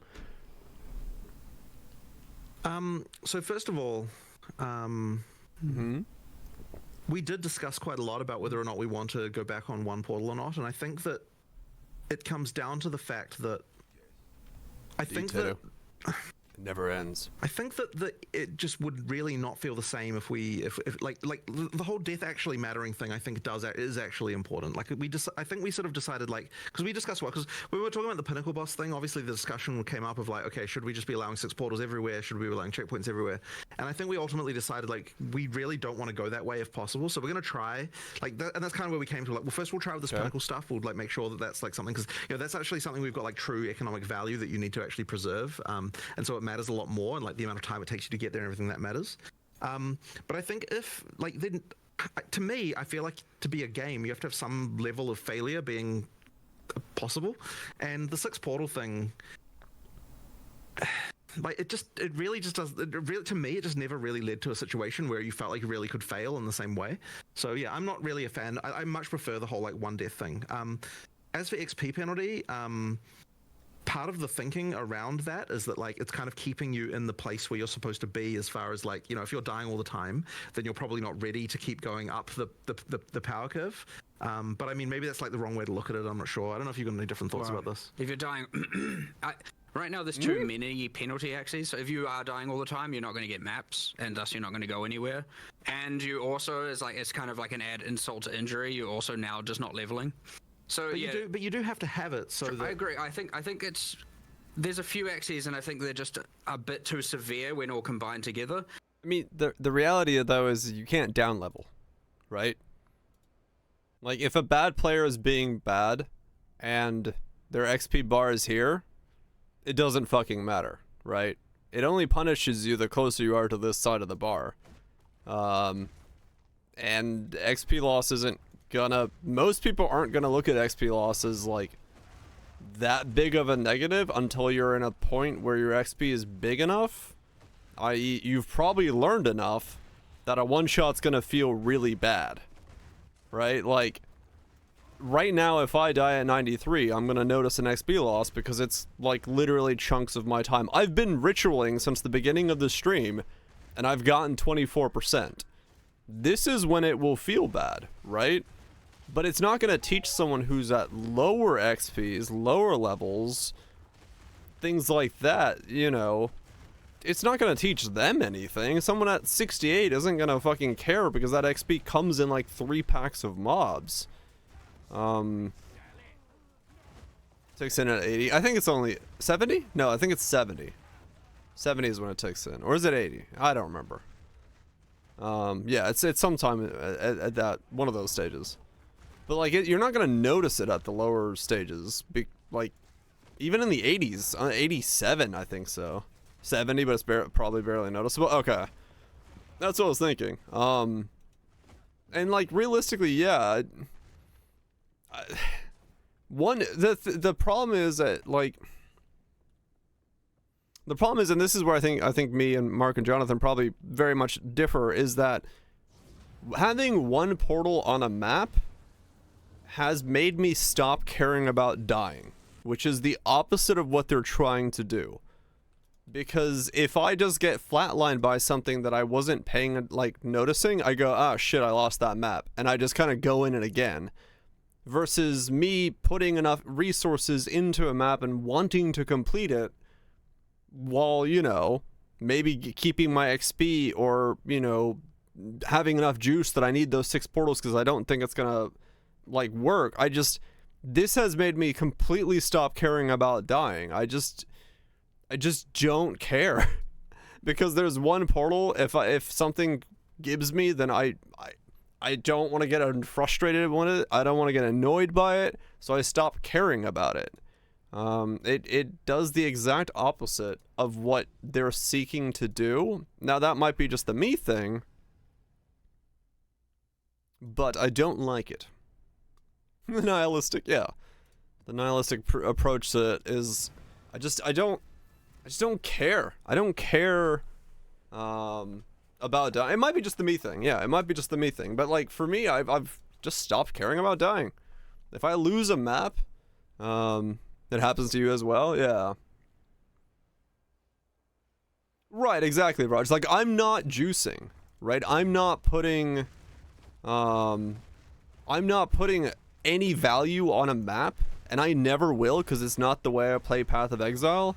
I didn't do it in PO 1. I will not do it in PO 2. So my maps have 0 value to me. Once I figured out how to sustain 15s, I just don't care because it's too big of a loss. Losing the map is like, okay, I've lost the map, I've lost the XP, I just don't care. But if it's a slight loss, if I just lose XP and I'm slowly gaining levels and I lose XP, I'm like, fuck, I lost XP.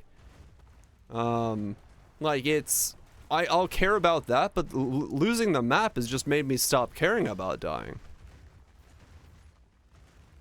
Thanks for playing the game. I mean, yeah, if you put that much value into a map, yeah, it's gonna suck.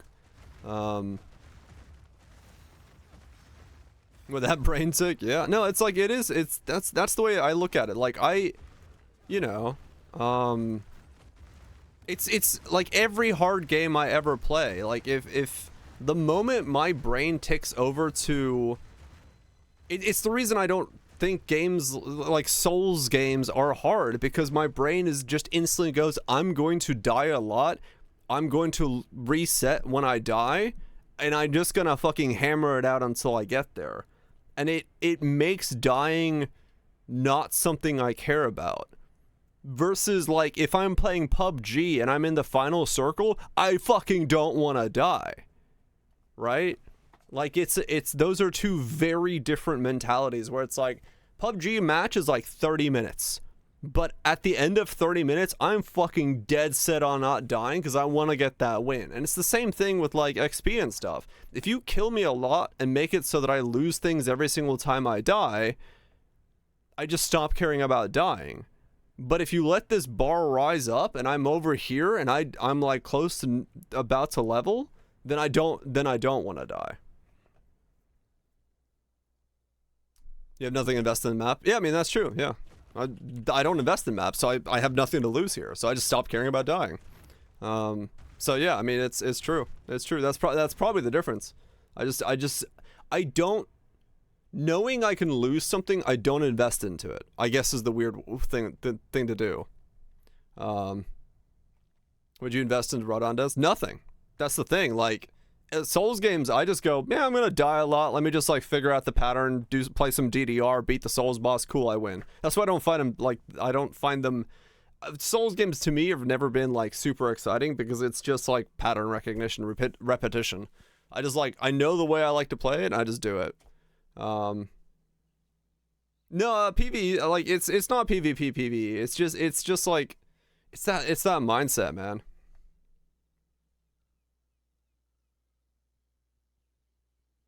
You don't really get frustrated though? I don't know. Yeah, most people, yeah, I think it's natural to get frustrated. So yeah, maybe. You care about losing a boss one portal? If you juiced maps and lost it, maybe more upset? Maybe.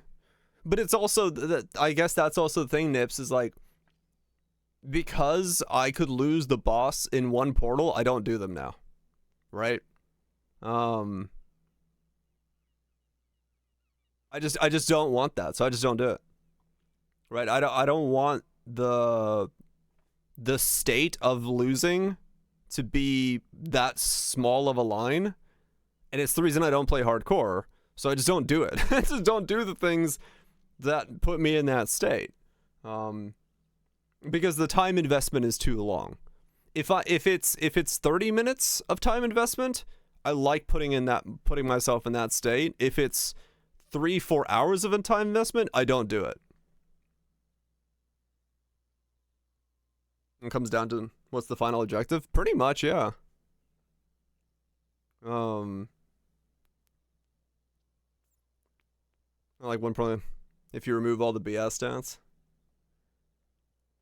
If it's me fucking up and dying, okay. But sometimes I just feel like it wasn't me that fucked up. But at the same time, like, I don't know. I just think this system right now has made me stop, and, like, not made me stop. Since I don't invest in maps and I just fucking run random shit, I essentially don't care about dying, and thus the one portal system is just a mute thing. It doesn't actually do what they're setting out to make me do in the way that, like, because I think I care more about dying in PoE 1 than I do in PoE 2, which is weird. Moot.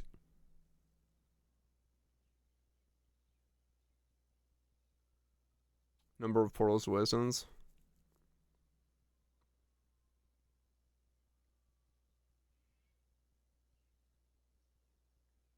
It's not. Yeah, right. Yeah. One divine entry fee. Choose between XP loss and keep the map or not lose. I mean, honestly, that'd be a harder choice. Honestly, if they put the choice of XP loss or lose the map, I would I would probably just hate myself and lose the map every now and then. Like, in that case, I would actually want to die less because I would not want to lose the XP. There's something in my brain that likes to see that bar moving upwards, and I would probably be like, fuck, I don't want to lose the XP. Damn it, I don't want to die. And then I would lose the map in its place. There's more juiced by default? Maybe.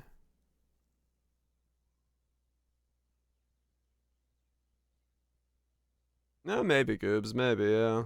I mean, this thing doesn't matter, because I don't fucking die on this build. I don't know. I don't know.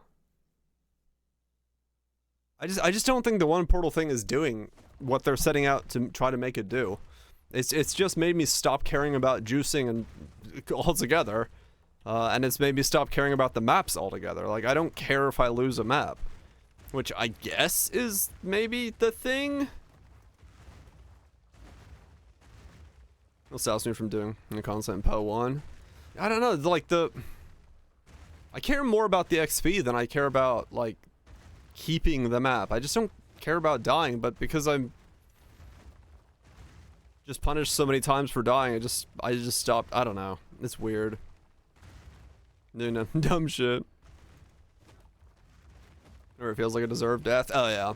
Yeah, maybe once they get rid of some of those things, it'll I don't know.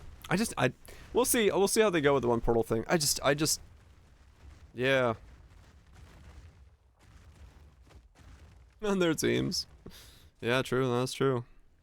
Gotta have someone there.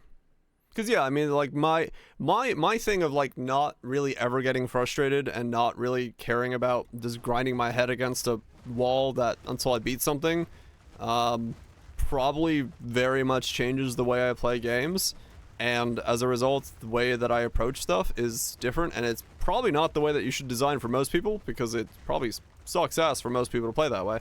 But like, yeah, I don't know. I just don't care about dying in PO 2. Like, I just, if I lose a map, whatever, cool. I won't do citadels on a build that can't just one-shot it. I won't do pinnacle bosses on a build that I know that isn't this, where I can make mistakes. Like, I'm not going to take a build that I don't know can do it into one of those things because I think it's just too easy to die. It just makes me not, it makes me not, experiment is the biggest problem. It makes me not test my experiments until I know that they can win. And in that regard, I just build something like this and just do everything easily. Which is kind of boring. I want to lose my value with 6 portals. Right. Yeah. Yeah, I mean that's really the problem for me, isn't it?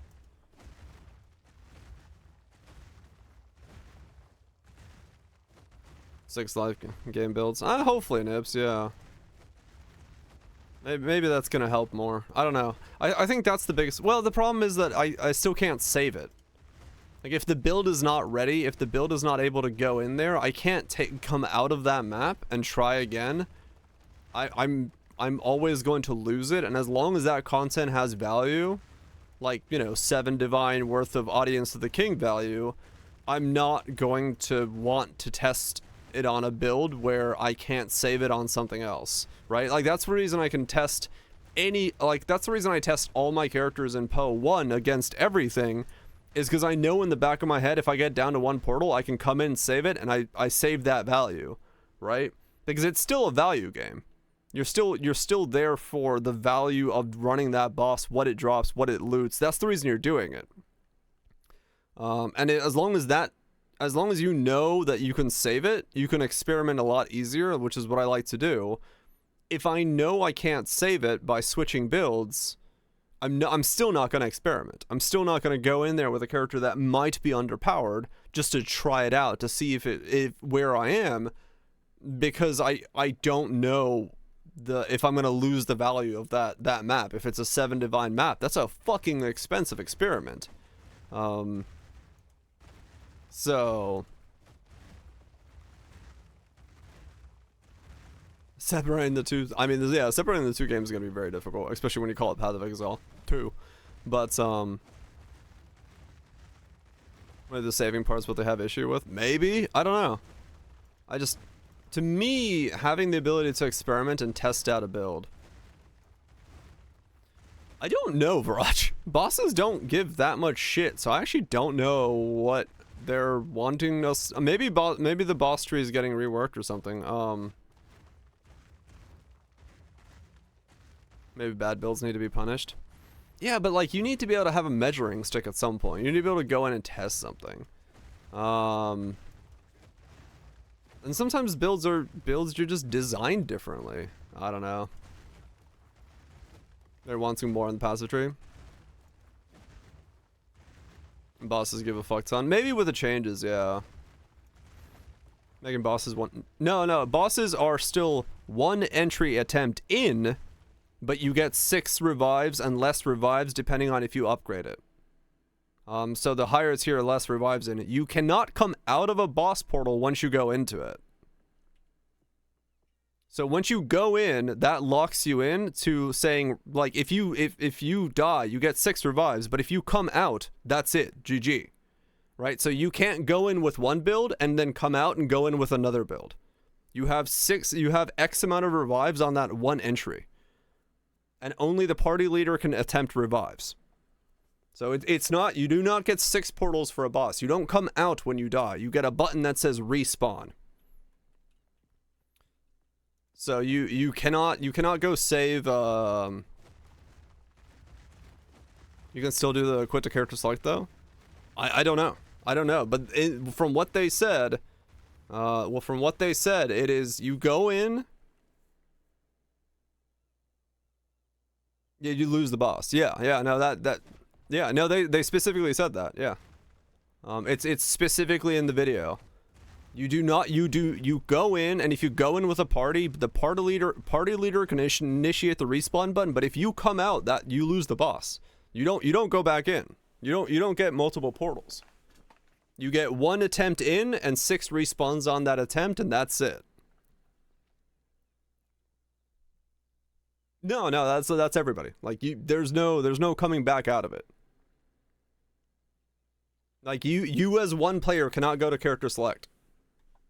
You are locked in that boss that one time when you walk in. You just get 6 respawns, not 6 portals.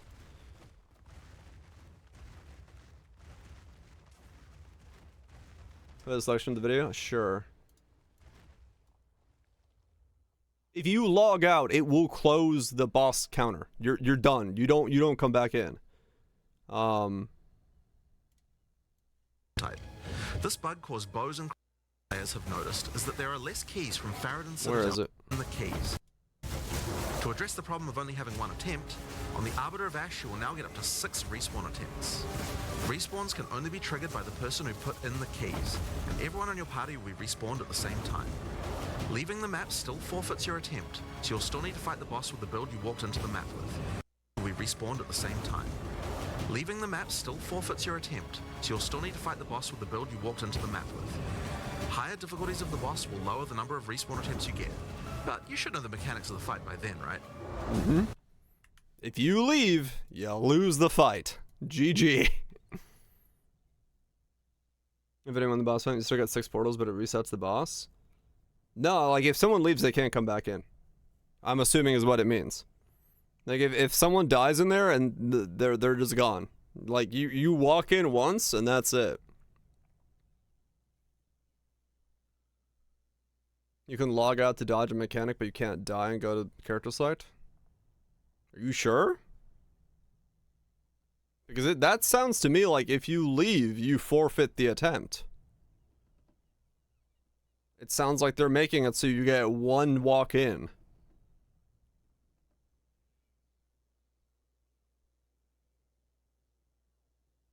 To me, it sounds like there's no more logging out of a boss. If you leave, not if you... Yeah, it says if you leave.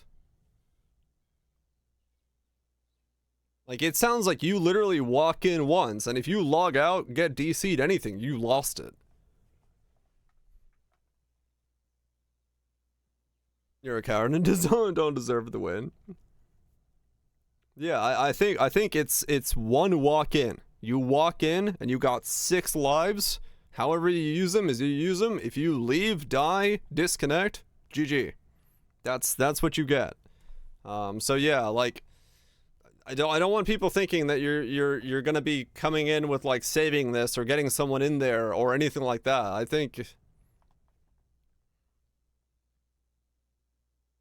seemed weird. I mean, I'd rather have a character be able to save a boss fight, but that's my personal belief. But we'll see. We'll see how it goes. We'll see how it like pans out. But it does seem like it's, yeah. Anyway, more interview time. Combined with, I also think that the very start of maps is just too difficult. Like, I think we should ease into that a little bit. So I bring that down a bit and then ramp the difficulty up. Well, I'm okay with that. That sounds like a good the idea. same spot, but I think it's just a little bit, and I think that's mostly due to the number of rare monsters and the obviously monster combinations. Because you can kind of avoid bosses, and like I don't mind. I think that's a little bit of a different situation, but you get all these monsters you haven't seen in ages, and they all combine together, and so you have to kind of like generally when you go into those areas, you learn what the monsters are doing and how they're combining, and then you maybe die once or twice if you're not, you know, ultra powerful. If they're more available, and then you sure. get to maps and you're immediately sprung We'll on see if like they are. heaps of different monster permutations, and they're doing things, and you're getting killed all the time, and there's a lot to learn. You do the next map, and you're like, well, I can't take the learnings of that previous map and apply it to this next map because it's a whole different set of monsters. Mm-hmm. So there's nothing to really take from one map to another aside from just like maybe playing a bit more carefully or like, you know, not being so overzealous and whatnot. So it's just a little bit difficult there, and I suspect we need to bring down the difficulty a little bit and ease people into it a bit more. But I need to think about it certainly a lot more and actually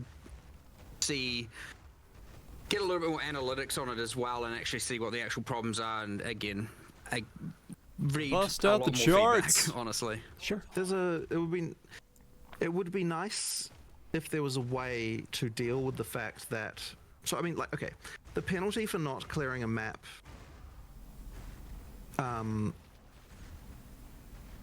we remove the extra content from the map, and it would be nice if you could just spend another map and still be able to do that content. But unfortunately, that isn't possible. Like, so for example, if you failed on the boss, then you just spend another map and then you can fight the boss again and do that whole thing, right? Like, that would be nice if that was the case. But unfortunately, we can't do that because it would open up too many economic abuse things where, like, you fail the map intentionally because you want to farm the items to the rest of the area. So it's very difficult for us to come up with a solution, like, because I really would prefer that, honestly. It'd be nice if we were able to come up with a solution that would allow you to redo content by spending an extra map without having to like have all the problems that being able to rerun a single map would actually cause. So yeah, like I sort of wish I could come up with a thing for that. So their issue with it is that if you had like a sand spit that you got to nearly the end of and you don't kill the last thing in the sand spit, it then can be reopened because you die. You can then just run the sand spit again?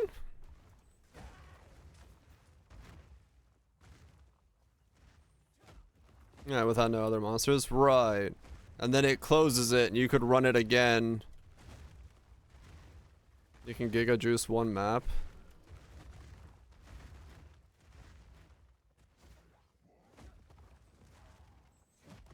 I mean, isn't that just don't have the tower affect the map multiple times? Like, just take away the tower bonus of the map. Because then you're just running... Right?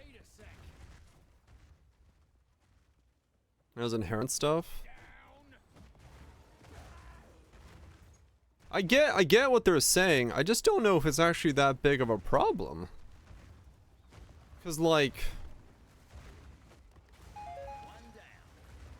it's the towers that are buffing the map, right? It's abusable, yeah.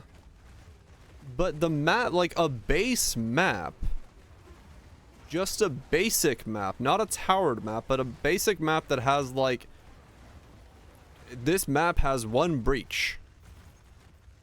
Or this map has one boss.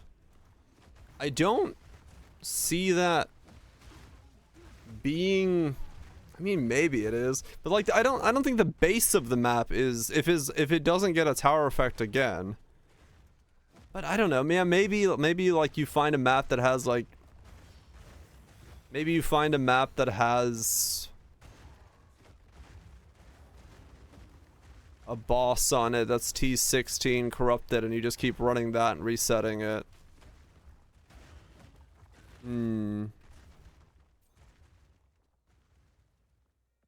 Nice, nieces. Yeah, this thing's smooth as fuck.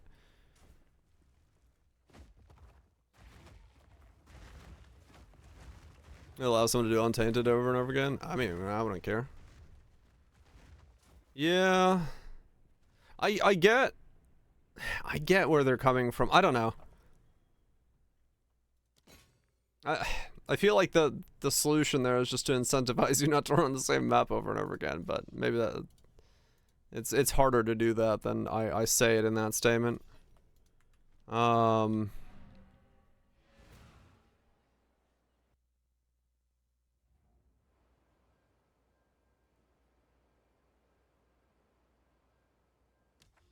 It's like it's saying like I would want to just like repeat this map over and over again. Where I'd have a boss, a breach, a ritual.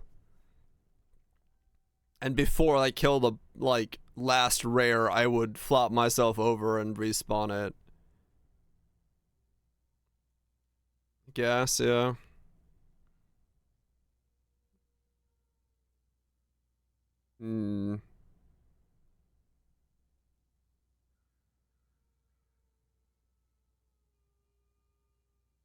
Infinite Annis. 4 things. I mean, true, yeah, you really can't. Yeah. No, I get it. I get it. I get it. I mean, the reality is that with the way that I look at the one portal now, with playing more, like this thing here would be a good map to reset over and over again. With the reality of how I look at the one portal now that I'm at this state in character progression and stuff, like, I don't, with the fact that I don't juice maps, and I think this is where it comes from, where the fact that I'm just slapping ritual on stuff and just fucking grinding ritual, having a time here. What's on the map doesn't matter to me as long as it's got ritual on it. So like if I die in one of these maps, I have fuck tons of rituals all over the place I can go do. It only really mattered in the beginning when I was trying to get sustain working. Once I had sustain from bosses, my playstyle doesn't give a fuck what's on the map, right? I've explored enough of the ever-branching atlas that if I fail this map here, I'm gonna just go to the next map that has a ritual on it. It only really mattered when I was traveling and I was trying to make, like, you know, my progress and when I needed shit to do. No, I know, and that's why I'm trying to, like, reconcile with myself here as to, like, do I give a fuck if it's one portal? Not really. Like, it doesn't add or hurt the way I'm playing in any way. And you have to backtrack, you don't progress towards citadels and such. I mean, yes. But like if I was gonna just go hunting for citadels right now, I just use like tier 10 maps. I wouldn't be using tier 15s, right? Like if I just wanted a fucking citadel, if I failed a map, I just chuck a T1 in there and run through it like buck naked, fucking destroying everything, right? I wouldn't be doing it, you know. T10s. I mean, true, yeah. No, I filter them out, but like. This system has made me not care about what's on the map because there's another map right next to it that also has a ritual, right? Like if I fail this one, I'm just gonna go to this one. I'm not gonna try this one ever again or that one ever again. You know, if I fail one of these, I'm just going to the next one, unless I have to go through it to get to some stuff over here. I just don't care about this map. And if I care about what's on the other side, if it's not a ritual right now, like at this Val Factory, I'm just going to run this as a T10. I'm not going to run it as a T15 unless I'm, you know, well, on this build I can because I don't have to actually pay attention. But like, if I'm looking for citadels, especially when we have the light beams and shit, and I just want to go citadel hunting, I'm just going to run through with the easiest maps possible. I don't care what's on them. And like, the bosses, maybe I'll do T15s, but this one here, I ain't going to fucking put a good map there. I don't give a shit. There's nothing on it.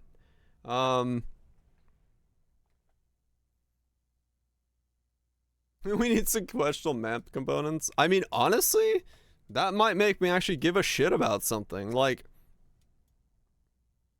yeah, I don't know. I just like, this system has made me stop caring about what's on the maps completely. For better or worse. And I don't know how they feel about it, but like for me, it's definitely been, yeah. Login rewards. Forced to run shit maps. I mean, I run random maps in PO 1. I just run whatever map I dropped in the last map. Yeah, I don't know. It does make me just want to play builds like this, though. I will say that. The one portal mapping has made it so that I really just want to run builds that, like, I don't have to pay attention to. Which is not great, because it means that, like, it limits my build variety a little bit.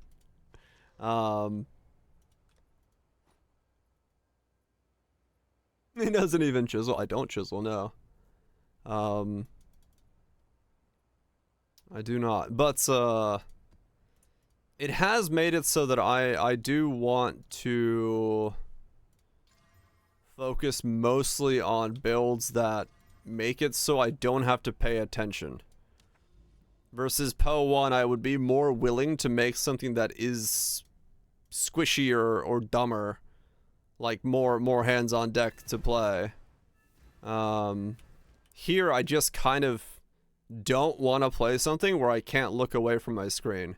Because this is way more fun to play this than like a setup where I had to fucking like think about stuff.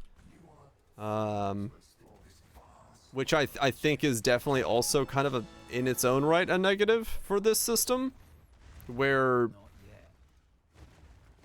yeah, you just, it's gonna depend on the person. I just don't like the fact that I don't want to build a squishy meme because squishy meme makes mapping infuriating. Not having to pay attention. I mean, it's bad, sure, but it's just the reality of this type of game. But yeah, well, I guess we'll see. We'll see where they go with it, what changes they make. I don't know. I'm definitely different in terms of the way I look at the game, so the game will always be a little bit weird in terms of its balancing to me for the one portal and like what happens. What's the worst warrior mace? That I don't know. But, I probably will have to play something like that. Just average gameplay for you. Dual wield armor breaker. I actually use dual wield correctly. Yeah, we'll see. I'm gonna keep the one portal and adjust the other axes and see how that plays out. Before compromising on the one portal. But yeah. It's a bit tricky. It certainly is the case. We have discussed this so many times. Like, it's come up, and before we released it, it's like people are going to definitely complain about this, and we're like, we know, and we haven't found the solution. As wacky as you want, guys. Had to ask. Yeah, I understand. Fair enough. Yeah. So now there's a lot more people. I gotta think of something there's a lot more to play soon. feedback and a lot more people. It's much easier for us to get the specifics on how we could get it right. Like, for sure. Not to say it's now trivial to do. It's still hard. But there's a lot more information there for us to be able to, you know, take less of a shot in the dark, so to speak. So, I would expect some changes. Some changes. We'll have to wait and see. So we're cutting it a little bit tighter because we have a lot of questions. So I'm going to try to speed run as much as we can because there is a section that I care very much about. It's kind of the same place. So let's get there, okay? I'm a little curious myself. Let's just dive into it. And we're going to talk about ailments, damage with time effects. We're talking about ignite. We're talking about dots like poison, for example. I'm listening. So the question is, what's your feelings around it? on hit, as it scales on hit, opposed to its dot scaling, which we have a bit different scaling in PoE1, because now it's based off the actual hit you're doing, which was taken away from PoE1. So what's the reasoning behind this, and what's your thoughts on it? Now that one. Interesting, Kaiser. Okay. I like that idea. I like that idea. Giga crits. Okay. What do they say about ailments?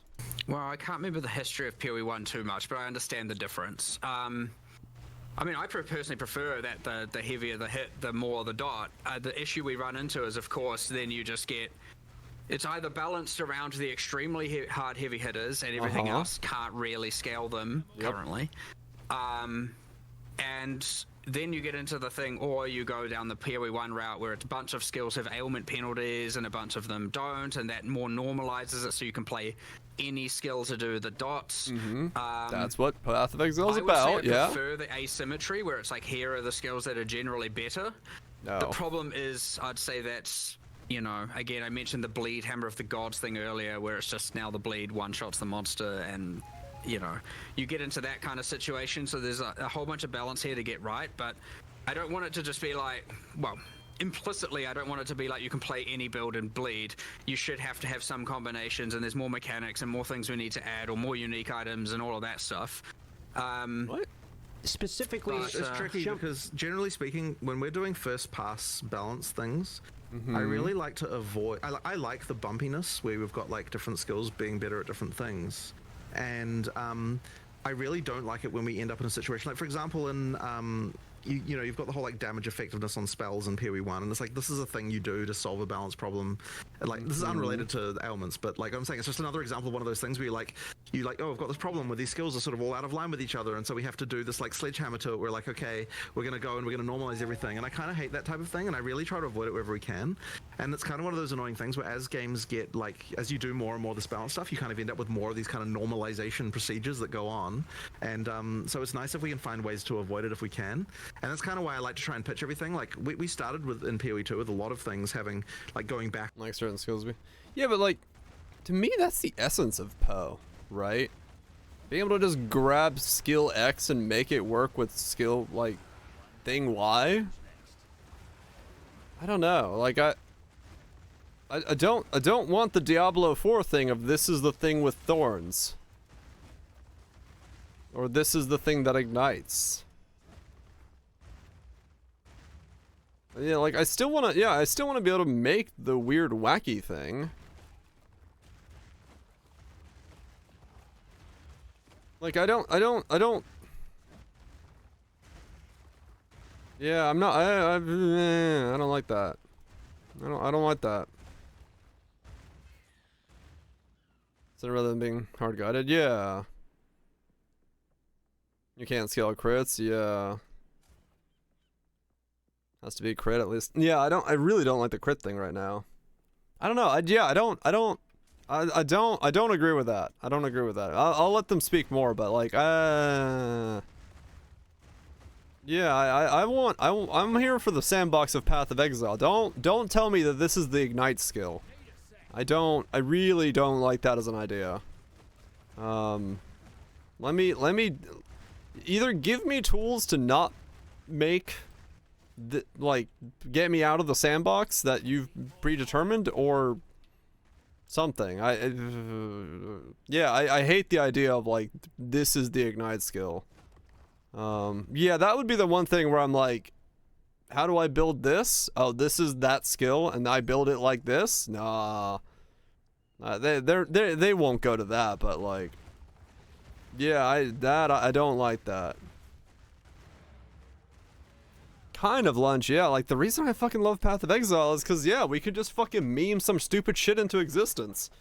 I want to use this skill that's not designed to inherently do this thing, but we can make it work. Like that's Poe to me, man. Yeah, that's literally Path of Exile for Path of Exile. I hope so. I hope we'll have more options. Yeah, like once we get more stuff in, but like. Yeah, if exactly like that That to me that's like that. So far, that's been the most concerning thing to hear is like, we want this skill to do this thing. No, don't stop. 'Cause, yeah, like literally every other action RPG that exists currently is this skill does this thing, this weapon does this thing. Path of Exile's over in the corner going wee. And I don't want Path of Exile 2 coming in here and doing the same thing as the other the other ARPGs, because like that's not what made Path of Exile the thing I love, man. Well, I'll keep letting them talk. We'll see. Is Poe on ADHD meds? Yeah, don't lock me out of options. Don't make it so I can't ignite with ball lightning.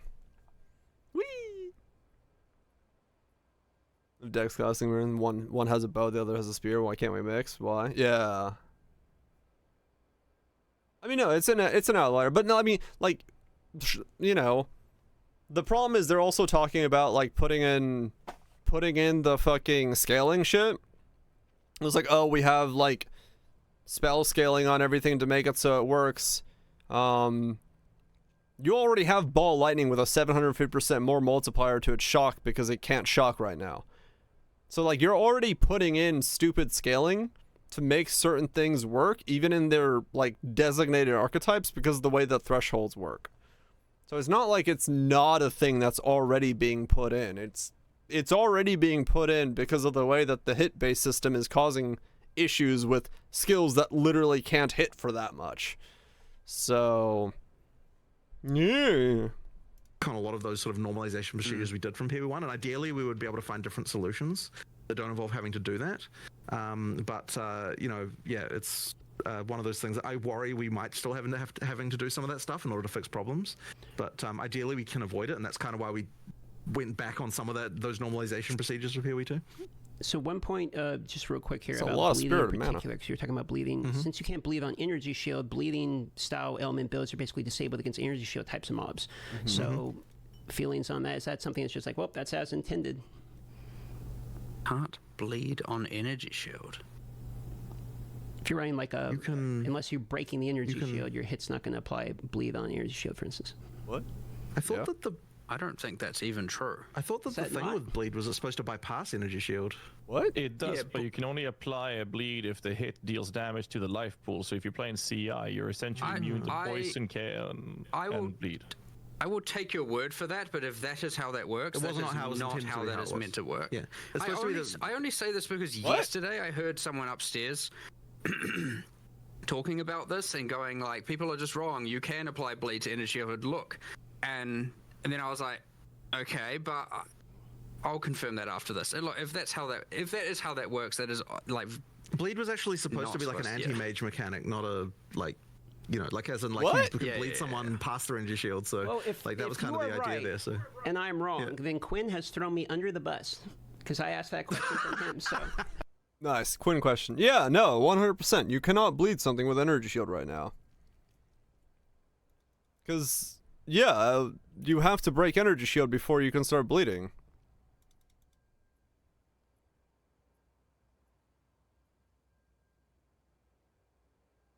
That's a get hit with bleed. Yeah, it was meant to function differently between players and monsters. Yes, maybe. Yeah.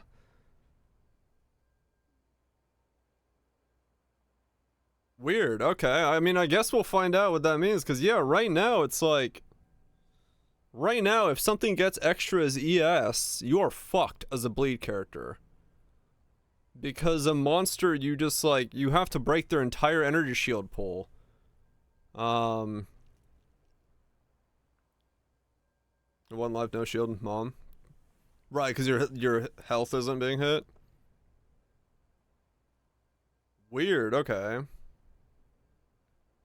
Bypass, yeah. Instead of ES, made it capable of not apply to ES, maybe. Who knows? Chaos damage is 2x versus ES, so chaos is versus. Mom will drain after they fix it, probably. I don't know, that's weird. Okay. I wonder. Huh. Because yeah, right now, if a monster gets extra as energy shield, you have to break the entire fucking energy shield to be able to bleed him. Which is really fucking hard. Yeah, that one, oh no, Quinn reacting to it. Do I want to see this? Breaking the energy shield. How do you not know this? Unless you're breaking the energy shield, you're hit. You get more than 2 socks. This is a special chest that can get more, and you can corrupt it for +1. It's not going to apply bleed on energy shield, for instance. I thought that the...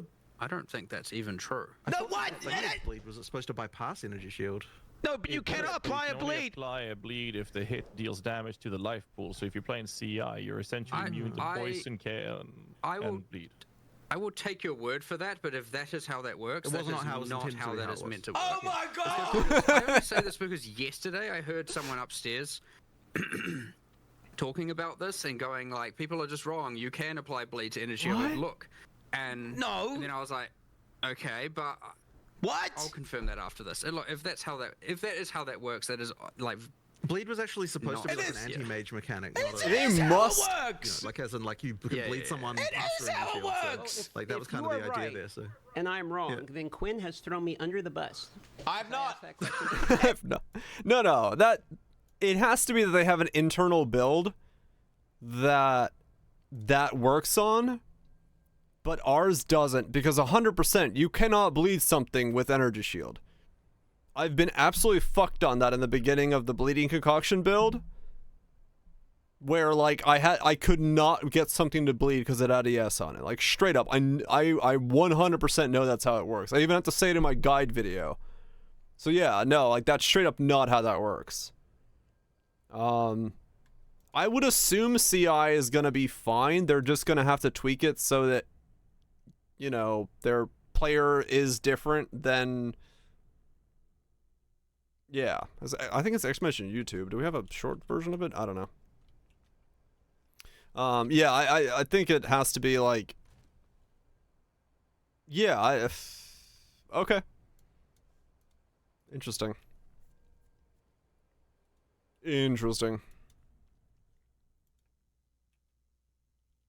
Is it that? Yeah, there it is.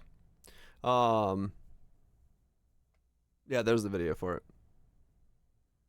The same skill that bleeds also applies poison or damage to the type that bleed can apply. Oh, really? Weird. It'll apply. Huh. Odd. Yeah, I mean, CI, they're gonna put in logic for CI. I wouldn't be worried about that if that's how it is. But yeah, right now you can 100% not bleed something with the energy shield until you break the energy shield. I mean, they could have, but I mean, it's possible. Who the fuck knows? But yeah, that's definitely not the case. Huh, weird. Well, again, we could easily be wrong. Like, it's amazing how... It also could be that it has been changed internally and not yet externally. That is another thing also. And, like, someone may have fixed this 2 weeks ago and we never got it live or something. Who knows? Like, I'll look into it. It's not meant to work that way. Okay. All right, moving forward here, we are on ailments, and now we are into ascendancy swapping. It's the next topic here. So these are kind of going back to conversations we've had previously. You should be able to do pure bleed, but it's still based off the hit, right? And the way that they were still talking about it, the problem I have with it is they're talking about it based off the hit being okay, and the thing that does is generalize all ailment builds to be homogeneous with each other. You build ailment builds the same, which means it's not, you don't have like different vectors of scaling. It's always going to be what gives you the best hit and then applies the ailment, which is really weird. What's up, Darth? Good podcast, by the way. It's been a good listen to. I definitely have strong opinions on many of things, but yeah, I don't like the way that makes every ailment build the exact same, because you whatever the way that you apply the best ailment hit is, everything is gonna build around that. And I think right now that's just crit ailments. It's the same way I did bleeding concoction. They're always gonna be built the exact same way. So there's very little variety if you don't make it so you can scale and get ailments on like small hitting builds, big hitting builds, fast hitting builds. Like everything needs a way to apply a different type of ailment. Ignite feels awful, yes. Like I just did Flame Blast, and Ignite is horrible because the only thing you can do with it is Flame Blast or crit Flame Blast. And then maybe you can do Fireball, but that's like still I think Soul Cores will be changeable, but only when the patch comes, and then you'll probably just be able to override them. We don't know. We don't have the actual patch notes yet. I was playing 8 poisons. 8 poisons? What the hell? That's I mean, no, because it's 3 throws, 6. I think it should be 6. So yeah, I think it's anything that's socketable. Yeah. Just be washed. No, I think like straight up, I 100% agree with that. Like, it doesn't make sense to like. It feels like for me, like looking at like if I go back to this guy, right? This is my Ignite build. Like, it's really dumb that when I made the video for this guy, I had to say it this way, which is right now the way I've built this, which is like Ignite, right? I got the fire nodes here, I got the fire nodes there, and I've got all that stuff. The reality is that because I did not make this a crit Flame Blast for the Ignites, the true way to build this is to unspec these nodes, and go crit. Because it's stronger. It's not worth it. It's the least fun you did. No, I fucking agree, man. Like, it's better to not take these nodes. Take out the fire nodes, put it into crit nodes, and go crit magnitudes, and build the exact same tree that I have on bleeding concoction, because this is the best ailment tree available, which is you just go grab the crit, grab this crit, grab that crit, and then fucking grab these things, and there you go. This is the entire ailment tree for everybody, because this is the best way to build it. It's the most damage. And it's like, I hate that. Poison magnitudes, you're doing better crit? Right, yeah. And it's like, here, like, I don't have crit nodes, like, I don't have bleed nodes. The bleed nodes are the weakest things on the tree. It sucks so hard. So yeah, it's, yeah. That, I do not agree with base ailments being based off the hit. That it's just more magnitude scaling, make it so crit doesn't end the most effective tactical available. Yeah, I mean, right now the argument could also be made that crit's too powerful. Like, I know they said that like getting 100% crit cap should be difficult and stuff, but looking at the blood mages with Eye of Winter, getting base crit up to 25, scaling that up all the way as you can.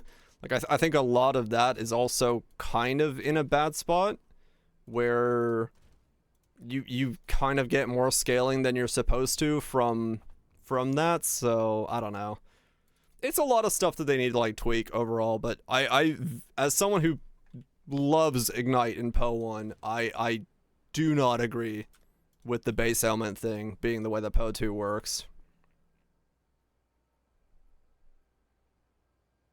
They really, no, that's the thing, is like we have stuff that bleeds now, and as a result of having stuff that bleeds now, we need bleed to work now with the things that work with what we have, which is, if we don't, then it's gonna feel like ass in the end day.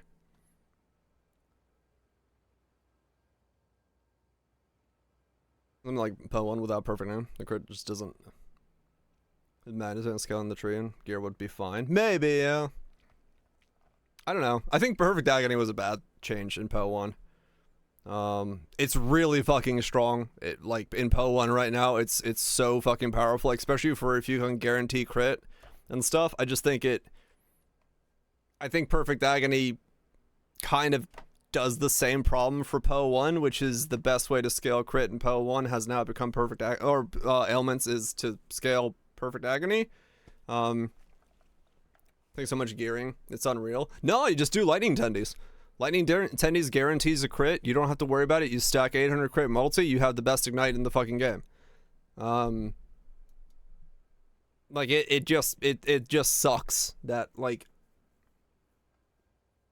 Well, you don't need tendies, but I did tendies, and tendies was fucking fantastic for it. So it's like stuff like that. When I think ignite, I want to think building ignite. I don't want to build a crit build. I don't want to build a hit build. I don't want to. I want to get 100% ignite chance and then use something cool to ignite with. That's just what I want to do, man. I don't want to do the other stuff. Tendies is amazing. Black Flame Incinerate. Is how you're doing, Black Flame Incinerate? Holy shit. Oh man, that is... Yeah, there you go. That is Black Flame Incinerate. That is some trouble. That is quite a tree. But yeah, you can't scale crit on it because it's not a hit, right? So you have to do that. It's 2 layers of investment instead of stacking generic. Yeah, I mean, it is 2 layers of investment. And I get wanting to have more layers to the investment. But I think there are ways of doing that without having it revolve around crit. Like, you know, just make getting 100% ignite chance harder. Make it so you actually have to work on that. Make it you're so gearing and weapons and stuff, and there's less on the tree, and it like there are ways to make it so you can still be an ailment build without needing to also become a hit build. And I think the biggest problem I have with needing to become a hit build is like on my Flame Blast setup, I'm Ignite Flame Blast as the build. Most things die to the hit of my Flame Blast, right? That feels really weird. Like going through a map and killing a pack of mobs with the fact that you've just smacked the thing with a fucking Flame Blast rather than seeing the bar go down. That to me just feels wrong. I want to see like the degen of the bar. I want to see the bar go down because I've ignited the thing, not because I've hit it with a Flame Blast hard enough that there's nothing left for the ignite to kill. And if we're scaling based off a hit, it's always gonna be that. Given the full context of not seeing anything, hold on, I'll turn off calling. There we go. Now we can appreciate the rocks. I won't see anything, but then again, I can't die on this. Actually, I could go one further and show the actual like see nothing version of the build. Hold on. Let's go down to 7 FPS with visual clarity. We'll build.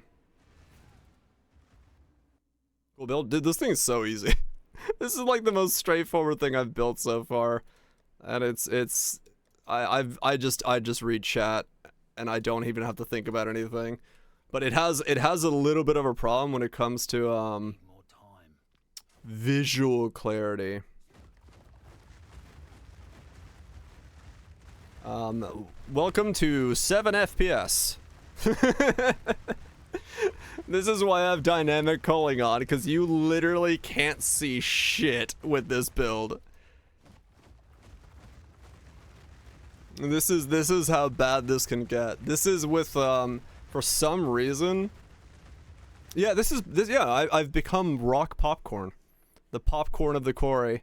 For some reason, slam skills you use yourself cause aftershocks. Works with totems, so if you wear this thing for double damage, yeah, I'm beyond the scaling where it's any more double damage for me, but like it's really stupid. Yeah, some things are just horrible for performance. They just need to do a performance patch. It's fine. This thing just needs like less stuff going on. It's just overkill at the point right now. Just overkill. Wait until you see the curse or attack. Oh no. Farming. Wormhole MF Sork. Oh man. Okay. Let's go back into doing rituals for 16 hours straight, and keep going with the interview. I haven't gotten through the whole interview. I was a late bloomer, so I'm going through your interview. Good questions. I like the passion for the melee mace setup. You got real passionate there. You could tell it was some intense, passionate question, but hey, I think it was fair, and I do like the fact that they admitted that it was in a mace and warrior setup right now is kind of in a weak state. So I mean, yeah, we've stretched this really far. We've stretched this pretty far, but it's because I've just been pausing and talking and all that stuff. You know, the usual streamer stuff. Okay, let's keep going. Interviews where you guys were debating it and you wanted to see after the launch of the game, where do we stand? Personally, I still like not being able to swap. I know. Oh, the No one ascendancies. will like that hot take. And there are plenty of other developers here, and I remember even pitching it, and I was like, "Is this your hill to die on? Is this what you believe?" But that being said, I still prefer that decision being ultra important, and I prefer that decision being locked in. But it's one of those ones that's really hard to rationalize why it's better one way or the other, to be honest. Like, it wouldn't be the end, like, that hard to actually convince me the otherwise, because it is not the hill I would die on. I don't know how I that's feel for damn about the sure. ascendancy stuff. I don't think I don't it's... know, it's like, I have my preference. I don't know why I have my preference that way. I guess I just like more decisions, especially about characters, to be a bit more final, but that being said, we have respecking of everything else. I think that's kind of where I'd go as well, Goobs. Like, I think currently ascendancies, for the most part, outside of like demon form or something, they're so generic that I don't know if there's really like a massive choice to it. And does it really hurt the play experience to be able to run another Sekima or something and respec? But yeah, you're never going to switch out of this. You're going into that in mind. But it's like, if you're debating the idea of a Stormweaver or a Chronomancer because you're stacking curses, does it really hurt your experience to switch between the two? Not really. And then yeah, maybe you want to try the other thing and see if it's worth it. Maybe you're at a point where like, oh, I wonder if that would give me more power, and you switch and you find out, oh, it does give me more power, and you're more invested in the build because you found a better way to like scale it rather than restarting again. I like he's saying, I don't think it's a hill worth dying on. I think it's just fine to give us the ability to respec. Ascendancies, just run another Sekima, get another option of choosing what you have. I don't think it hurts. Especially if you're a newer player and, you know, something like you start this build on a Titan, but you want to maybe try a Warbringer, and then someone tells you, oh, you have to do the entire character again. And you're like level 80 and you're like, I don't want to go through everything again, and then you don't have that option as a power scaling thing because you think it's better or something. Like, I don't know. I think it's... I mean, I guess we'll see. I don't know. I think it's just better to give us the flexibility. Once again, I don't think Poe has ever been... I don't like Poe 1 because it's inflexible. I like it because it is flexible. Like, give me the option to make that change. If I'm working on a weird build, give me the option to try the other things. I think that's always going to be my go-to. Same with the passives in the campaign. Those, we need to be able to spec those as well. So, let us change until we do the last one. I mean, maybe even then, I just do a Sekimo 4 right away anyway nowadays, so I get all 4 of them right away. So, I don't know. I don't really know where we're going to go with this one, aside from, like, sure, we'll reevaluate it and we'll see. Okay. But at the end of the day, we have a lot of developers that feel very strongly. Love the journey. And then we feel one way, and we discuss it with those people, and we kind of see where we land. But, like, we're not going to ignore, you know, the opinions and preferences of our team, either our design team and whatnot. You know, right, Goobs, yeah. just to overrule it, just because.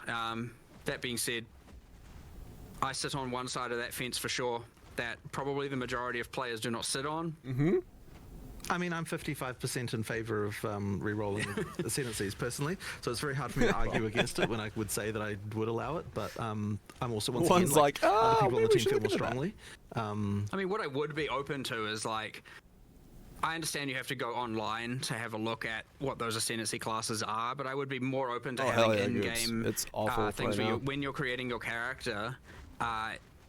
You know, I don't want to not in a way that wouldn't overcomplicate it for new players where they're like, oh, what are all these, what are ascendancy classes? What's going on here?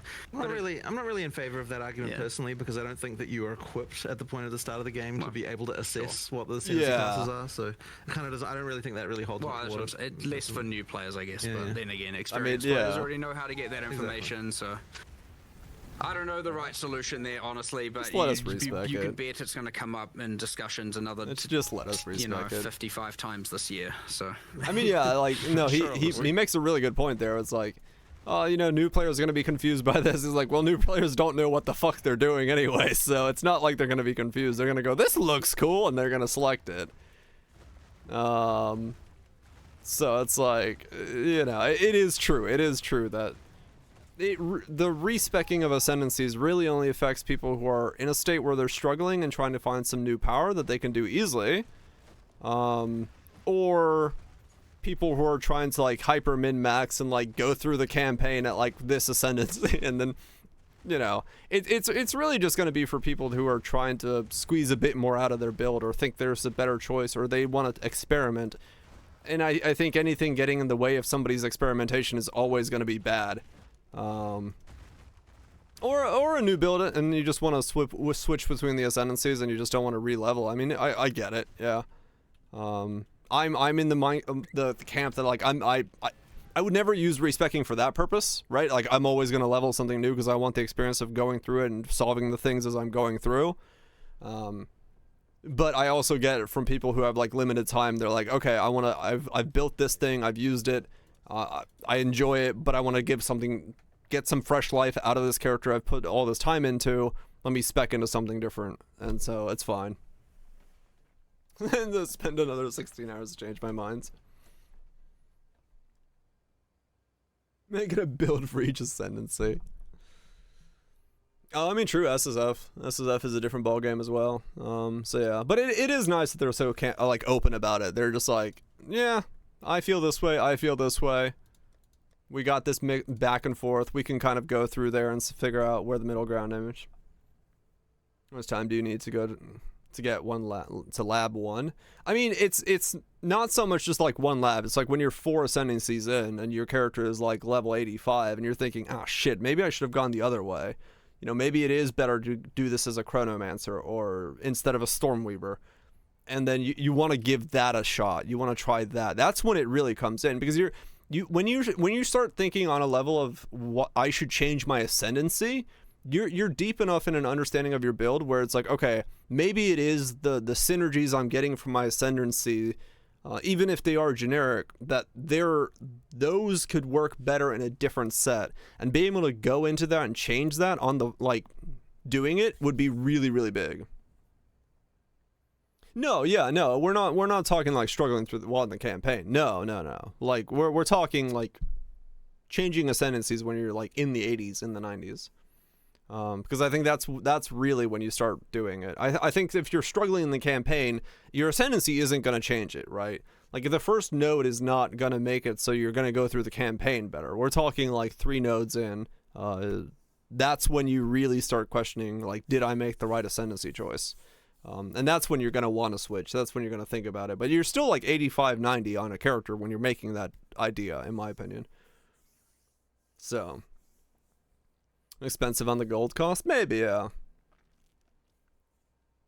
Makes the game harder. With the first 2, I mean, some things, yeah, sure, some things could be harder, but yeah, it's like, I'm having difficulty getting to X, or this synergy could have worked better, or this could have maybe done, maybe I could approach the build this way. The questions you get later on into a build where you're invested enough that you're excited about it. And if you're excited about enough about a build to be thinking about changing ascendancies, that means you're pretty invested in it, right? You're already got a character, you like the feel of it, but you want to make it feel better, or you want to solve a problem. And if that solution is changing ascendancy, that's a really good feeling solution, because it clicks in your head like, hey, maybe changing my ascendancy is the right call. Maybe I should do it this way. And I think that's a good learning experience and a good like feel for a player going through and like having that mental moment of like, okay, maybe this is the avenue I should approach. And I think that's realistically really good for the game. So to have it not be doable just because of feeling of permanence on a character, I think is a bad approach for a game like Path of Exile. I could see it in other games. I could see it in games where the time to 90 is way shorter and you can just blitz there really quickly, but yeah. All right, keep going. You just at the start of it. Again, we don't want to take too much of your time, so we just keep up with speed running some questions. For power and the leveling, first one here is, given the current TTK, the time to kill, a pinnacle bosses by many of the stronger builds in the game. I guess the question is, what is the goal for build power? Is one-shotting pinnacle bosses an intended power level for time to builds, kill question? Oh shit! Intended to Well, actually asked time to kill question. It should definitely not be the case that the first time you fight a pinnacle boss that you one-shot it. Like, that's the kind of thing that maybe you can get to after crazy amounts of, like, extra items being found, but you shouldn't be doing that the first time you play it. So, yeah, it's not right. And it's just, you know, yeah, there's some builds that are outrageous. And, you know, yeah, we want to actually make it so the boss can use their abilities. That's why we spend a bunch of time making them, after all. So, you know, yeah. When you first get there and you're kind of relatively equipped for it, it shouldn't, like, it should still be a 1 to 3 minute fight kind of thing. Yeah. Okay, 1 to 3 minutes, huh? All right, fair enough. Fair enough. How long does it take me to kill Zeth right now? I'm curious. Hold on. Can I buy breach splinters?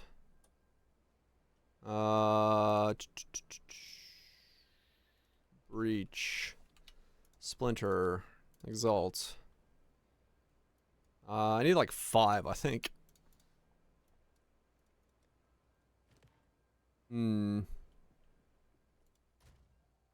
Let's see. How long does a Zeth kill take me right now? Is it lunch? Get some good sleep. Did I check the ritual on this? I wanna see, just for reference point, how long does a Zeth kill take me on this build? Because I actually don't know off the top of my head my current Zeth time. Let's see. Because this is the question that I have had for the longest time that keeps coming up is, what is the power level that we as characters are supposed to be at? Because we just don't know. And this is the one time I can actually like go in and figure this out by simply just running a thing. And if it says 1 to 3 minutes, it's supposed to be the intended power level. That will tell me quite a lot. Okay, he is in difficulty something. I should probably move a point there to get him more difficult. He's in +4. Yeah, okay. We're good. I don't have to do anything. Alright, let's see. Where are we?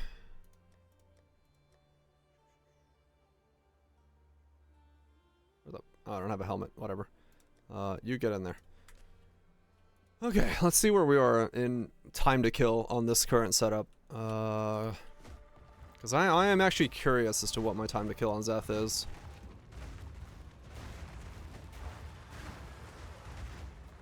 Because I think I'm pretty much in that 1 minute, 2 minute range then. But I don't entirely know. Just so I have an understanding of like damage, because that means Flame Blast is way off of this. Like, we're talking absolutely in a different fucking country. If that's it's supposed to be 1 to 3 minutes. Like, the amount of scaling that build is gonna need is going to be insanely boosted. if that's the case. Yeah, lots of over and lots of under. Because that would mean like this might be like right at the right spot. This might be the perfect level of difficulty, in terms of scaling of damage and things. Spells are very weak. Well, some are, but that's Ignite. Ignite is very weak.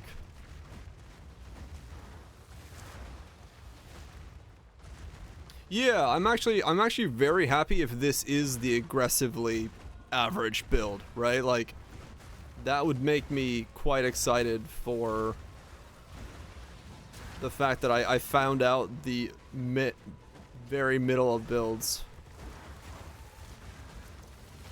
Because I do want that as a reference point. It's like, okay, this is what builds are supposed to feel like. Am I gonna finish this breach? Okay, cool. I was like, what the hell? Come on, timer. We are perfectly fucking mid. Alright, let's see. How fast or slow do I kill Zath? Without an Archmage? Yeah, it takes a while. I don't have a timer on me. Someone look at the timer.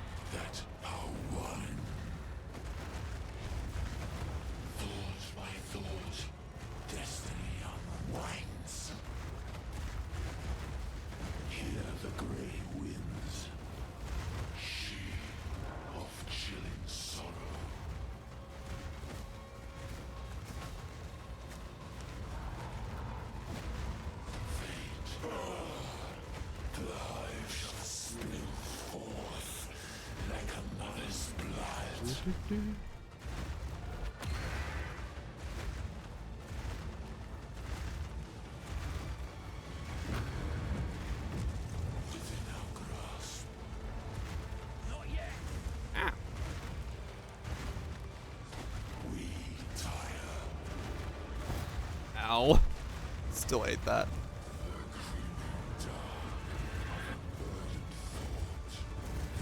Ow, I'm just eating shit.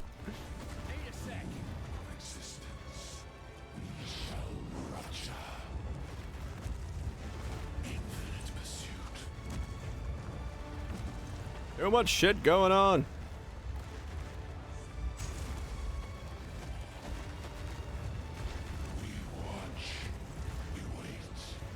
Oh my god. Okay, now there's like enough shit going on there again.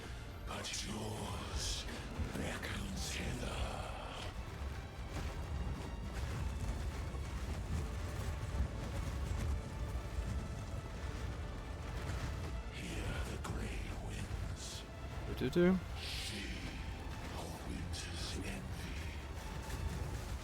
Well, that was bad timing. Thank fuck I had that omen. That's funny. I didn't see the fucking gray winter thing pop up, but I had the omen, so easy enough. Alright, so how long did that take? 2 minutes? You're at 2 minutes? So that's essentially the timing it's supposed to be at then. Okay. Me pockets are full. So yeah, essentially this is aggressively average as a build. So this is about the time that they're looking for most builds to be at. Which is interesting. That is good to know. It's a approved build. Huh.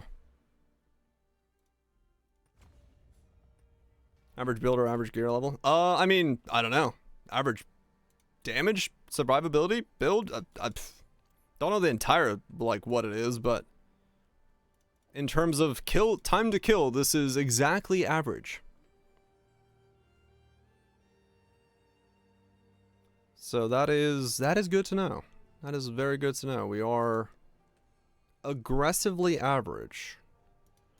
So this is pretty much the yardstick I can measure all builds against. in terms of its time to kill. Okay. Okay.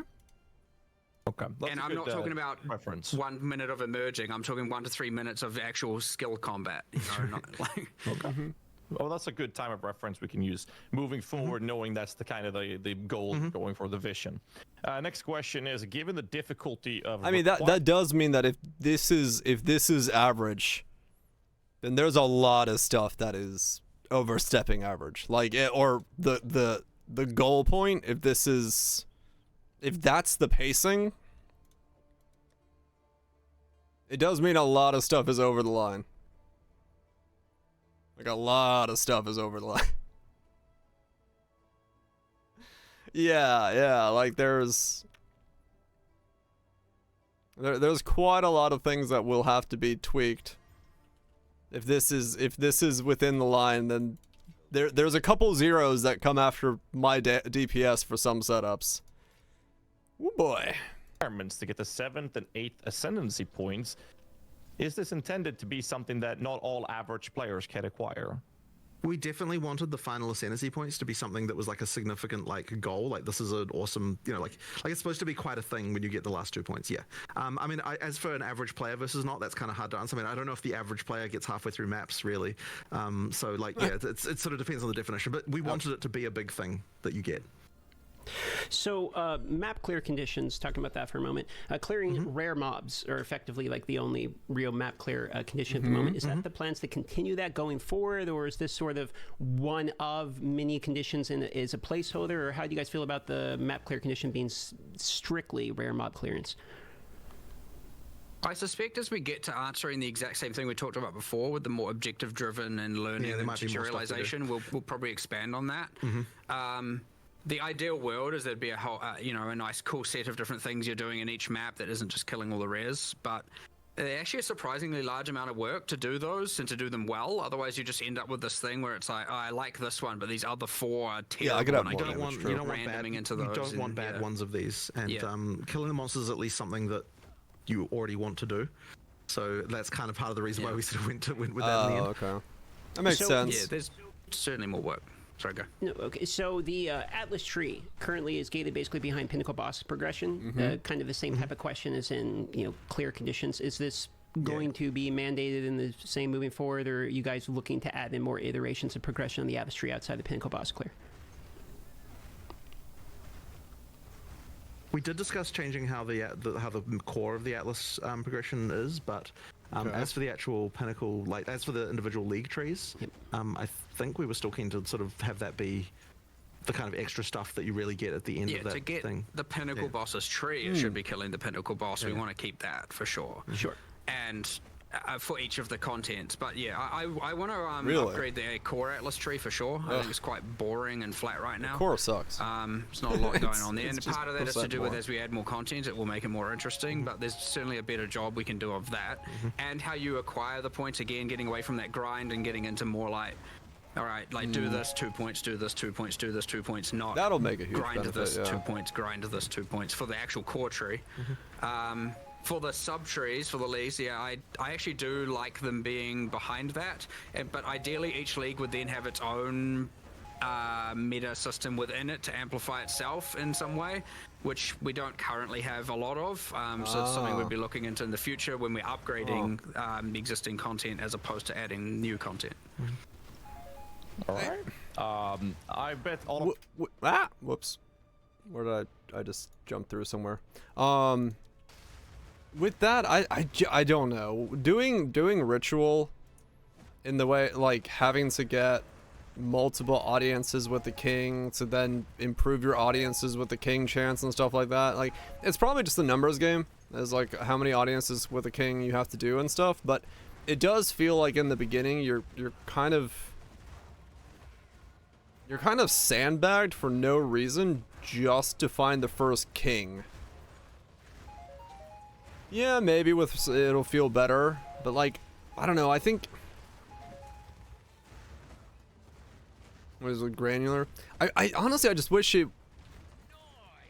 I guess what I really wish is that the audience with the king wasn't a node on the tree and it was just better odds across the board, if I had to like say it, because I don't really want it so that you have to spend 2 points to spec into audience with the king so you can get the rest of your 2 points. It feels really weird to do it that way right now. And then, I mean, you still stay with audience with the king with the cost of it right now. It's still a major draw, but yeah, I just don't like the idea that you have a passive point that makes you progress faster, because it just generates a really weird loop in that section. Sure. And for each of the contents, but yeah, I want to upgrade the core atlas tree for sure. I think it's quite boring and flat right now. It's not a lot going on there. Yeah, part of that is to do with, as we add more content, it will make it more interesting, but there's certainly a better job we can do of that. And how you acquire I'd get rid of that. getting away from that grind and getting into more like, all right, like do this 2 points, do this 2 points, do this 2 points, not grind this 2 points. I would get rid of that node because it just doesn't feel good. For the sub trees, for the leagues, yeah, I actually do like them being behind that, but ideally each league would then have its own meta system within it to amplify itself in some way, which we don't currently have a lot of. So maybe it'll be better once we get the that. future when we're upgrading the existing content. Once we have some way to upgrade the whole system, it'll be better. All right. I bet all of our chats have been spamming this, so I'm just gonna throw it out right Was away. the primary rewarder alone? Map Yeah. That should be reasonably soon. I bet all. But yeah, now like right now the problem is that like the big reward from Ritual is the really fucking rare omens or the audience with the king, and as a result, it feels really bad that that's like you're fishing for the thing that's money and you have to use it for points. So the first 4 times you find it, even if you want to sell it, you're kind of like kneecapping yourself once again because you want to run it so you can get the points to get more of them so you can get better value, and it just yeah, maybe once there's more rewards in there. All of our chats have been spamming this, so I'm just gonna throw it out right away. Map tab when. That should be reasonably soon, shouldn't it? Yeah, it's an as soon as possible thing. We've got people working on it right now. All right, cool. As soon as it's done, you'll have it. Like, it was not a yeah. It'll be done soon. We wanted it there for release. Yeah. Done soon. Okay.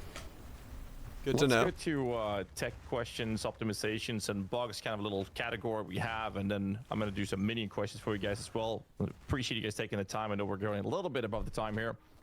First question we have is something you talked about in a previous interview, I believe, with the Cicerone. It was predictive network mode and lockstep. What is the reasoning behind this specific topic, or what's your take on it, seeing how people are performing right now with this? I actually haven't hugely investigated this, to be honest. I don't know if you've got any more information about that. I do not. Yeah. I mean, we just have lockstep right now. Oh, the predictor's just not. Yeah, it's not we only have lockstep currently. Right. Okay. Yeah. Okay. Well, yeah. We just need to fix that, right? Yeah. Like, honestly, the people who would be working on that have. Okay. I'll have a guide on this thing tomorrow, probably. I haven't made anything yet. I was waiting for this patch talking thing to make a video guide on this thing, because I didn't know if this was going to get nerfed. Not even come back from break yet, so it's just not something that that we've got. But yeah, we do need to get that working. Yeah, well, I'll make a I think video it was on just it tomorrow, mostly out of caution, right? Because we just expected lots of shit would be broken. There was a few things, I can't remember exactly what they were, but yeah, we need to get there were some things that didn't work in that mode, and we had to re-engineer them. And yeah, no time. Yeah, we'll get to it. There's Okay, always a couple problem. just real quick optimization type of questions here. Terrain obstruction is something that has been helped a little bit in this recent. We saw in the video there, you guys were talking about making it a little bit more clear and transparent. But some things like trees, for instance, covering your screen from the overhead, etc. No. Do you have any feelings on how terrain obstruction is currently in the game, and is there any plans around making this a little bit? It's just a matter of individual work on each individual thing, just like looking at each doodad and being like, yeah, what do the bounds need to be, that kind of thing.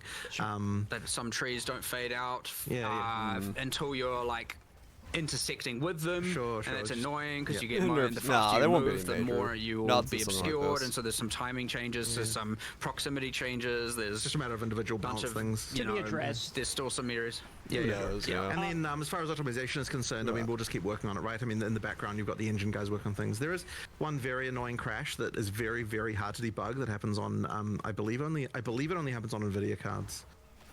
Where like after sort of an hour or an hour and a half kind of thing, you'll get a crash to desktop, and it's been very, very difficult to track down, and we're adding more debug stuff. In fact, I think there'll be a patch. If we can't work it out internally, we'll actually probably eventually make a patch where we tell people to like turn on a command line flag that will enable extra debug information, because the thing that will allow us to debug this does reduce frame rates by like 5%. So we might actually ask people to like, hey, turn this on until we find the problem, and then it'll reduce your frame rates a little bit, but it'll help us track it down. And then once we've got that, then we should be able to work it out. Effectively, they're like concurrency bugs within the GPU. But annoyingly, we were also told that the next version, like NVIDIA told us that the next version of the NVIDIA driver does make the crash go away. But then they also said that they didn't know why that was the case. So I don't know if we can 100% rely on that either. So yeah, there's something weird going on that's like quite hard to track down going on here. All right then. And hopefully we can work it out soon. But yeah, we just need more debugging information. It's very hard to track down, unfortunately. Got it. And it's kind of annoying how it takes so long to reproduce. Like there's even a thing where like the first hour after we do a restart patch, we don't get any of those crashes because it literally takes more than an hour to reproduce. And then after that, they start coming in. So there's like something weird going on there. What but the it's the most hell? common crash, and like we're just like really annoyed. It's just very annoying to deal with. Thanks for the answer, because that was a very common question. People were talking about crashes and wanted to ask you about it, so good answer there. At this portion, all we have left is some minion questions from Ghazi, just a couple of them, and then we're into the rapid fire portion, and then we're pretty much done. So try to get you out of here in 10, 15 minutes. Go on, Ghazi. Sure. Let's just dive into the nitty-gritty. Let's talk about Hodor. Minion body blocking in doorways. Let me just add the word, come on. So, Solutions, I please. mean, yeah, like, this is something that we need to work out a better solution for. Like, what I can say is that, okay, so people will immediately say, oh, just make it so that minions can just walk through each other. And it's like, we've done that, and it sucked. And it doesn't just suck because of that it looks bad or something. Like, it sucks to actually, like, it actually just makes the minions play worse. So we need to find another solution that's, like, smarter somehow that, like, fixes that issue.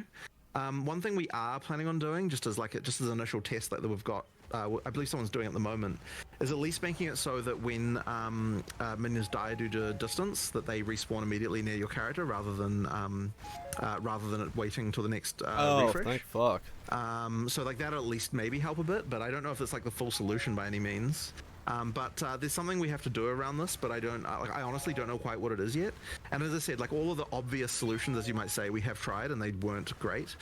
So it really is going to take something a little bit more complicated to do to like work out what we're doing here. But yes, I appreciate the issue for sure. Like I'm not saying that we're not going to do something about it because we have to.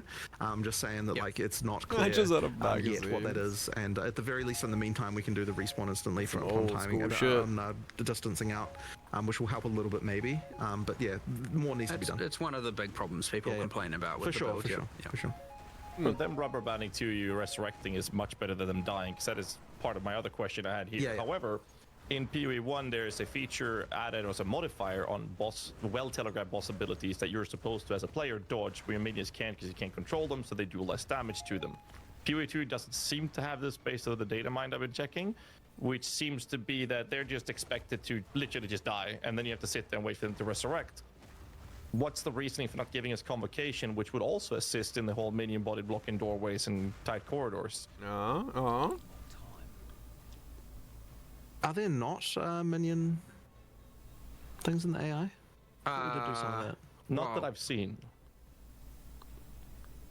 This, I can't remember exactly an AI. So no, I mean the damage. From thing, a damage perspective, not hugely, no. We were tinkering around with this whole expectation of like how often, if you have like no investment and all this, how often are your minions supposed to be permanent minions supposed to be dead? That might have been me. Because that's exactly what I was told. We're like, we're gonna have to tweak the amount of investment you need to make minions survive, because you made them survive too long. That might have been my fault. versus alive, and then what are the things you can do to keep them alive. Because it was meant to be more in order to have your minions, otherwise they're never dead, right? They're permanently alive, and then the DPS is you just running around doing whatever you're doing. That is really the issue, just to be clear, is that if we make it so that boss abilities aren't killing your minions, then that means that, that would effectively mean your minions would just never die. And so then what's the... It was meant to be more of active, what are you doing to keep them alive actively? And we haven't got that right. Like, for sure, we haven't got that right. So like, I guess Bone Offering was meant to be one of those examples of like boss slams coming, and then, but also then you got a multi-thread, you got about how do I survive and how do I do this at the same time. So there's certainly something going wrong there where we haven't, and I believe there's probably still a lot of boss abilities that just haven't been tuned correctly with respect to, you know, again, how often they're killing certain minions versus not, because there will be things I'm assuming that are just completely unavoidable and they just wipe out your entire minion thing, and then it's like, well, what was I even supposed to do? So. The problem is, as soon as you get into this build, the level of like detail that you have to do, where you not only have to, sure, there might be some system change, and it's easy to probably do a cop-out that's just like, whatever. You know, it's actually the right answer is to go through every single boss and test them and go through monsters and go through mods, and like, it's a huge amount of detail and it takes quite a long time. Massive undertaking. Makes sense. We have people like kind of actively providing that more specific feedback, and we are iterating on it. But there's still certainly a handful of things we need to do. Otherwise, well, I'd say that blocking the doorways is a more catastrophic problem for sure. Like where they just like can't get through, and they're like running off screen and them dying. So like we're focusing more on that stuff first, and then we'll probably get back to the boss specific balance with respect to how often certain skills are just wiping out all your minions and you know all of that. Yeah, I mean I understand the idea that the bosses are supposed to kill them. The problem is when a boss leaves a damage over time effect on them, they kill a bunch of them, your timer starts ticking, and then the dot kills the next one, it resets, and then it kills the next one, it resets. You just have to wait for all of them to die, and now you're sitting there doing nothing. You feel like you're in a wheelchair, not able to run around. But an instant used convocation could be a solution to that, which would also help with the whole body blocking. A lot of people have been spamming me about make them give us convocation, and I'm in that category as well. But moving on to the other question, to not waste too much time, and that is a very interesting question. What is the reasoning behind making the minion's movement speed a direct replicator copy of what you have as a player, including when you get a minion movement speed debuff reduction on yourself? So me and Mark were actually quite surprised to learn that when you get a debuff on your character, that it causes your minions to slow down. Yeah, it's not intended. That was not intentional, and so we'll just change that. Yeah, we'll just fix it. That was not a thing we even realized was the case. What the fuck? Next one is tooltip is a bit wonky with the minions, with it being incorrect in cases. Especially accuracy, actually, being very wildly off, where it says you have a 100% chance to hit and it's not hitting, and then the tooltip is missing altogether on things like rating spirits, and sometimes when you change a gem on an unrelated ability, suddenly your tooltip on your damaged minions is also changing randomly. Is this something that sounds like a bug to me? Yeah, we'll fix that as soon as. I just need to look into what's going on. Our developer responsible, well, they might be back today, but our developer responsible for that has still been on holiday, so as soon as they're back, they'll get onto fixing them. There was quite a lot of rushed description stuff happening right at the end of development there, so I'm sure there's even more stuff that's wrong than that, just like with that stuff. I'm surprised that tooltip stuff is as good as it is, given like I remember 2 weeks before release I was like, this is a dead feature, like it may as well not exist. And then all of a sudden it was at least something that I was like, okay, that's a pretty good effort on what they did. So there's just more to do though, of course.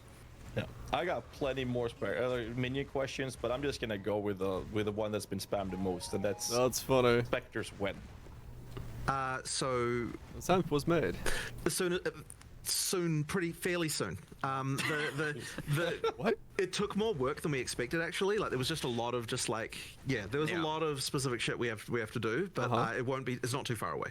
Well, the designers have to go through, all the monster designers have to go through and make spectrable versions of every monster, which in PoE 1 was a lot easier, and in PoE 2 there is so much more manual designer-based scripting on like a monster-to-monster basis that we have to like take out all of that random stuff to do with dialogue, and like, because you don't want to all of a sudden like have a spectre come out and then you're like it dies and your character says some random thing, and because all of a sudden now your character's just spamming random dialogue all the time. And like, But there was even stuff that's kind of stupid where it's like, oh, the idle animation of this monster is loud, and so if you've got it as a spectre, then like it makes it too annoying, and like just there's all sorts of random stuff that happens when you turn things into a spectre that's kind of not obvious. Effectively, every single monster has to be.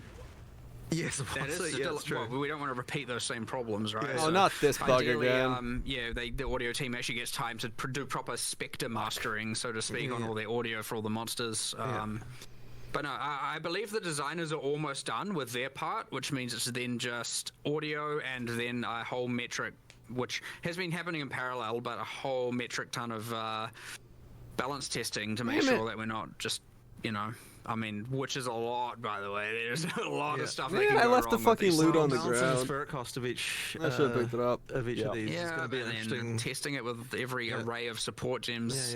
And, monsters can be set up kind of jank. Where you're like, that's it's all gone. Like, a projectile, but like it's using some other skill that's kind of actually like triggering projectiles, and so if you actually put multiple projectiles on it, Nukes, thanks so much for the 54 months. Appreciate the cigar and some other content. Hopefully it's been Gucci.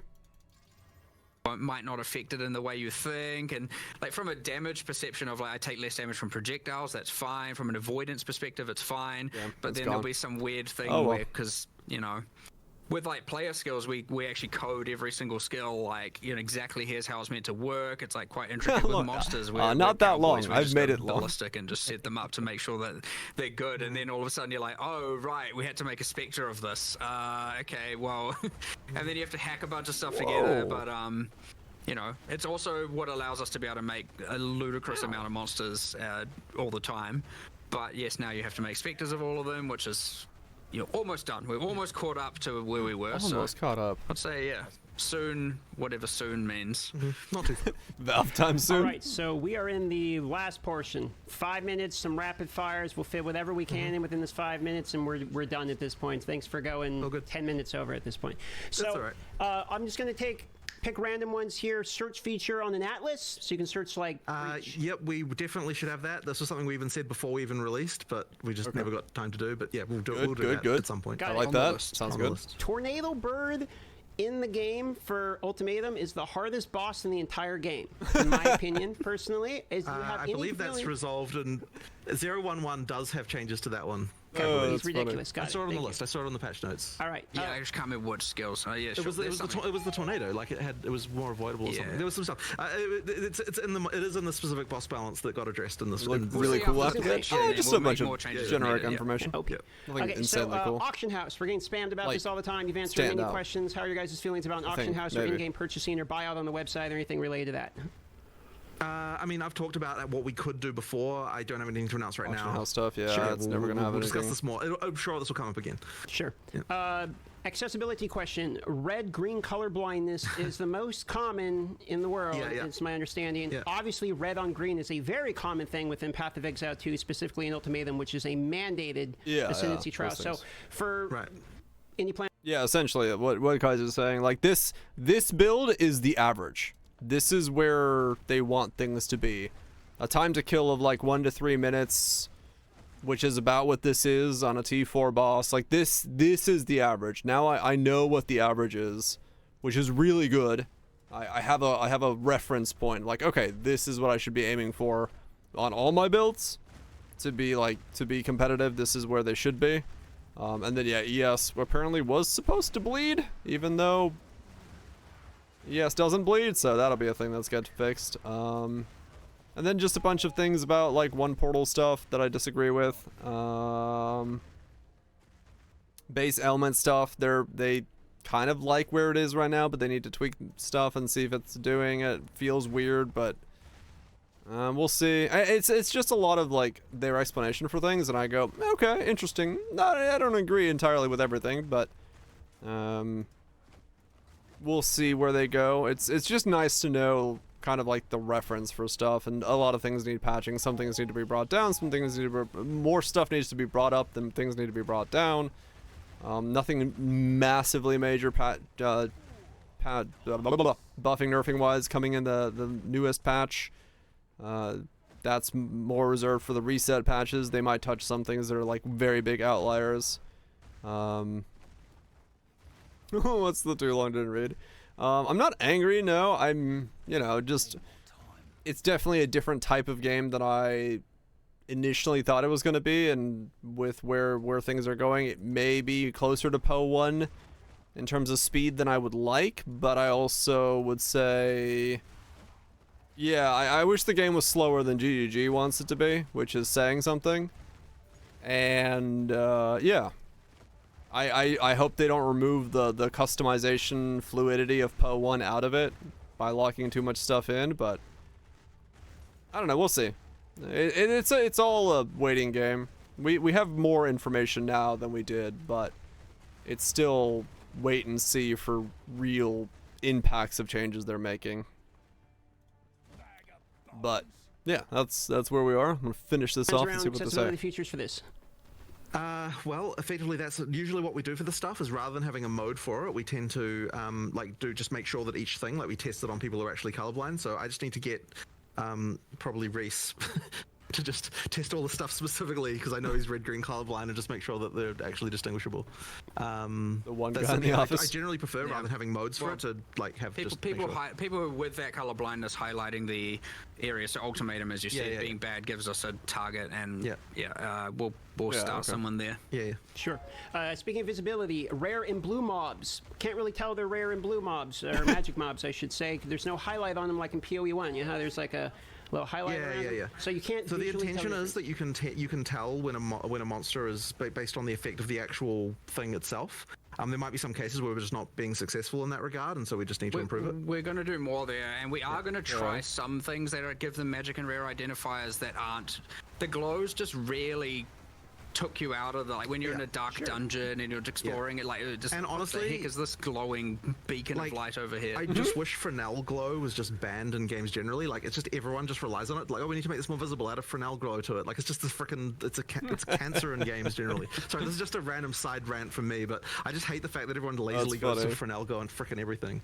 Fair enough. That's a very strong opinion. Visuals. So visual effects in co-op can be very difficult. Dude. You know, you got people spamming lots of shit around. I mean, I will say in that regard, it is kind of funny that they go with the idea that the problem is the glow, but they might have caught on, or they might have not have. But the reality is that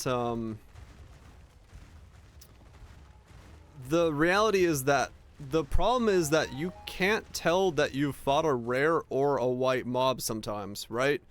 Like things just kind of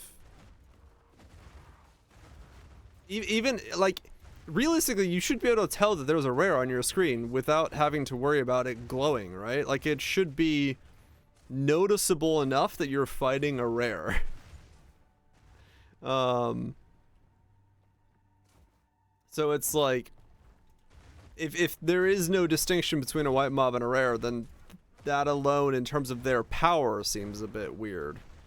Rares do seem a little too squishy, yeah. Rares might need to exist a bit longer in the current state of the game, because I feel like if I kill a rare and a white in the same time to kill, something has gone horribly wrong.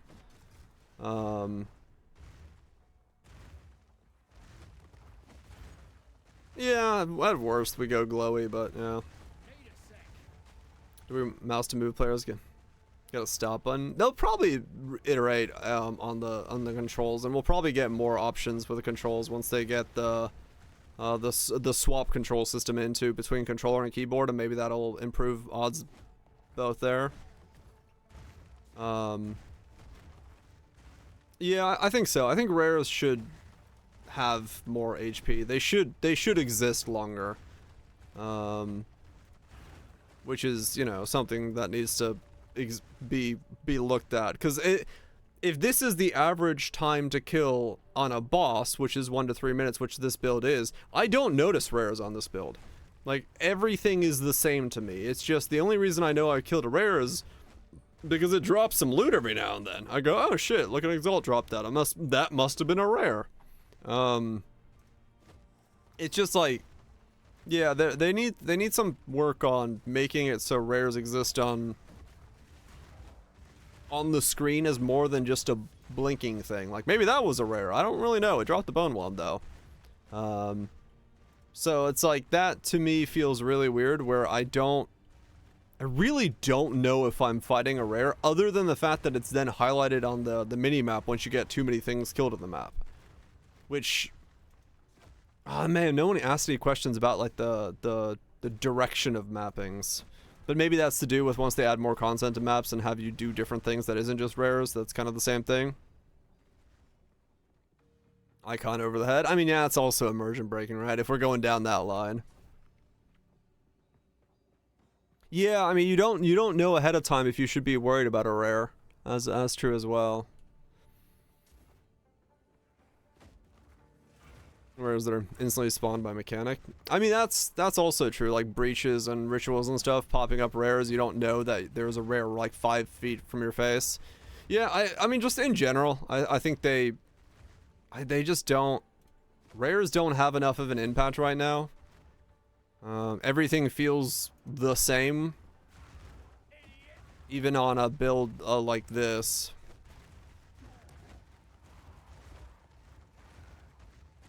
But who knows? We'll see. We'll see what they do. I mean, that's still just a balancing thing. That's the thing that they have to go through and figure out what it is that they want them to be. And yeah, like an icon or a glow is in some way like a crappy solution to it, sure, but it is still, you know, an indicator that something on your screen that of importance exists, and that I think is important. That communication, you know, yeah, it's the yellow paint of Path of Exile, but something needs to tell you it's there. For you to even know that it exists at any point in time, whether you one shot or not. If you don't know that it exists, you're just walking endlessly through a fucking void, and that doesn't also work. So who knows? All right, keep going. Opinions on toggling other people's visual effects, etc. I don't want to add an option like that, but there is probably more we can do automatically for that kind of stuff. There'll be some engine-based things we can do. Yeah, there will be. There's probably more we can do, and just like that. But in my opinion, it should be automatic, and like you shouldn't even really be thinking. Permanent bad solution. Yeah. Thinking about it should just happen. That's true. And don't want to stack permanent bad I'm solutions. not a fan of just like, oh, turn off all the effects. Like I'm just, you know, it's kind of lame to me. Fair enough. Disenchanting flasks for quality. They're one of the things you can't salvage in the game currently in order to get like the quality baubles back that you'll be able to do on flasks. Right. Is this intended? Is there really any reason why we shouldn't do that? I know you were like, oh, it's because it doesn't thematically fit with a hammer on a bench. What? Just smash the glass. I mean, I think that's why it is, but like, I have nothing against adding it. Yeah. We can probably change that, right? Like I think it was more like, you know, let's do something interesting for flask salvaging and crafting later and save that, but we can add it for now. We should just add it. I have no problem with that. Yeah. Okay. So we should probably nerf the drop rate of flask slightly. The high levels. That's just a random note that I was thinking about yesterday as I was picking up tons of flasks. Random side note, but We've almost got all of them. Checkpoints and maps in order to backtrack in maps. How do you feel about that? So not for resurrecting purposes, just for fast travel purposes. It's not a terrible idea. I'd have to think a little bit about how we would position those. Checkpoints. I'm not against it necessarily. I guess the feeling is that there's not so many like objectives in maps in the same way. When you do those linear maps and you missed a rare monster, you want to go play something else for a while. You're right. So yeah, we should probably do something about that. I love how fucking like straightforward he is with that answer though. That's good. It was like you're at the end of that, you missed a rare.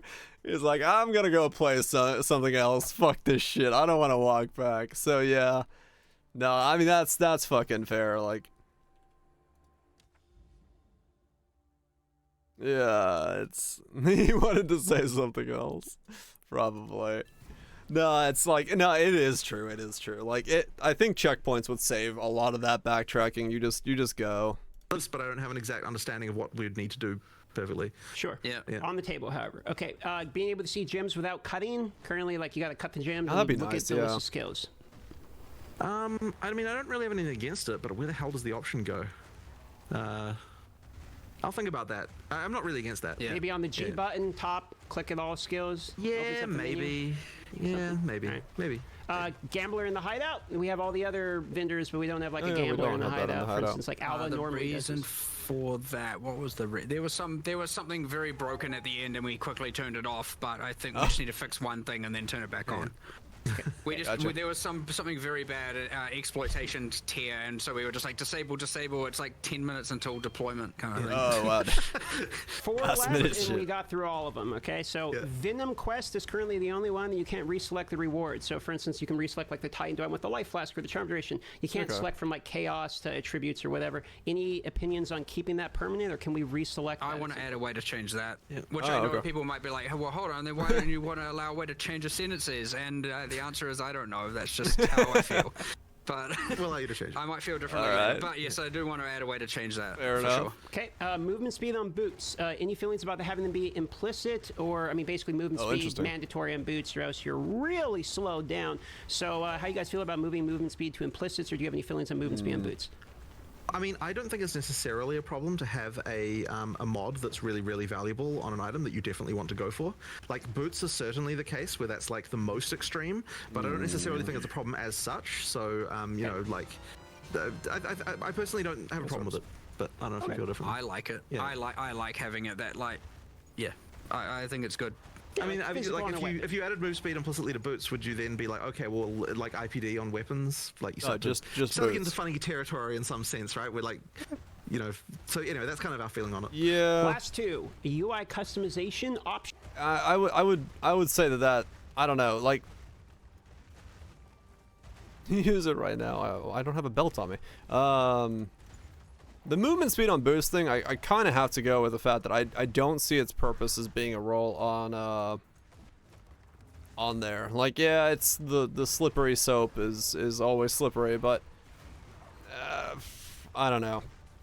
It makes boots.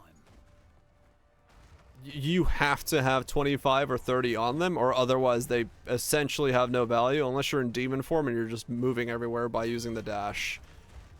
I don't know. It just feels like that's it because it's such an integral part of the base of what the boot does in this game, that the existence of a boot without movement speed it doesn't exist. So I don't know. That's the one place I would say that I don't want anything else implicit realistically, like weapons and stuff like they were going to. No, absolutely not. But I think for boots, due to the nature of like some mechanics requiring you to have specific amounts of movement speed, it goes back to that baseline movement speed thing I said. Like I think you can design way cooler combat mechanics when you know the baseline movement speed of your player. Because like the moment you know the speed that everyone's moving at, you can design some really cool shit. And I think impliciting movement speed would allow them a much better design space than having movement speed be variable across classes. Well, I say that, but I mean, you could just design everything to assume that the player has at least 25 movement speed, but then you make anything under 25 movement speed an obsolete item that doesn't have any purpose of existing and thus has no value. And so if you drop anything that's less than 25, it's useless. But yeah, I don't know. I would be in the camp of movement speed as an implicit is probably a good idea.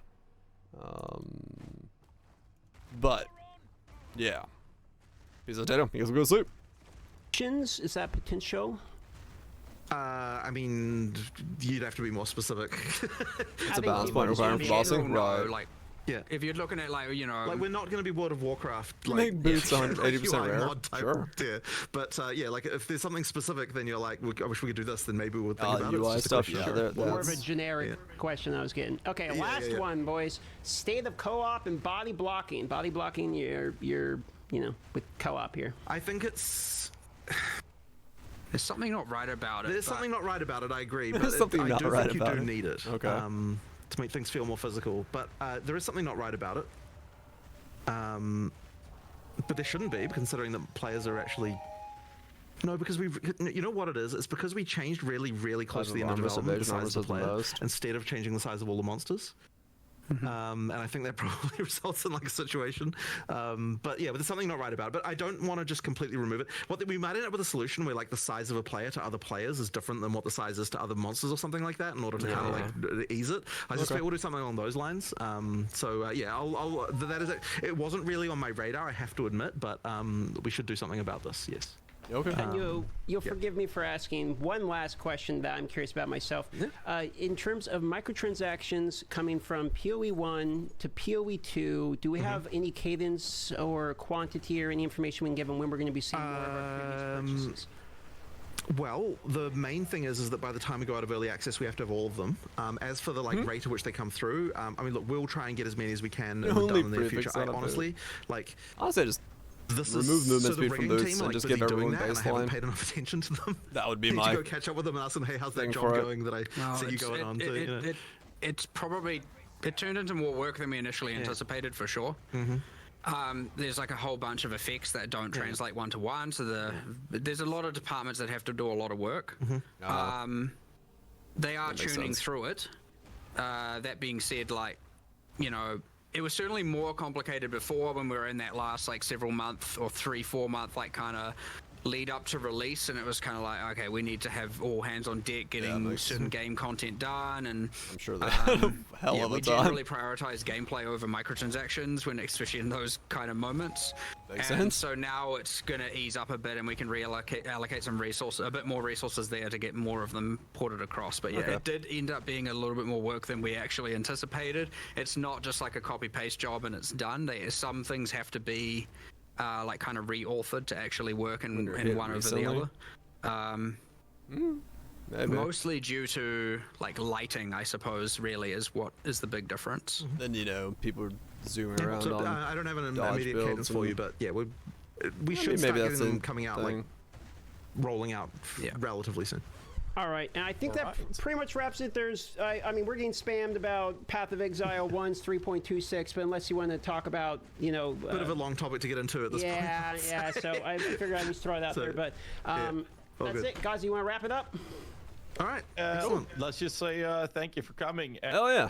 Darth and Gazzy did a damn good job with that. Got some good insights from that. Pretty happy with that as information is concerned. Mark and Jonathan answered some good questions. Yeah, I mean, I wish the game was slower. That's realistically my belief on it, but I know that's not not what they want to do. We'll see what things are brought up to in terms of like their overall line of feels. Seems like this is the absolute average of a build here, which is cool, at least in damage. I don't know about survivability. They didn't really talk about survivability, did they, much? Which is interesting. It wasn't too much, it wasn't too much about, like, yeah, about what the survivability, yeah, other than like armor is in a weird spot and stuff like that, but it might, yeah, maybe it will change. Maybe some of the mobs are just that off, so maybe that'll bring in a better feel to it. Yeah, I don't know. It's like, is me having 7,000 HP with fucking 1,000 regen, is that assumed to be correct? Is that bad? Good? I don't really know. That, I guess it depends on what, I mean, maybe that's for the major changes, you know, maybe that's the, when they start getting around to tweaking in 0.2 and seeing what happens with like ES and stuff, we'll get a better understanding of what might be to come, where the balance of that stuff is, because I mean, at the moment I guess we just don't realistically know how they feel about it. But at least I have a damage number in my head now.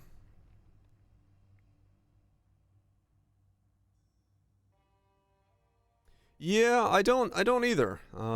It is the reality of the system they've currently built does feel like for one to exist, the other has to exist, but then it's gonna make if you're not a setup that has this style of regen or this style of, you know, mind over matter or archmage or yes, or this, you're gonna really feel quite worse if you're not like fucking zoom clear the entire screens kind of thing. So yeah, I don't know. It'll be interesting to see if what and how they end up touching the current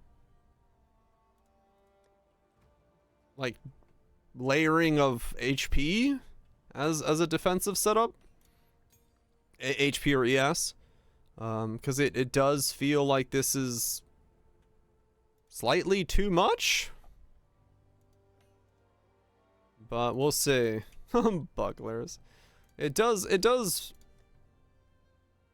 make me wonder, because I still don't know that as a baseline. Now we know damage, but we don't really know defense. We don't know if ES is at a good, you know, overall level in comparison, because like life, you know, if you're not doing something like this, like life is hard to get up, man. Like life is very difficult to get high enough. So to then try to figure out how to make it work out, I don't know. I don't know where that layer is. Yeah, 3K without string attacking, and 3K just does not feel that comfortable. Like 3K might feel comfortable after they nerf some of the mobs. Maybe my other builds were having issues with those specific mobs, but I don't know. It's hard to know ahead of time as to if that is the case, if it is a problem of where that balancing line is. We won't know until the mob nerfs comes in and we can actually test it, but yeah. Yeah, I'm sad that we're kind of going more towards the Po 1 route. Like, I get it. I think it's okay if that's where they want to go in terms of like the speed of the game. But I'm also slightly worried that we're going into a weird direction with the rigibility of like ailments and stuff. So yeah, without the extreme speed, I guess so. Yeah. Oh, that was loud. Enjoy the sleep. Get some good sleep. But like, I don't know. Make sure I change that to not be on the VOD track. It is. Okay, we're good. That was gonna be your go-to for any build. I guess that stack's the best thing for spells and attacks. I mean, kind of, yeah, at the moment. It's super strong for it. So, I don't know. It feels...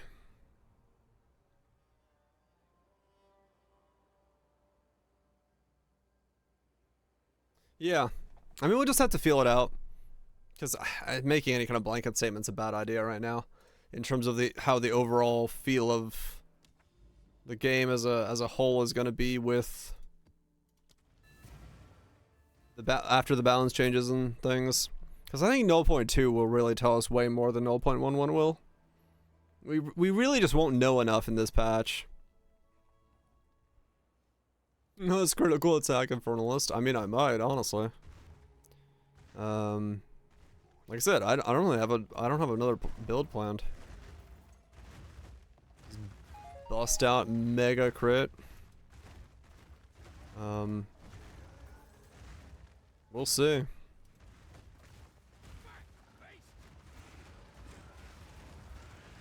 I've just been hoping to find something out of ritual today. I've been in ritualing all day again, and I've yet to find anything once again. Chronomancer. Yeah, I don't know. Maybe. Variety before battle. No, I still want to keep playing. I'm like, worst case scenario, I just stay on this guy and just womp about for a while, but one crit arrow. Does go absolute ham. Maybe.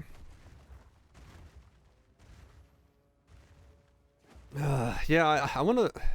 I mean, whatever isn't being explored, that's where we gotta go. So, if we can't find any guides on it, it's safe bet we can try it. And then yeah, maybe we just go like mega crit or something. 25% reserved life. Yes, on a dex-based version of that. Yeah, that might be hard. Stats and stuff.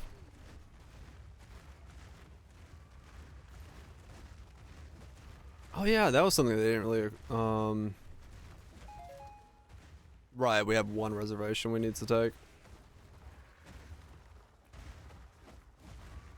That was something that wasn't really addressed, is like, was mana cost and stats cost brought up at all? They weren't, no. Quarterstaff attack? Maybe. Cause yeah, that's, I mean, this thing is fucking 662 life right now, like. I'd be interested in seeing where that is gonna be going, cause some of the cost of skills is really bad. This is with 40% less on it, so it's like 1,000 mana just to use my skill is actually a lot. Actually a lot indeed. Infernalist Coward's Legacy Mega Crit. Make crit so powerful we get it nerfed. Yeah. Yeah. That would be, I mean, maybe. That's how we save the game. We literally just find that ways to make the entire, make X too strong, get X nerfed. Nerf the whole game by just making builds that are too fucking good. Basically the rule is we need to just one-shot pinnacle bosses so we get everything nerfed. Or we get those two nerfed, maybe. I mean, maybe, yeah, we could dive into something like that. Do some kind of weird giga crit build. See what it feels like to absolutely juice the hell out of crit. To its maximum.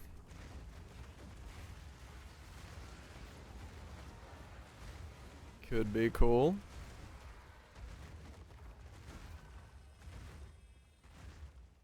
Same as usual. Yeah, true.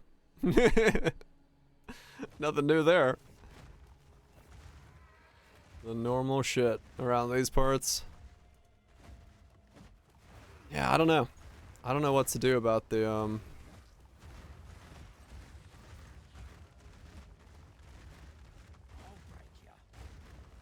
I've seen repeats of snipe and then it goes did the damage. Does it? Huh, okay. I mean, yeah, bows, quarterstaff, something like that. Delivery mechanism for Giga Crit. One barrage infernalist. I just realized there's a small line right there on the monitor. Is that always there? Or is it? It's like a UI line that goes to right there. Is that my monitor or is it on the game? You can see it? Oh. The fuck? There's like a weird UI line right there? Huh. In motion you can see it. Like on the dark here you can probably see it pretty well. Goes to like right there. Weird. It's like a random line on the UI.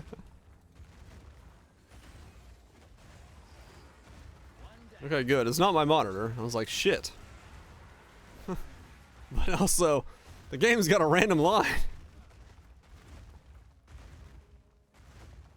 Oh, you're right. It's there as well. It's just not... Yeah, it stops there. And start... Yeah, there's just nothing here. Huh, weird. Okay. Odd. I wonder where that's from. Is it just because I've had the game open long enough and, like, it's a UI glitch, or... I wonder what's happened there.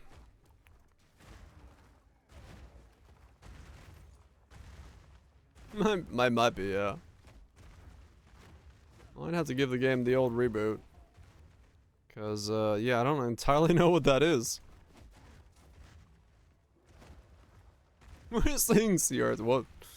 Shit, we're going back in time. We've played that much Poe. Poe 2 has become CRT Poe.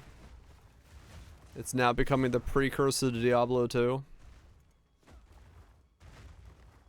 Was the lowest point? No, because it's in my hideout still. Or it's been like this the whole time. We're just blind. It's possible. It's crashing your game. Oh man, that's not good.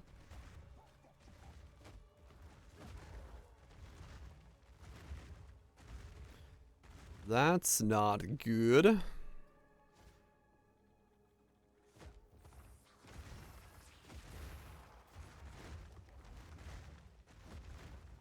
Those their CRTs.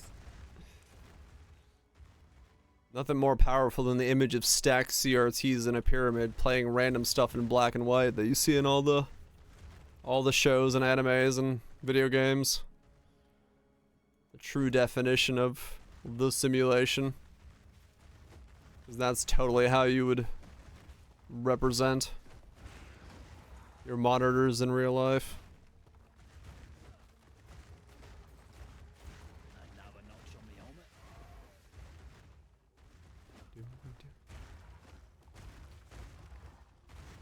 Okay, we're going this way. So what have I found today? One audience with a king? Is that all I found from rituals today? I think it is. Omen? Oh yeah, I found the big omen. Right, so I found an audience and a big omen. Okay. So... 14 Divine Day? No, the omen was 5. And audiences are also 5, I think. So 10 Divine Day? So, I mean, I guess it's not too bad then. But has been a very long time of just ritualing nonstop, so don't know how entirely good I would call that. Because like literally all I've done is ritual, so.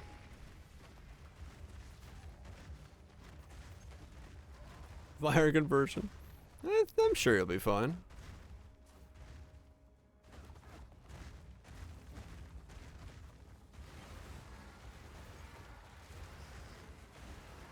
$60% better. That means I'll find 1.6 omens.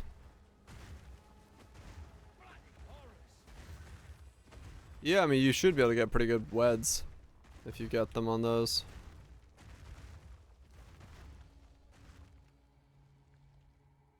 No, I don't think they have to fix anything.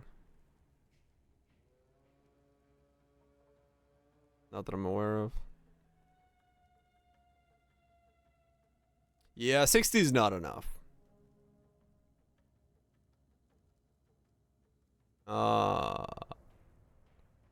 Did you zoom out? You can zoom out accidentally. If you zoom out while pressing escape, you'll zoom out more than you're supposed to currently.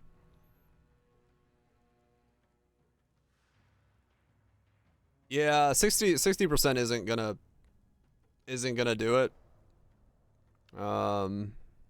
As a solution.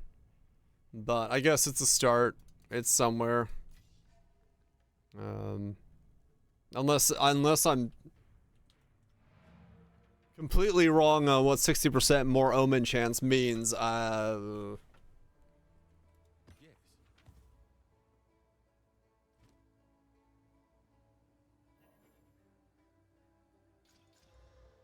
It's beautiful. It is quite handy. It's what I've been using the whole time. So this is normal zoom, and if you zoom out while pressing escape, it takes you to this zoom. Eldritch Chaos and Arbiter Chaos, suffixes and prefixes each.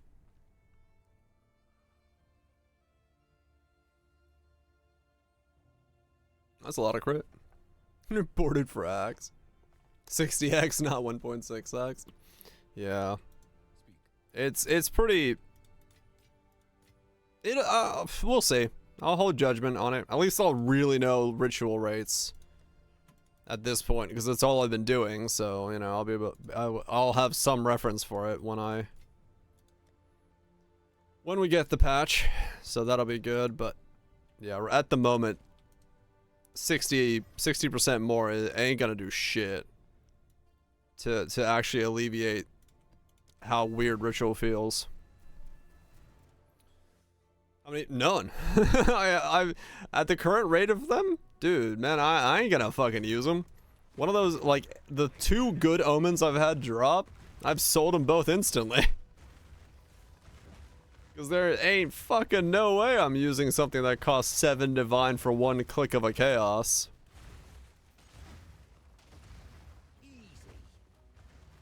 Alright, yeah, maybe. I think you can claw back Avatar of Fire and get more out of it. You should be able to. But yeah, realistically right now with the drop rate, can't afford to use them. They're too expensive. You gotta sell them. It's too powerful of a amount of currency to use myself. So yeah. You just sell them. Sell them to the people that are making mirror tier items with them.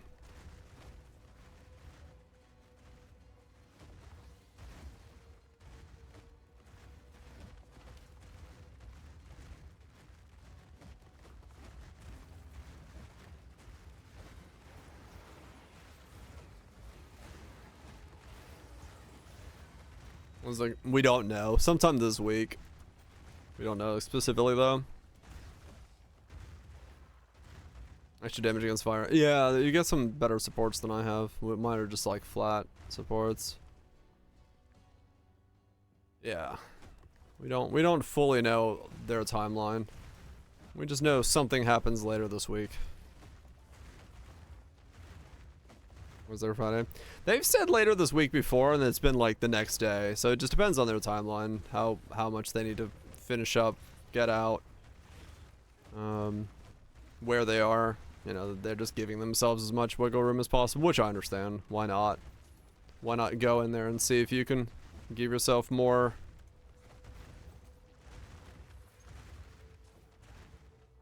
Okay, the release is later this week. Okay. Was done in last week? Yeah. Yeah, no, they are. They're ahead of us, so. Tuesday download with Steam updates, maybe. We'll see. It's sometime this week. We'll suss it out. We'll fill it out. We'll see when they end up coming out with something.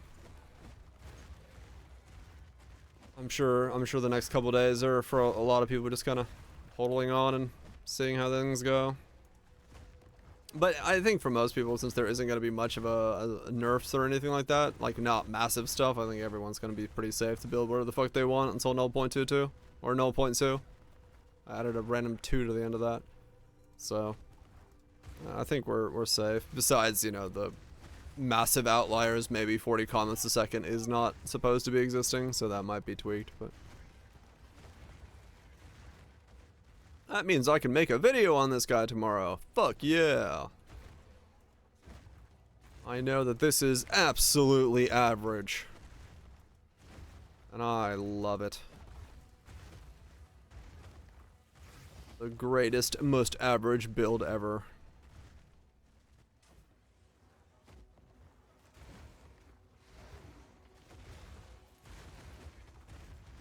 Most aggressively, absolutely average. I mean, yeah, true. Like, I could be making it do more damage. I'm just taking the laziest fucking approach possible. They didn't specifically say anything, they just said massive outliers that are causing server lag will have to be touched. So... whether that's the amulet, whether that's the chest piece, whether that's, you know what, who knows.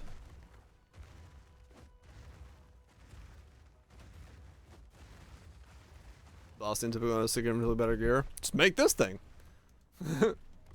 This is straightforward as fuck. But yeah. Yeah, some builds are gonna be leaning one way or the other depending on what you're doing. Damn, that's not a problem with that chest, Drew. Yeah, probably not. I'd assume like 0.2 is when we're gonna see anything that's, yeah, it just depends. If it is, if the interaction is causing too much issues, they might have to touch it in some way, whatever that is.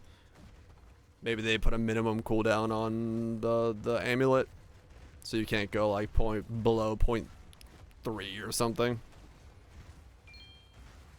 Yeah, because they did say that if it's causing issues for other players, we'll have to touch it. So, and that I think might be what they were referring to. Who knows?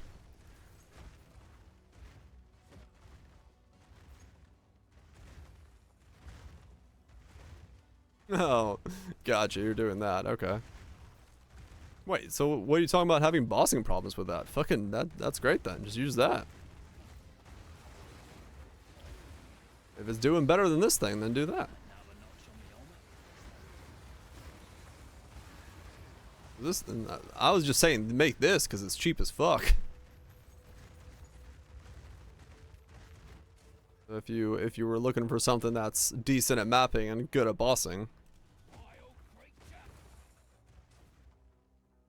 You want a sandbox? I get you. Yeah. Yeah, hopefully they back down a little bit from their ailment stance and like having certain skills be good at ignites and stuff. I don't like that, but we'll see. That's on them. The ball's in their court for that. Hopefully that's not something they're too stuck on stone in for, so.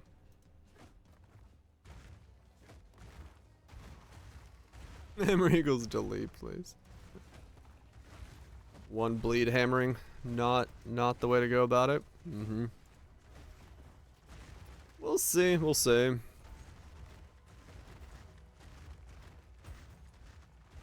How many ways? I know, right? Here I think we just kind of may have to ignore ailments for the time being. Until we get enough interactions that ailments can be built in ways that isn't just build crit. But yeah, we'll see. It might be that we just can't do anything about it. Bale's been cursed! The curse upgraded the stream. The curse of Bale. Thank you so much for the raid. Curse, hope you're doing well. Totems? Yeah, dude, totems are good. Totems are great. Just walk around, right-clicking stuff. Don't even look at your fucking screen. Just enjoy Twitch chat. Dots do have a lot more variety in Pot 1, yeah. Way more. Appreciate the raid. Hopefully it's going well. Having a good time. Excited for things. Making a bleed build now. I mean, I'm bleed is strong, no doubt. Especially once they patch the fucking... Like, the thing is, like, I'm not saying that ailments are weak, right? Like, bleed is strong as fuck right now. But the problem is that all ailments can be built the strongest by going crit. So it doesn't, like, to me, ailments no longer get interesting when the way to do it is to build this way. So that's my big issue. So hopefully they can come up with some way to, you know, tweak that so it's not as straightforward. That's all. That's my big thing. I just don't want to have that straightforward building style to it. Hunter Snipe. Bleeding Concoction's also really good if you're willing to give up your clear for it. But then again, you could just go Poison instead. Poison Concoction's also strong as fuck. So it just depends. It depends on what you're looking for. Stormweaver try something random off meta. I mean, doubts. Oof. No, I feel that. I feel that. If you're looking for the strong stuff. I mean, Stormweaver has some good strong stuff, but like, it's like, why not just play Archmage? Like, it sucks right now, but it is kind of the reality of it. You organized your maps. I was bored one day while eating dinner, so I organized these.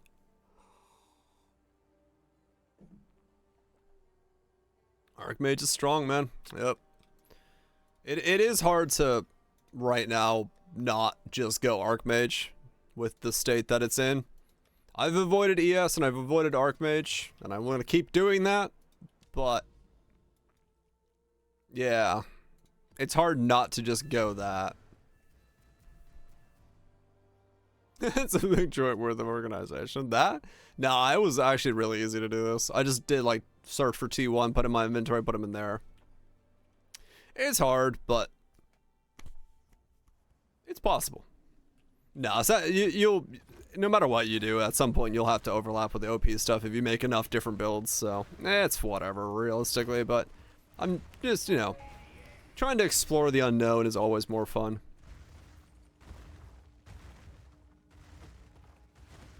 Right, Nips. Yeah, no. Yeah, hopefully 0.2, when that patch rolls around in a month, or who knows when it comes out, addresses some of that stuff. We get some better scaling for things that aren't just Archmage. Oh, wacky with the damage. Yeah, I mean, realistically, if we're going like that, I have to go ES for that, and it is what it is. Has less grit multi on it. Yeah, maybe. I don't know. We'll see. The biggest thing right now is like, we still just gotta wait and see what they end up touching, what they end up changing, because while what they said here is important, and we get an idea of where they're going with it, we don't fully know. You know, we still don't know the state of ES versus life in their eyes and stuff like that. So it's still kind of up in the air as to exactly what is going which way. So until we have hard numbers, we get a feel for what they're looking for with that 1 to 3 minute time to kill, but it doesn't necessarily speak to everything as to what it is. Merely farm tier 11s. You'll get there. You'll get there.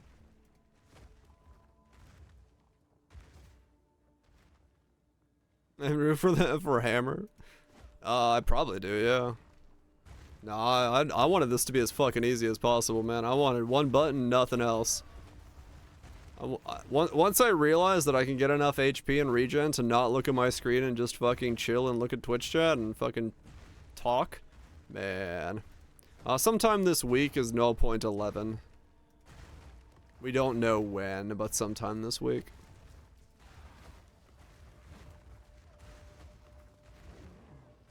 So we'll see how the new monsters feel and all the little changes to balancing there, but most builds will still pretty much be safe.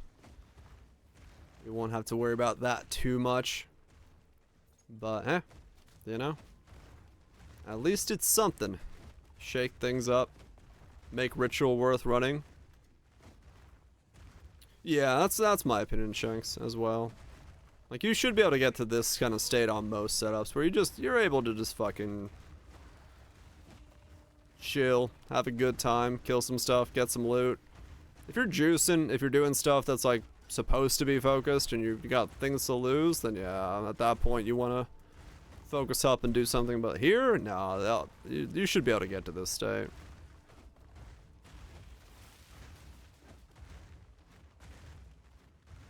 He didn't want to speak about it. I'm sure. I just did better that way. Peace out, well, Twitch. You have a good one. Get some good sleep. I don't think there's anything to read into. I think they just don't want to fucking deal with it if I was in their shoes. Like, realistically, would you want to deal with fucking the kind of people that get excited about Elon drama? Probably not. So yeah, I think that's probably the self-procking thing or something about that setup. If it's causing server issues, it's probably just causing more things. Yeah, then it's just not a fucking headache they want to deal with. I get it. It means that it basically means that this build is aggressively average, and I can make a video on it because this is about as fast as GGG wants you to kill pinnacle bosses. It doesn't change anything for this build as far as I know. They didn't say anything that would address this build. It just means yeah, we made an aggressively average build, and that's okay. I'm actually very happy with that. I'm happy that this is recommendably average. Oh, probably, yeah. I'm sure they took care of it in some way, or if they didn't, just ignore it and fucking deal with it, but who knows? Who knows? If I was in their shoes, I would not want to touch that drama stick with a 10-foot pole. So better to fucking ignore it.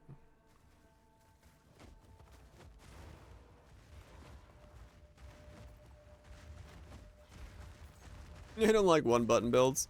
Yeah, that's fine. They'll lower the damage. I'll put in Font of Thunder and get my damage back. Or Font of Rage, I'll get my damage back. It's okay. I can add one more button to make it do more damage. If necessary.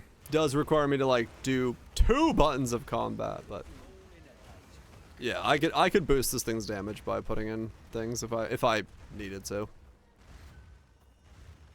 And I'll talk about them in the video if people are wanting to get and squeeze more stuff out of it, but it's this for me. This is okay. This is all I need it to be.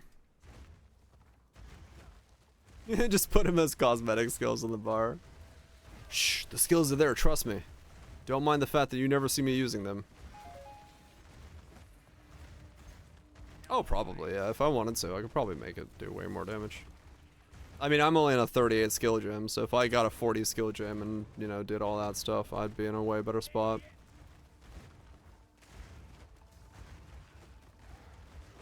We're gonna keep this build weak. That way they don't nerf it. 2 buttons. We don't use 2 buttons. Peace out, Sloth. Get some good sleep. Yeah, I'm happy with not worrying about it. Every other slot of bell.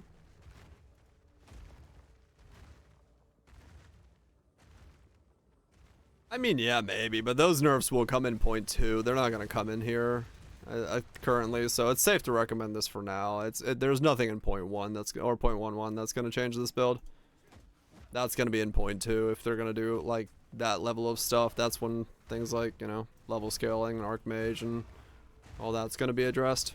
We're not gonna get anything like that in point 1.1, so safe to recommend this for the next month for folks that are looking for a chill, laid back, 1-button experience, which is realistically what I'm looking to even have this be as a recommendation. So I'm happy with that. That's what I kind of set out for with this setup, going totems.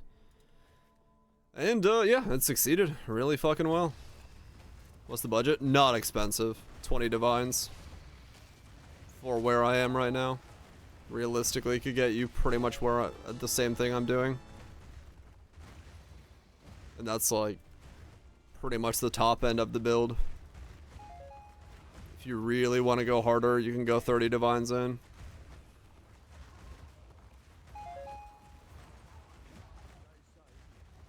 No one so far. You don't have to go. You know. This chest is 10 divines of the build. Like, for what I've spent it's unnecessary for me to go 5 sockets with this, right? Like, you can go, yeah, you can cheapen it a lot more. This is like my version of the build right now, I'd say, is 20-ish divines. So you can get by. You can get by with far less than I have right now. And I've spent like 30 divines trying to get a 2120 Shockwave Totem, which is fucking useless, so. You got hammer as your supplement damage, right? Yeah, no, I'm sticking away from the hammer for now. Don't need it. This thing does plenty.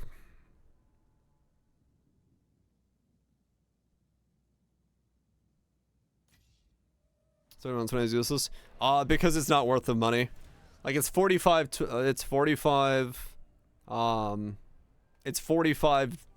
divines to get a 2120 versus spending 2 divines to get a 2020 and then using one of your gym sockets here to just buy the gym that's +1 to Shockwave Totems for 4 divines. So for like 5 divines, you can get 40/40 on your like level 40 on your skill gyms rather than spending 45 divines to try to get a 2120. So it just doesn't make sense to go for 2120. You just go for 2020 and call it a day. Yeah, Prism of Belief. Yeah, it's like it's just way too expensive to go for a 2120. Gemling helps a lot with it, yeah. I would say if you're interested in this, I would go Gemling. But yeah, like where's the what are these going for right now?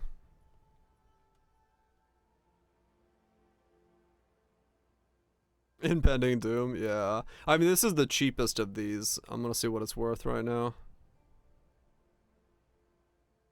Oh man, there isn't one. Shit. There we go. So these are like 8 divine now. It's still better to buy one of these than it is to go for a level 21 gym. Because of how expensive 21 gyms are. Yeah. May as well get a +2. The price hike will shock you. Let me see. Where's the +2 one?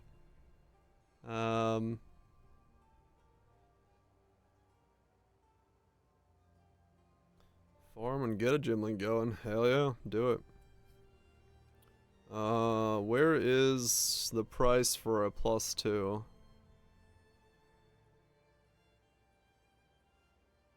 $20 divines. I mean, maybe not that off of that statement. 20 divines for that versus 8 divines for a +1. I mean, you probably could save yourself a +1 level on the amulet, get a better amulet.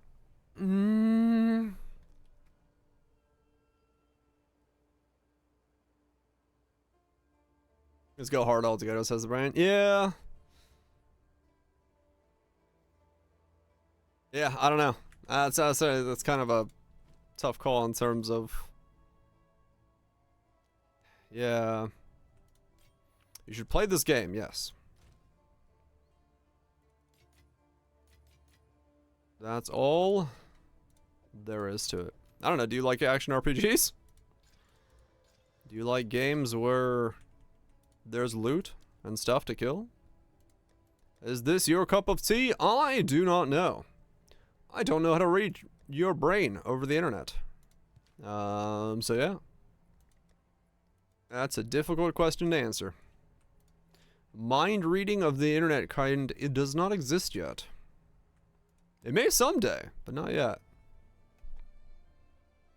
And actually, I don't want that. I don't want to read anyone's mind over the internet. I know what's on the internet. I've been on the internet. I don't want to know at all what people are thinking on the internet.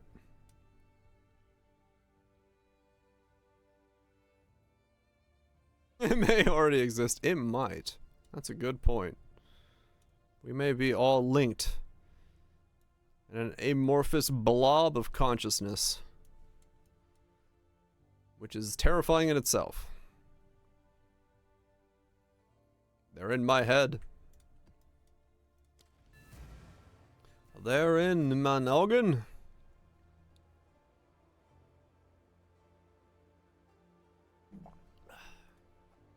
How much time do I have on this guy now? Like, over 2 days? Yeah, 2 days, 5 hours. Wow. That's actually a pretty long time for me to be on a build. That's kind of crazy. They're in my head. I've got worms in my head. My brain is made of jelly, and my legs are made of meat. It's time to dance to this sick beat. Improve this build. The only thing I can get is a level 21 gym. Otherwise, this guy is maxed the fuck out. And yeah, I've been trying to get a 21 gym for a while, but I don't know if I'm gonna continue doing that. Just kind of farming. Depends. I'm gonna plus 3. Yeah, 40 is the cap. I'm at level 38. So there isn't any benefit for a plus 3. And this gym is currently a 19, so I just need a plus 1. That's why I was going for a 2120.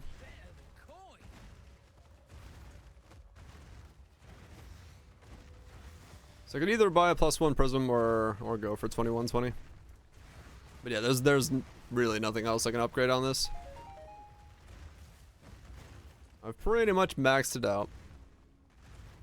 Well, okay, there are things I can upgrade, but that would require me to actually, like, spend multiple times the cost of the build. Why Shockwave? Oh, that was a totem I could use. That literally is what I was like, I want to make a totem, dude, so let's do Shockwave. And so I went Shockwaves. And it had cool quality on it, yeah. Quality is, totem-based attack goes down, so. Yeah, quite literally, I just thought it was cool. That's it. Nothing more complicated than that. Which is usually how I make builds.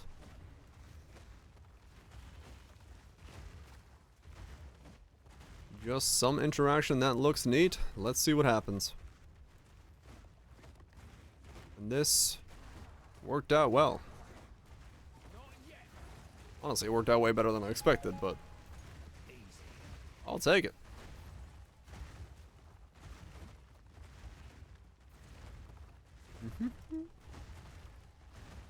It's been like the most head empty build yet. Just trolling around. Not worrying about much.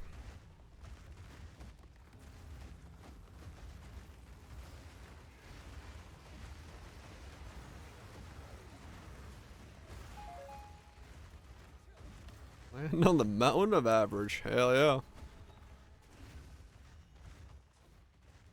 Yeah, no, it is kind of funny how this just ended up being as straightforward and good as it did. Cause it definitely had the potential to be bad, but no, it fucking did it. It knocked it out. It does. It's 662 life. This thing is 1,000 mana. The reason we went Gemling is for that. 30% less cost of skills here, and then I anointed this as well for reduced cost of skills, just to get 662. Oh yeah, this thing's like sick at Ritual, yeah. I mean, that's kind of why I just stuck with Ritual. I was like, alright, fuck. Put him down, walk around. The Shockwaves do everything. So, yeah. Yeah, it's over the cast time, and then with enough regen, 981 in my case, I'm regenning more a second than this thing is costing, so it works out.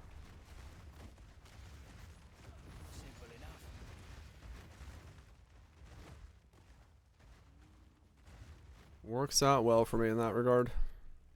Need more time. And the regen makes it pretty fucking comfortable to do anything else you want to do, so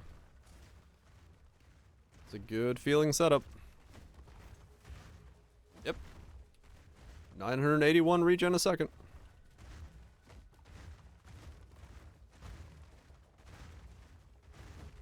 Tripled overnight. And we'll see what happens. But yeah, 981. Pretty good regen on this bad boy. He was one dead eye a second. Yep.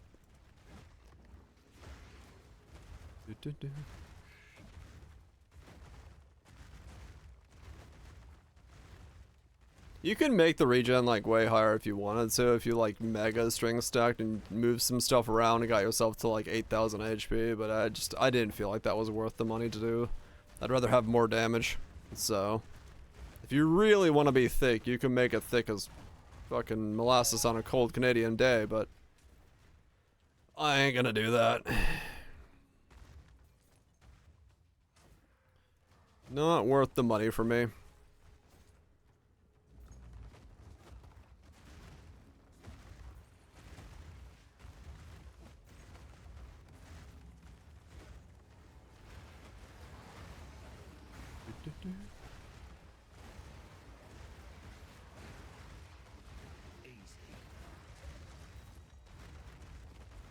Not worth the money. Oh, they also didn't dress. There's no questions about jewelers' drop rates for 6 links and stuff. I wonder how those are being perceived, hatching wise, balancing wise.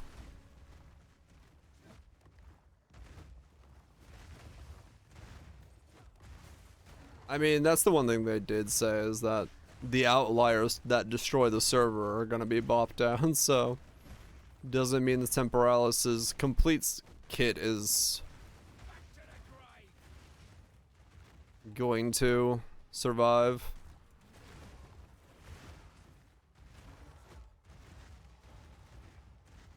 They're fine. Yeah, 6 link, I think it could be a little bit more common, but we'll see.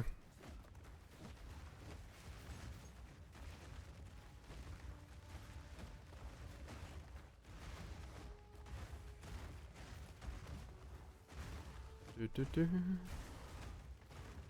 150. Stonking, I guess. People freaking out. Do.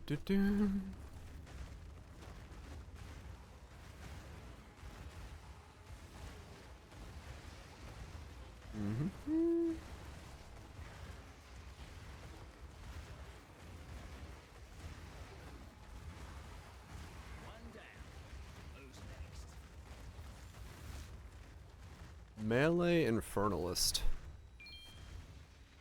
Melee Infernalist, huh? Or Bow Infernalist. It's a weird spot on the tree to go make that happen, but maybe.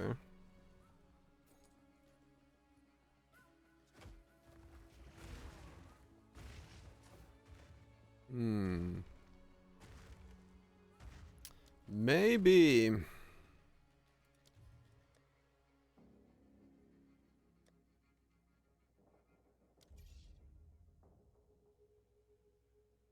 Yeah, we'd probably do something elemental to make it work.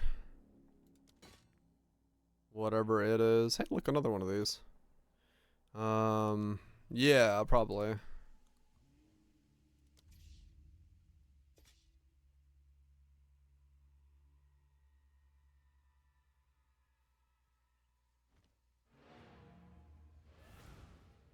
I slapped the hat on, grabbed all the quarterstaff nodes. Yeah.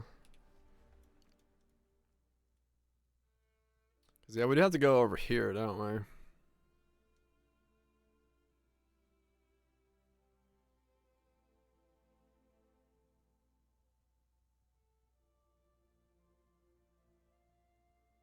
we? Elon's next build. Yeah, totally.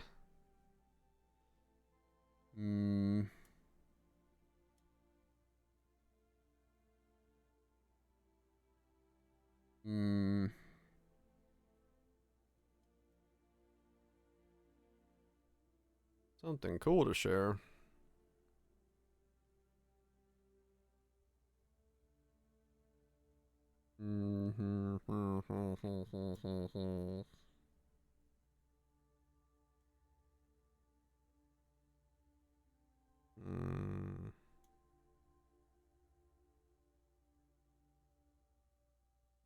With 5 implicits with a Valor? What the hell? Oh, dang. That's a lot of attack damage. We can grab that.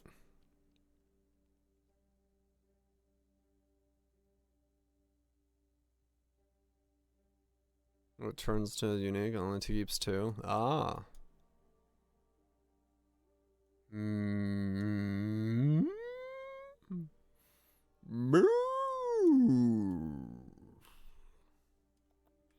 It does get that, yes.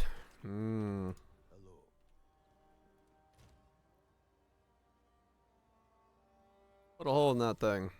Valet. I got 2 holes. Lame.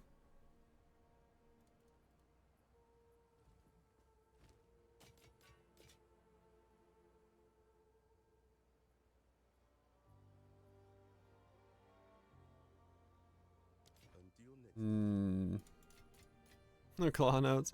Yeah, claw notes are. It's that's for the generic attack. Because I don't think we get claws.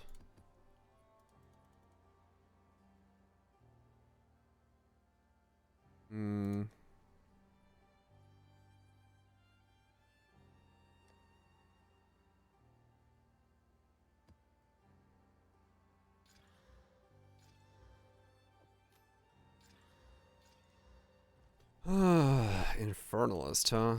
Infernalist. Infernalist.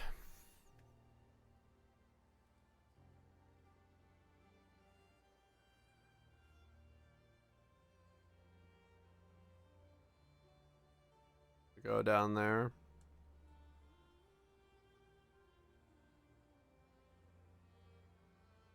Miho? Nah, I want to, huh?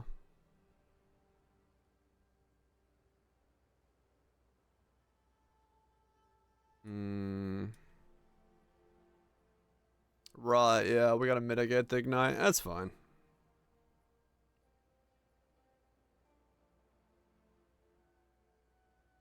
That's over there. Okay.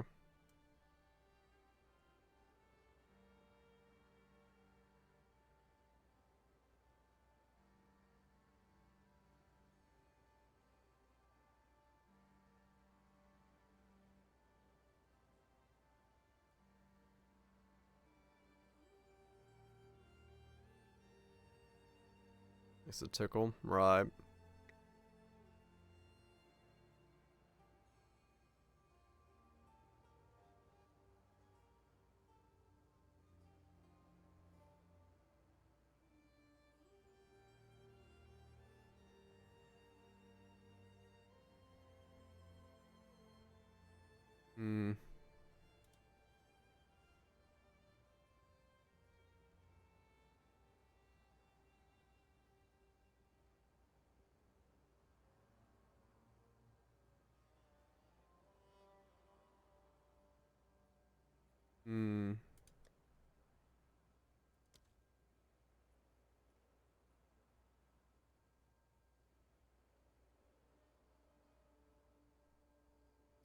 Interesting call, that one.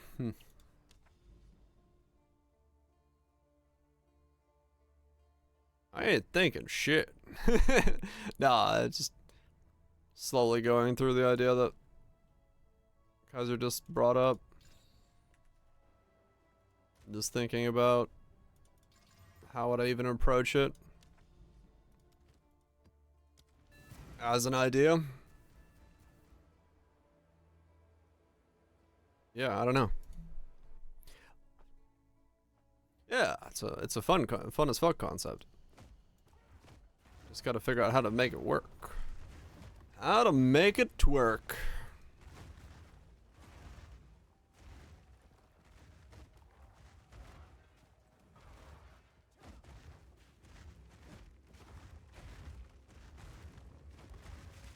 Unarmed attacks with a shield. Staff. I mean, we were thinking staffs or bows or something like that. There's no real like focus yet.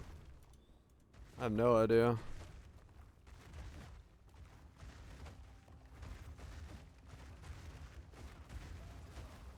Crit chance. Yeah, I do want something that has good enough crit chance if we're going like mega crit chance. Use the incomplete spear. We're discussing next build. Whatever the hell the next build is gonna be. Melee or bow crit infernalist. One of the two. Probably. Maybe. I don't know. Something.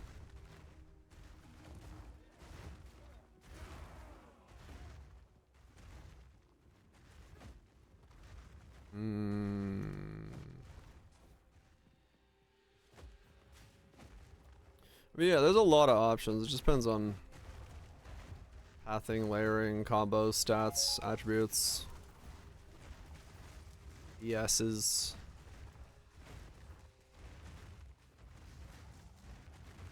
All sorts of stuff.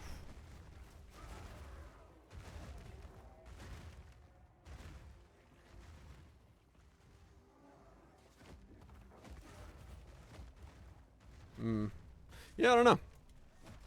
I don't know when we're gonna know, but we're gonna keep thinking.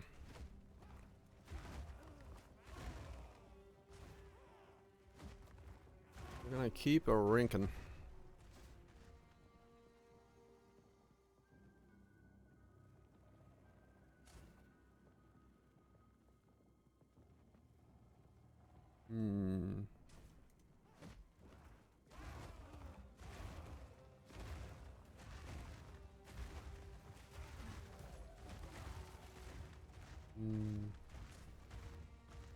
Give him the old palm. Oh, maybe.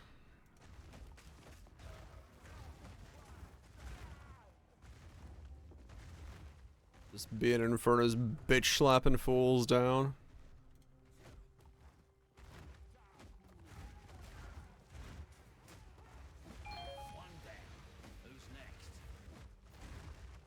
Let's certainly make an interesting setup. And Sheila's 9 base crit. Slap Eye of Winter in there.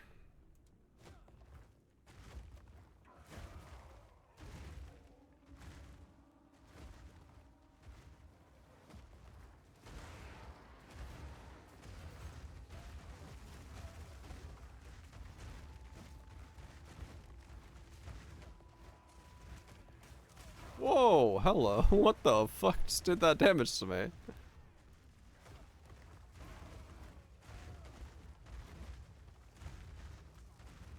Infuses traders. Dude. Shotgun? Yeah. I think you are correct. I wasn't looking at my screen, so I just zoned out thinking.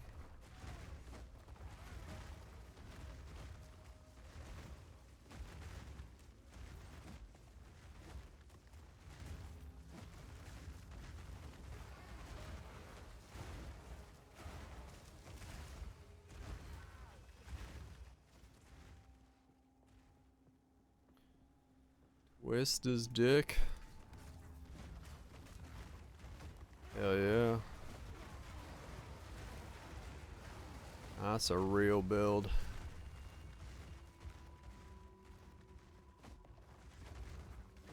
Yeah, maybe.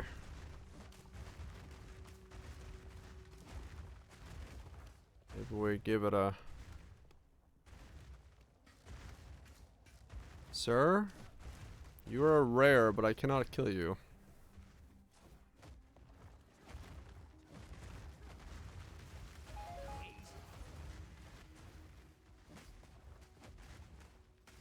Huh. I guess this map isn't doable. Neat. Yeah, I mean, I don't mind the idea. Could be funny to do. Very funny to do.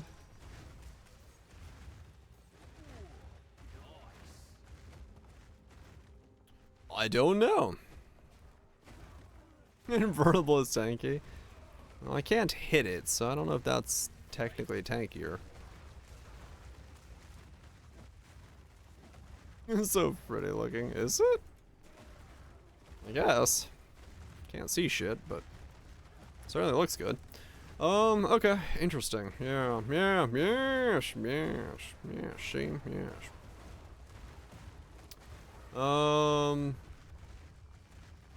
Yeah. Yeah, maybe that's what we do next. I don't know. I mean, it's easy enough just to start an Infernalist and fucking just change skills on it until we get to something that works. Attack scaling vectors and just figure out what feels good. I mean, that's not too difficult to mess about with until we land on something that's workable.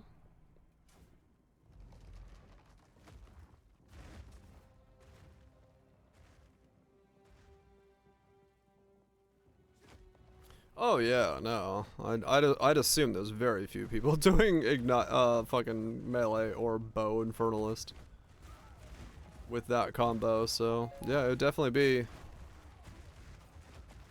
underexplored at the moment. That's for sure. Need more time.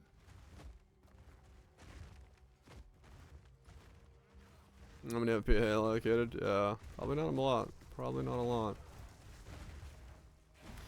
It would be cool. It would be cool. We could definitely look into it. I do need to get some currency before I reroll though, because right now I got like none. So I need to probably still do like a day of ritualing and just save up. Or get a belt to drop or something. Another omen to drop. I'm a bit too low at the moment for making things work.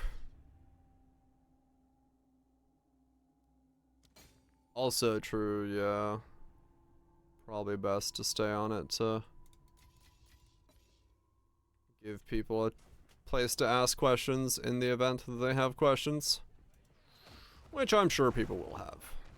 I can cover everything I think I can cover in a video, but it's always a case where it's... Yeah, it does seem like a lot of people want a guide for this, so I'm more than happy to make that and share the information, because it is a damn good setup for what it ended up being, as aggressively average as it is.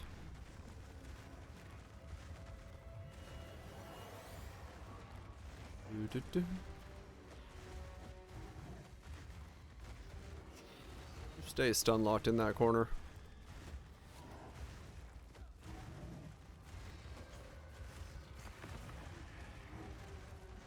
Shadow.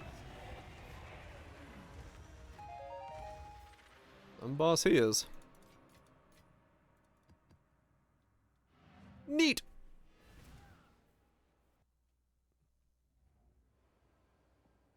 Yeah, I know, right? Being able to know what is aggressively average and being able to like compare things to my aggressively average state. Hell yeah. That's exactly what I wanted. I'm actually surprised that they like completely like straight up addressed like time to kill in that state, to be honest. I would have figured that they wouldn't want to like specifically put a number, because they've said they don't want to put a specific number on it. They probably shouldn't have. Yeah, kinda. Because they've said before that they don't really want to do that. So to have it now have a number, good or bad, I'm not sure.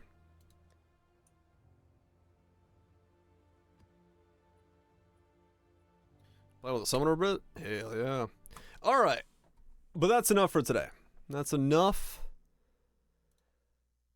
Path of Exiling for today. For today has been a day of much Path of Exiling. It's been good. I enjoyed it. It was fun. Good times all around. Let's see. I'm gonna rate it a lot today, so we'll rate somebody. Chuck some fools at Balor's face. Balor's always doing good stuff. So we'll do that. Anyway, thanks everyone for hanging out. Hopefully you enjoyed it. Hopefully you enjoyed being here, doing the thing, doing stuff. It's been fun. It's been a lot of enjoyment. Podcast was good. All that stuff was very, very good as well. Bits, Lords, Romantics, Jacks, Steamies, Randoms, Nukes. Thanks you so much for the resubs, gifted subs, all that stuff. Appreciate it as always. Making things happen. And to battle, hug him to death. And yeah, just yeah, good stuff. I'm excited for the future. I definitely have a different idea of what the game is supposed to be, but that's I want to see their version of the game and see if it's what I enjoy. I don't agree with base elements, but other than that, we'll see. Turner, Rage, Kaiser's Nukes, Axe Loxes, Nips, Randoms, Lodays. I can't scroll my chat. That's weird. Y'all have yourself a good one. Be back tomorrow. What elements? Like base elements being based off a hit. I'm not a fan of that. The normal thing I complain about. Anyway, I'm out here. You guys go enjoy Balor stream. I shall see you all tomorrow. Peace.